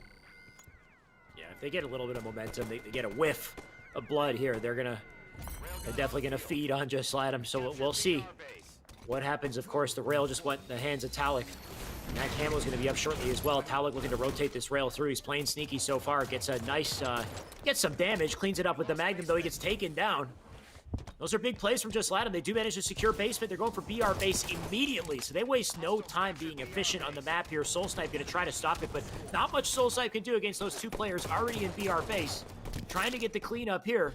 Camo should have been up, and I think it just got grabbed. It was grabbed by Manny. So Manny with the Camo in basement right now, going to try to make some big plays to get those captures back. Going to start with basement. Yeah, this is an interesting play by him. He's kind of solo by himself with Camo and Railgun, though, and Pelu doesn't really expect that to be the case. Manny almost giving up stronghold control. He's already got it over 3/4 of the way. He's going to find himself another kill. More of LATAM piling into the hill are unable to influence Manny from getting control of that, and that's all going to be due to Manny Camo Railgun. Manny really picking it up since we called him out in the one bad performance game that he had. He's been able to step it up, and that play can change the entire outcome of this game and is now giving his team control.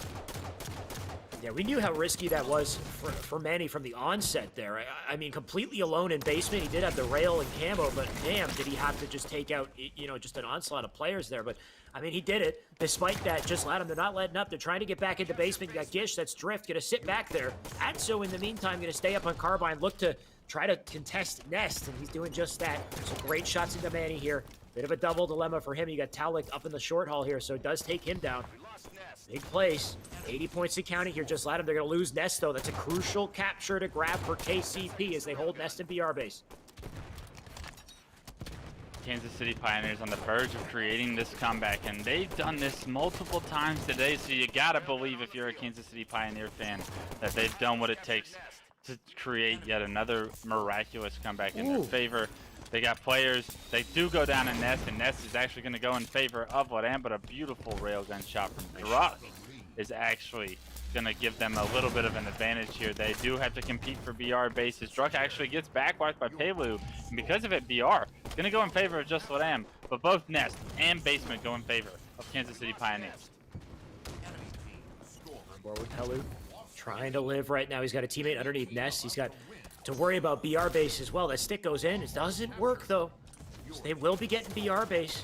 You can see just Latham right now just coming out of basement. They got a bit of a dilemma here. You got Talik already in basement, just anchoring, being such a nuisance. They do get that big kill to stop the bleeding just a little bit here, but 92 points and counting, trying to live, tapping with a big dodge on the rail. Should be able to get Nest here. So 86 points is just Latham, so tenacious. They just managed to hold on here, but if they lose this control, that could be the game. One more quick round of caps here from KCP. They might seal it out. They're working on basement. They're working on Nest as well. If they get both these, that's going to be a trip cap. So such a rough position for Latham to be in. And I don't think there's anything they can do to stop this immediately. It might be game here. There's the trip cap, Wes. Absolutely. I believe it's game. If they just get one or two more kills. Two players actually do hop in the basement. It's going to be already half, but too little, too late. And a beautiful comeback from Kansas City Pioneers. I love the fact that this team can find themselves down in games continuously, but have the resiliency to fight back.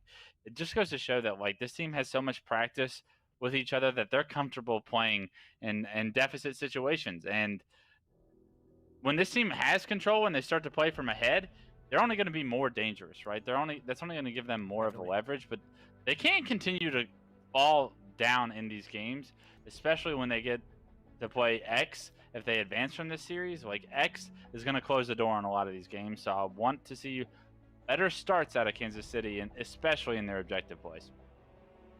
Yeah, KCP is a team that we've seen beat Just Latham many times. It's no surprise if they do win.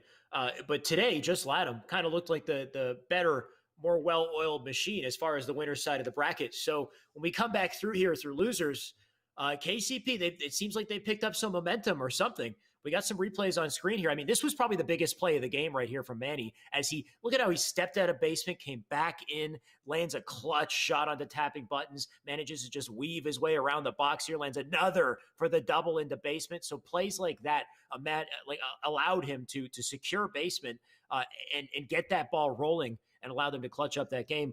Right now, we are jumping into our game 2 here. This is Slayer on Truth. And I mean, from both sides, this is a strong map game type. I've seen Just Latham have massive plays and comebacks on a map like this. If they want to stay in this tournament, they got to show up here. Yeah, backs against the wall. They've already beaten this team once in this tournament. It'd be a shame for them to lose in loser's bracket to a team that they've already knocked into loser's bracket. But that's the name of the game in a double elim situation, right? You got to be able to close the door on these teams, because it takes beating them twice at times to really get them out of your way. They're playing at a very high level, right? They have this camo. They've started off again the way they wanted to, but tapping actually gets seen by Talik. A huge kill by Talik before he gets taken out. He's going to stop that camo player from getting away with his life. And although Ladam have a 2-kill lead, I'd say that camo kill was just as crucial as anything that's happened so far throughout this game. Yeah, that definitely stopped Ladam's chance of really pulling away in the early game here. I'm surprised Talik got that kill, but man, he managed to pull it off. Either way, they're going to look to capitalize. Latham right now going to try to work together to get this one pesky player in the bottom of red base. Where is he? It's Struck. Pelly with beautiful shots to delete him off the map, though I'm not sure he's aware of that one other player directly behind him in the toilet, though. Head on a swivel here. He turns around. His teammate does take him out with nades, so Just Latham working together pretty effectively here. Just a 2-kill game, separating these teams. Oh, but the hot pressure coming in through pink side and the pink attic at the same time. KCP really icing up at this point. Yeah, you thought that was going to be an opportunity for LATAM to push out pink side and get some kills, but great shots and great teamwork from Kansas City Pioneers have brought them back into this game. It's 12-12, not a camo in sight for about 35 seconds. So we're going to see what these two teams can do without the power-up on the map in order to differentiate themselves. It does look like the pink control is going to be the stronger of the two. And with it, Soul Snipe picks up one. They have this player in drift that goes down. The other two players for LATAM are across the map. They're not even going to impact this play. And now with camo coming up, you want to be Kansas City Pioneers. You want to have pink control. So, Manny, you can't just leave pink for too long. I know you want to anchor in blue, but let's rotate a little bit back. Make sure you get the spawns that your team needs. Manny's making a huge rotation, though. You can see all these players are rotating over to red, and Manny's behind all of them. If his teammates stay over and control pink side, I mean, this play from Manny might be exceptional. Look at him trying to be sneaky here. There's a player in the bubble. He probably hears it.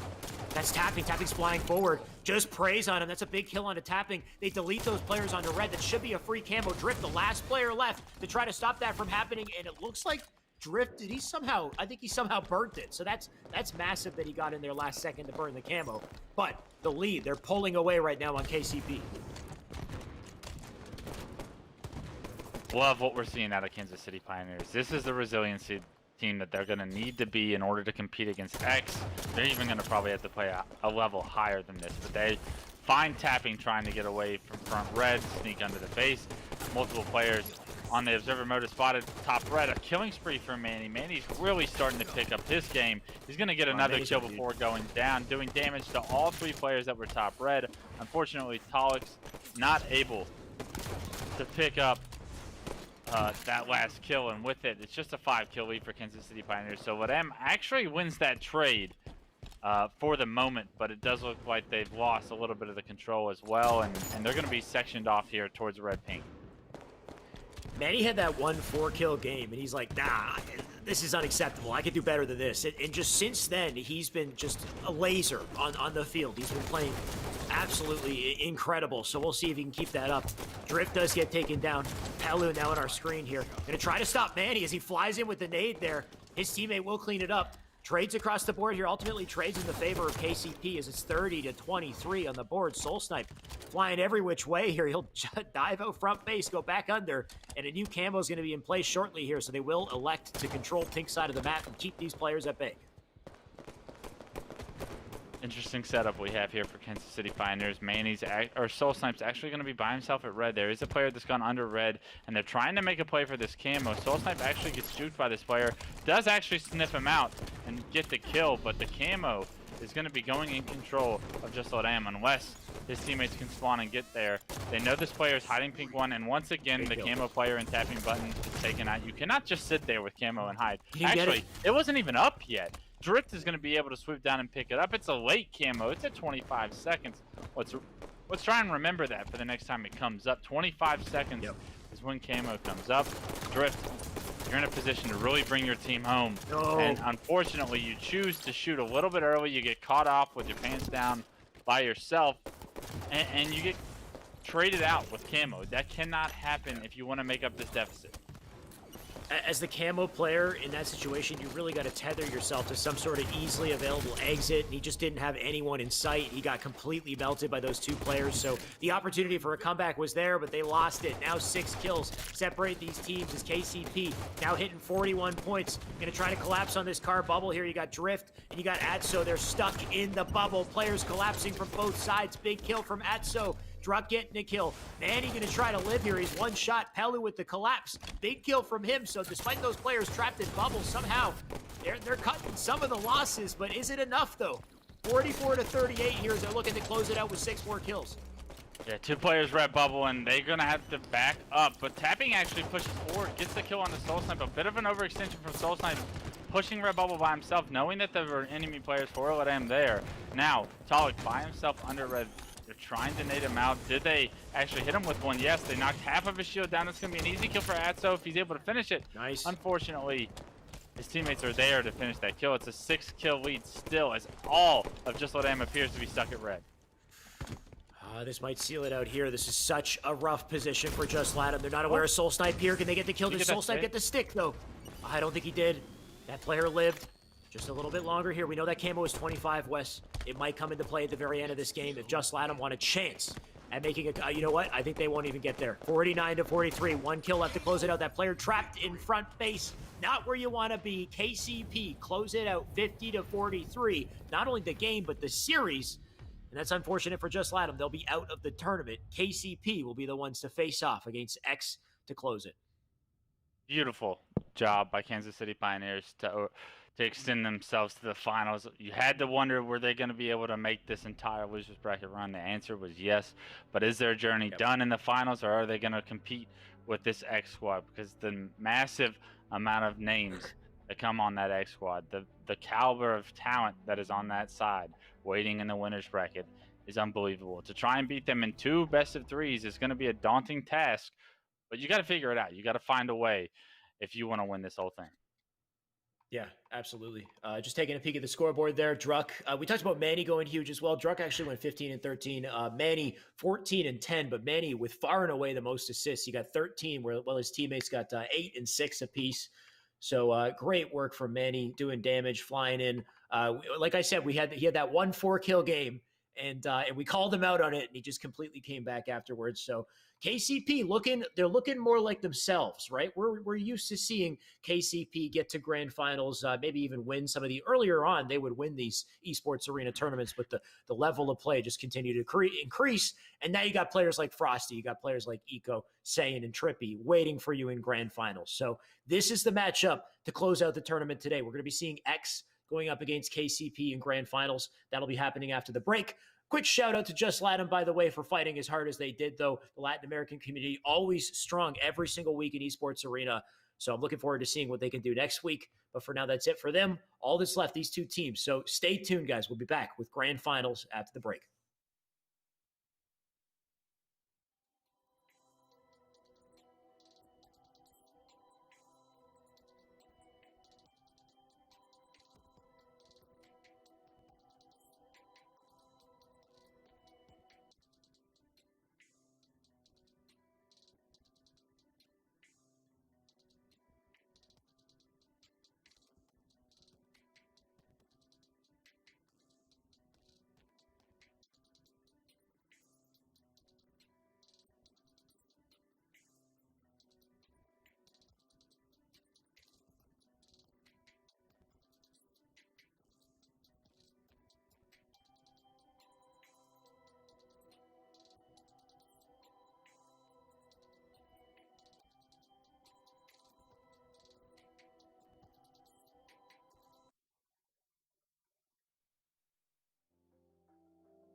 All right, we're back for the last time. It's time for grand finals. On the winner's side, we've got Team X. Now, this is a team of superstars. This is Frosty, Saiyan, Eco, and Trippy.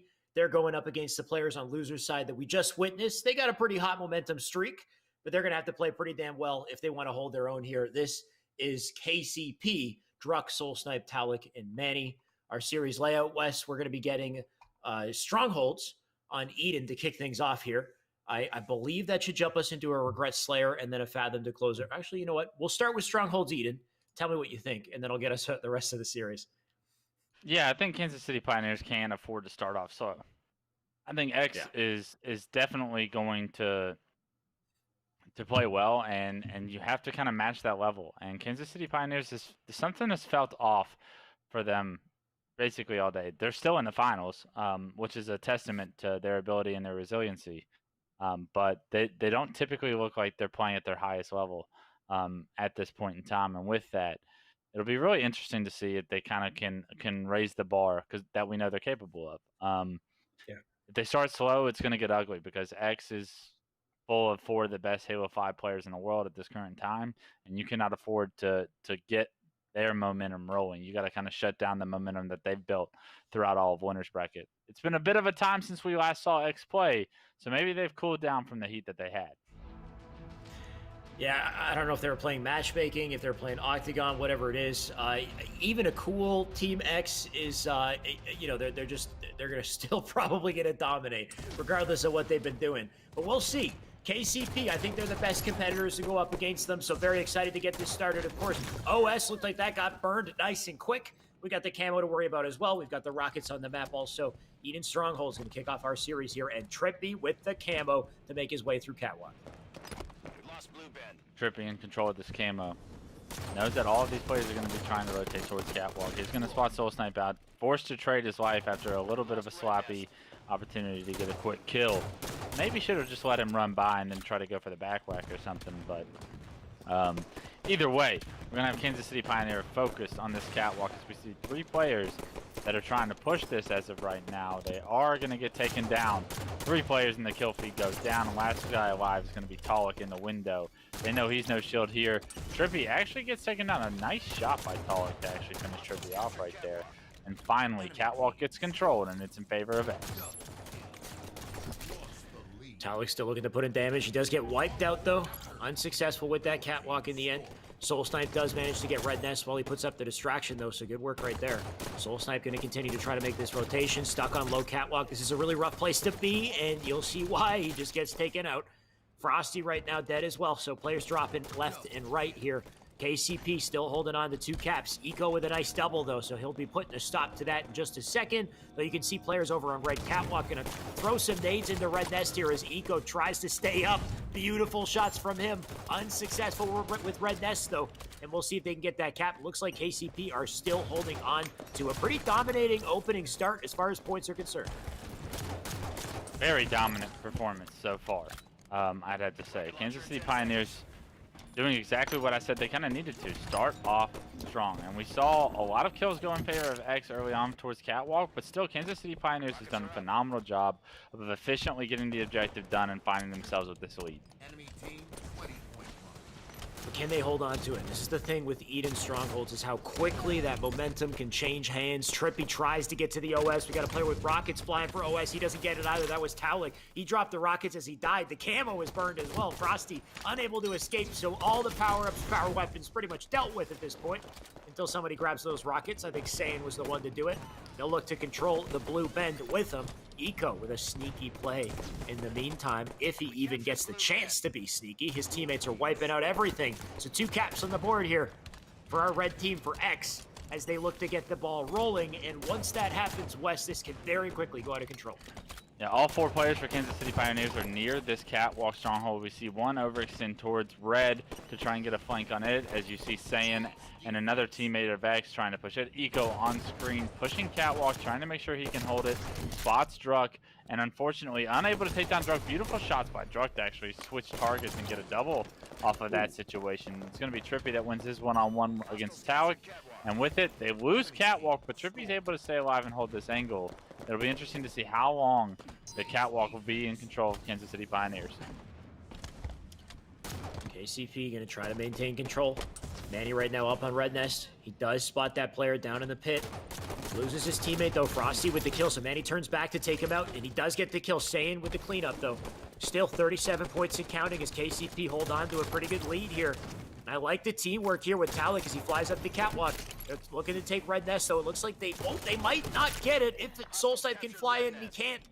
So that's a big cap on Red Nest. They're going to keep that pressure up, try to get catwalk at the same time. We could potentially see a trip cap unless Blue Bend is dealt with. You can see these caps trading hands here. And Frosty making some big executioner plays as he tries to stay up and get these crucial kills. Frosty playing his life as best he can, finds the kill on the Soul Snipe, and that's beautiful, and that's going to allow him to once again pressure Red Nest with his team here. He's going to have this different angle that's going to help his team potentially stall Red Nest from being captured. Eco with a double in the kill feed. Trippy has rockets apparently, and with that, that's going to be camo control in favor and a trip cap actually for X. Yeah, there's the trip cap. Frosty with a beautiful snick, by the way. My God. Into the window, gets a double with a second nade. Looking for the triple, does hit it. He does go down. That was a nasty, nasty play from Frosty, though. Honestly, he did enough to get them the comeback. See how quickly this red team made that comeback as Eco flies forward, gets the spree, almost gets himself a triple. So just these plays, it just kind of get the snowball rolling here, Wes, and now it's 50 points to 41. 50 to 41, and the trip cap bleeding is stopped, but X still trying to push Blue Bend and force another trip cap of their own. There is a player in catwalk they're going to have to deal with, but it looks like from Trippy's point of view, he's going to have a teammate in position to stop that from happening. Unfortunately, two of his teammates go down, and now Trippy's in a tough spot. Gets sandwiched from both angles, is going to stay alive bottom middle, but not going to be able to do too much at this point in time. Very difficult situation. Somehow he plays his life, though. And I love this play by him to just overextend for Blue Bend. They risk getting trip capped on for a brief moment, it looks like. But they're going to be able to get Blue Bend control and stop a majority of the bleeding that could have happened. And that's because Trippy always stayed alive, right? Finds a kill here. Bottom catwalk towards the plat. And unfortunately, Talk with a huge double is going to open up the map for his team. Rockets in 10. KCP got to find a way to capitalize before this quickly slips away from them. Looks like they are getting Blue Bend here. Top Cat trying to control it. You can see red team coming in to get the capture. Manny with a really unfortunate clamber there. He has to go under the catwalk instead, but it looks like this might actually work out. He jumps in. Cat does get the reset. They're going to keep up that pressure on the catwalk. Look to cap it again immediately. And I don't think there's anything that can stop that from happening. Talik with nice shots, though, but not good enough. That player's going to opt to hide. They do get the nade in to stop it. Talik gonna fly up the top catwalk to stop it yet again. So somehow KCP doing a great job keeping things suppressed here. But the OS, the camo, they've come up. Saiyan has the OS, and I believe a red player has camo as well. So this might be very rough for KCP. X trying their best to just defend Cat right now. It's a tough spot for them to try and fight out of, but they are going to have a player coming from the tower side of the map, and that's going to give them the ability to push here. They get the kills. Trippy gets a double. Saiyan pushes that, but Trippy's actually going to find himself a triple in the kill feed, and Saiyan actually finding the fourth. So now the entire map belongs to X, and you see total control go in their favor with it. Yeah, total control at this point in the game could actually close it because we're passing that 80-point mark. These points will very quickly slip out of control here. A couple rounds of slays. Next thing you know, the game is over. Two are already dead. Druck right now caught on the top of catwalk there. He's out of the picture. Last player in blue stuck on the barrel there. Worst position to be in, so he's out of the picture. Now 91 points and counting. Is there anything KCP can do to stop this trip cap? I'm not sure. It's in the cards here, Wes. I think it's going to end now. 97. 99 in a second, and this will close it. That's going to be 100 to 58. X, like I thought, the moment they got that control, the moment they got that momentum, it just snowballed out of favor. That was it for KCP in game one. Beautiful job by X to rebound. You thought Kansas City started strong, and that was the recipe for success, but they weren't able to continue that momentum. Manny, another rough game, 5 and 19. It's really, he's the X factor for this team, right? It feels like he's going to have to play well if this team's going to win. We've seen him have multiple poor games throughout this tournament. I think they've lost every time he's had a poor. Actually, they won that one game that he played poorly in. Right. But 5 and 19, 17 assists. 5 and 19 is not going to cut it against X. You got to meet them in the slaying department if you want to compete against them. And that's kind of the story of the game, especially moving on to game 2, which you know is going to be a slayer. You got to pick up the slays, and you got to do it now because your backs are completely against the wall. And that was the thing. They won in that game when he went forward. He got 4 kills, but you said, like, against a team like X, that's not going to fly. It's not going to work out. So that's kind of exactly what we saw in the situation. Slayer Colley is coming up next. This could be the final match of the tournament right here. Of course, it's a best-of-3 series. We've got our X team on winner's side, so they're looking to close it out right here. And I mean, Slayer Colley, you got the snipe in play once again. It's the same situation as the series prior. Don't let Frosty get that snipe. If anything, you want to play it off the map, or you want to be the ones controlling those power weapons. Last time we saw X play this map, they did not let the enemy team touch a power weapon, let alone rockets or snipes. So it could be a rough situation. To be honest, so they reset it. We might be jumping back into Colley Slayer. I'm actually not 100% sure Colley Slayer is the game type they should be playing. But I'm not going to doubt the guys. Whatever they go for, we'll cast. It's Regret Slayer. That's what I thought. So they changed it. Okay. It's Regret Slayer in this series, not Colley. So no snipe to worry about. No Frosty picking up snipe. Instead, you got the OS. You've got the caster. You've got the combo to worry about. Interesting. I think Regret Slayer is one that's really going to favor this X team. I think with the level of individual players that they have and the pace that these guys are known for individually playing at, it's going to complement their style very, very well, right? How do you think Kansas City Pioneers can really weather the storm and keep up in the slaying department with no power weapons on the map, nothing to really separate themselves other than teamwork and their pistol shots? Well, we'll have to find out how things shake up here. The battle for OS ensues. The OS landed in the hands of Just Saiyan, and so did 3 kills. That's 3-1. Saiyan, I think he was trying to get the spring jump. Doesn't matter. He did exactly what he needed to do to get the double right there. Should force a red side spawn. Saiyan grabs the combo, so this will just add the insult to injury here. Players spawning up in red. No choice but to try to defend themselves from imminent death here. Talik with the shots.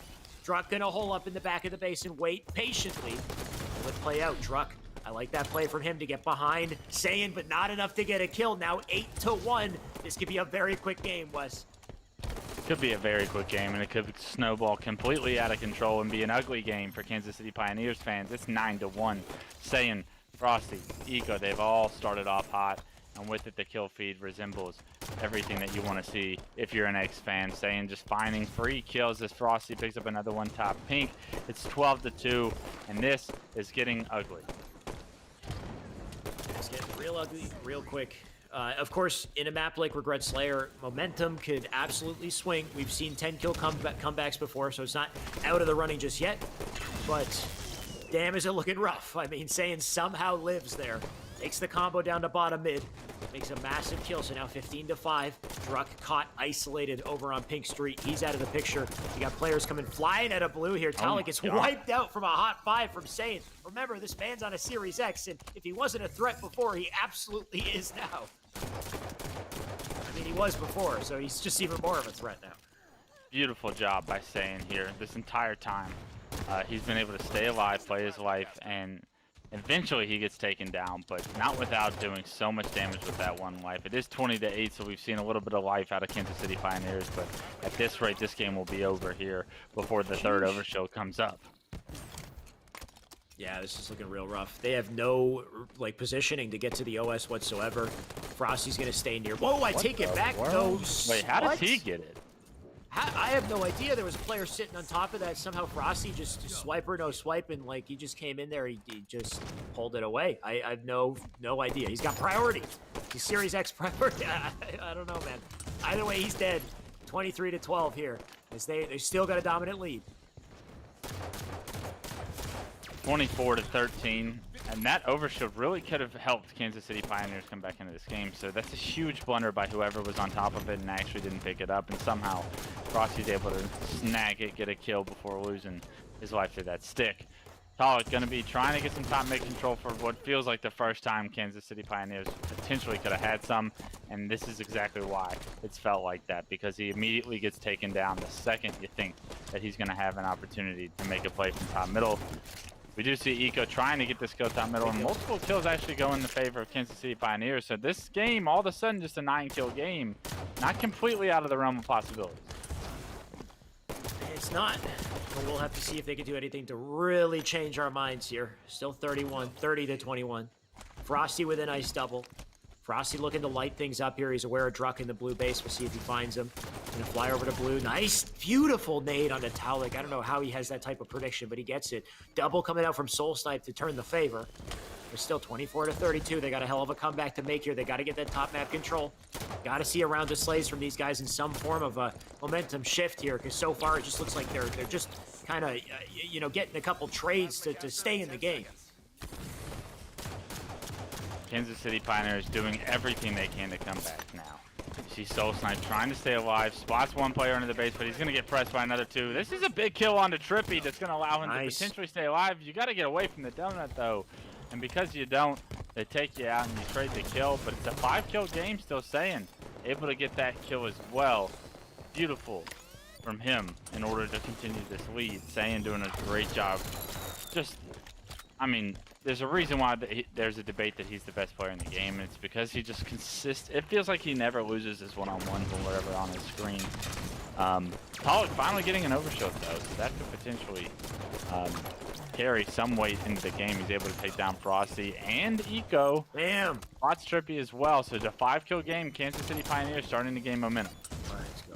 Here's where you make the comeback if you're KCP. They're just starting to claw their way back towards the end of the game here. A 4-kill game, make it 3. Nice killing spree from Taulik right now. He's still got players in red base, so he's not going to leave yet. I like that little window shimmy from him. Going to make his way under base. Beautiful collapse onto Eco. That's a 2-kill game. OS should have been up already. For a second, I thought we might have even more to add, but my God, the momentum swing. This is exactly what you want to see from KCP as they bring it 40-40. Taulik with the pressure, shots in from top mid. What is X gonna do to try to get out of this situation? Because right now they're stuck in red, West. Yeah, Kansas City Pioneers doing a phenomenal job of getting the spawn kills they need. They have Trippy dead to rights too. They built themselves a 3-kill lead. All of a sudden, what looked like was going to be the fastest game of regret in favor of X is actually flipped on its head. And X needing to get out of dodge quickly. 3 straight kills go in their favor though, and now it's just a 1-kill game. Make it a tie game, 45-45. All of Kansas City Pioneers is going to be spawning red. This is a very dangerous position for them to find themselves in. Yeah, very rough for KCP. This collapse could come in if they do a good collapse here. This could literally end the game. Or get very close to it, at least 46-46, and they get trades. They're doing just that. Player hiding in the corner, that's Manny. Manny's got to get a kill here, and he does it, 48-47. Big kills coming out. Eco staying up here. He's got players flying in through Pink Street, so I like this change from Eco. OS coming up as well very shortly. 1 kill left to close it out right here onto Soul Snipe, but he lives. Huge live, but not good enough. Almost lost my cool there for a second, but we got a game and a series and a tournament, Wes. That's it. That's X taking it 50-48. Nail biter in the end of that, though. Unbelievable nail biter. Kansas City Pioneers did everything they could to crawl back into this game, and unfortunately, just not enough. The deficit they built themselves at the beginning was just too much. They tried to come back. I tried to talk about that before the series started. They start slow. They're not going to be able to come back against this team. Yeah. That's exactly the position they found themselves in game 2, and it comes back to bite them. Not the worst performance we've seen, but Kansas City Pioneers is going to leave this tournament wanting just a little bit more, knowing that they could have definitely, if they were playing a little bit better, they could have won this whole thing. Yeah, that's the thing that's kind of the story with KCP is it's not only here, it was last weekend as well with Pro Series, is they are so close. Like we're talking inches away, whatever it is. Like they're so damn close to greatness.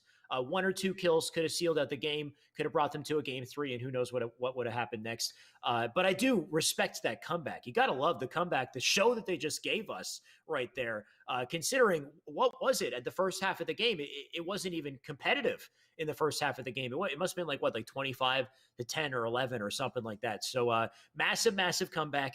They brought it nice and close. They made it a little scary and exciting to cast as well. So I definitely respect that comeback. I respect the big plays from these guys. Taking a look at the scoreboard, who else but Frosty to go off with 19 kills, 13 deaths. He leads his team Sayin was 16 and 10. The Series X boys showing up. 8 kills out of Eco, 7 out of Trippy. So they do get assists to hold their own. And then Soul Snipe with 15, 13 out of Druck, 12 out of Talik, and 8 out of Manny. Manny with a bit of a rough performance. I find that Manny has been going off in the games where KCP has the advantage, but when they don't have the advantage, Manny's been having a tough time, it seems, from what we've seen so far. But either way, great performance from KCP. That's it for the series and the tournament, Wes. X take it and pretty, for a second, I want to say dominant fashion, but that last game definitely very close. But they gave us a good show for sure. Before we go, you got any closing remarks for today, Wes? Always a great time casting with you, my dude.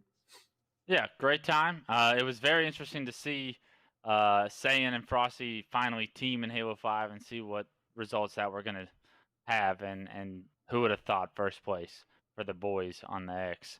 And that was a wild team they put together. I mean, it's no shocker there. It was a pleasure to see. I like seeing all these like scramble teams put together. And I think if you could have it told me like, this was a squad that came out, I'd be like very excited to watch the style of Halo 5 that they play. Very fast, very aggressive, individually talented as always. And what do you know? They take first. Yeah. Now, what I'm curious to see is in the past, we've had the C9 roster show up. We've had, players like Royal 2, Snakebite from Sentinels, and Neptune as well, or Bound. Where's Bound at? Where's Neptune? So some people have kind of been no-shows today, and I know we just recently had Pro Series. We had a big Pro Series event last weekend, but there's some very high-caliber players that have been missing from the rosters here in today's tournament. So I'm very curious to see these guys make a comeback and to see the level of play that we can get in these future events. Only expect to see a little bit more Bound, Neptune, Penguin, so many other great players throughout these rosters that are going to make things exciting. But that does close it. That's everything for today. Big thank you to Esports Arena for running these every single weekend, guys. If you're just tuning in now, this is $1,000 they put down every single Sunday to bring out the best players in Halo 5 and give us some nice, sweaty competition. Thank you, viewers, for tuning in and keeping things interesting, giving us some hype in the chat. Always got to love that.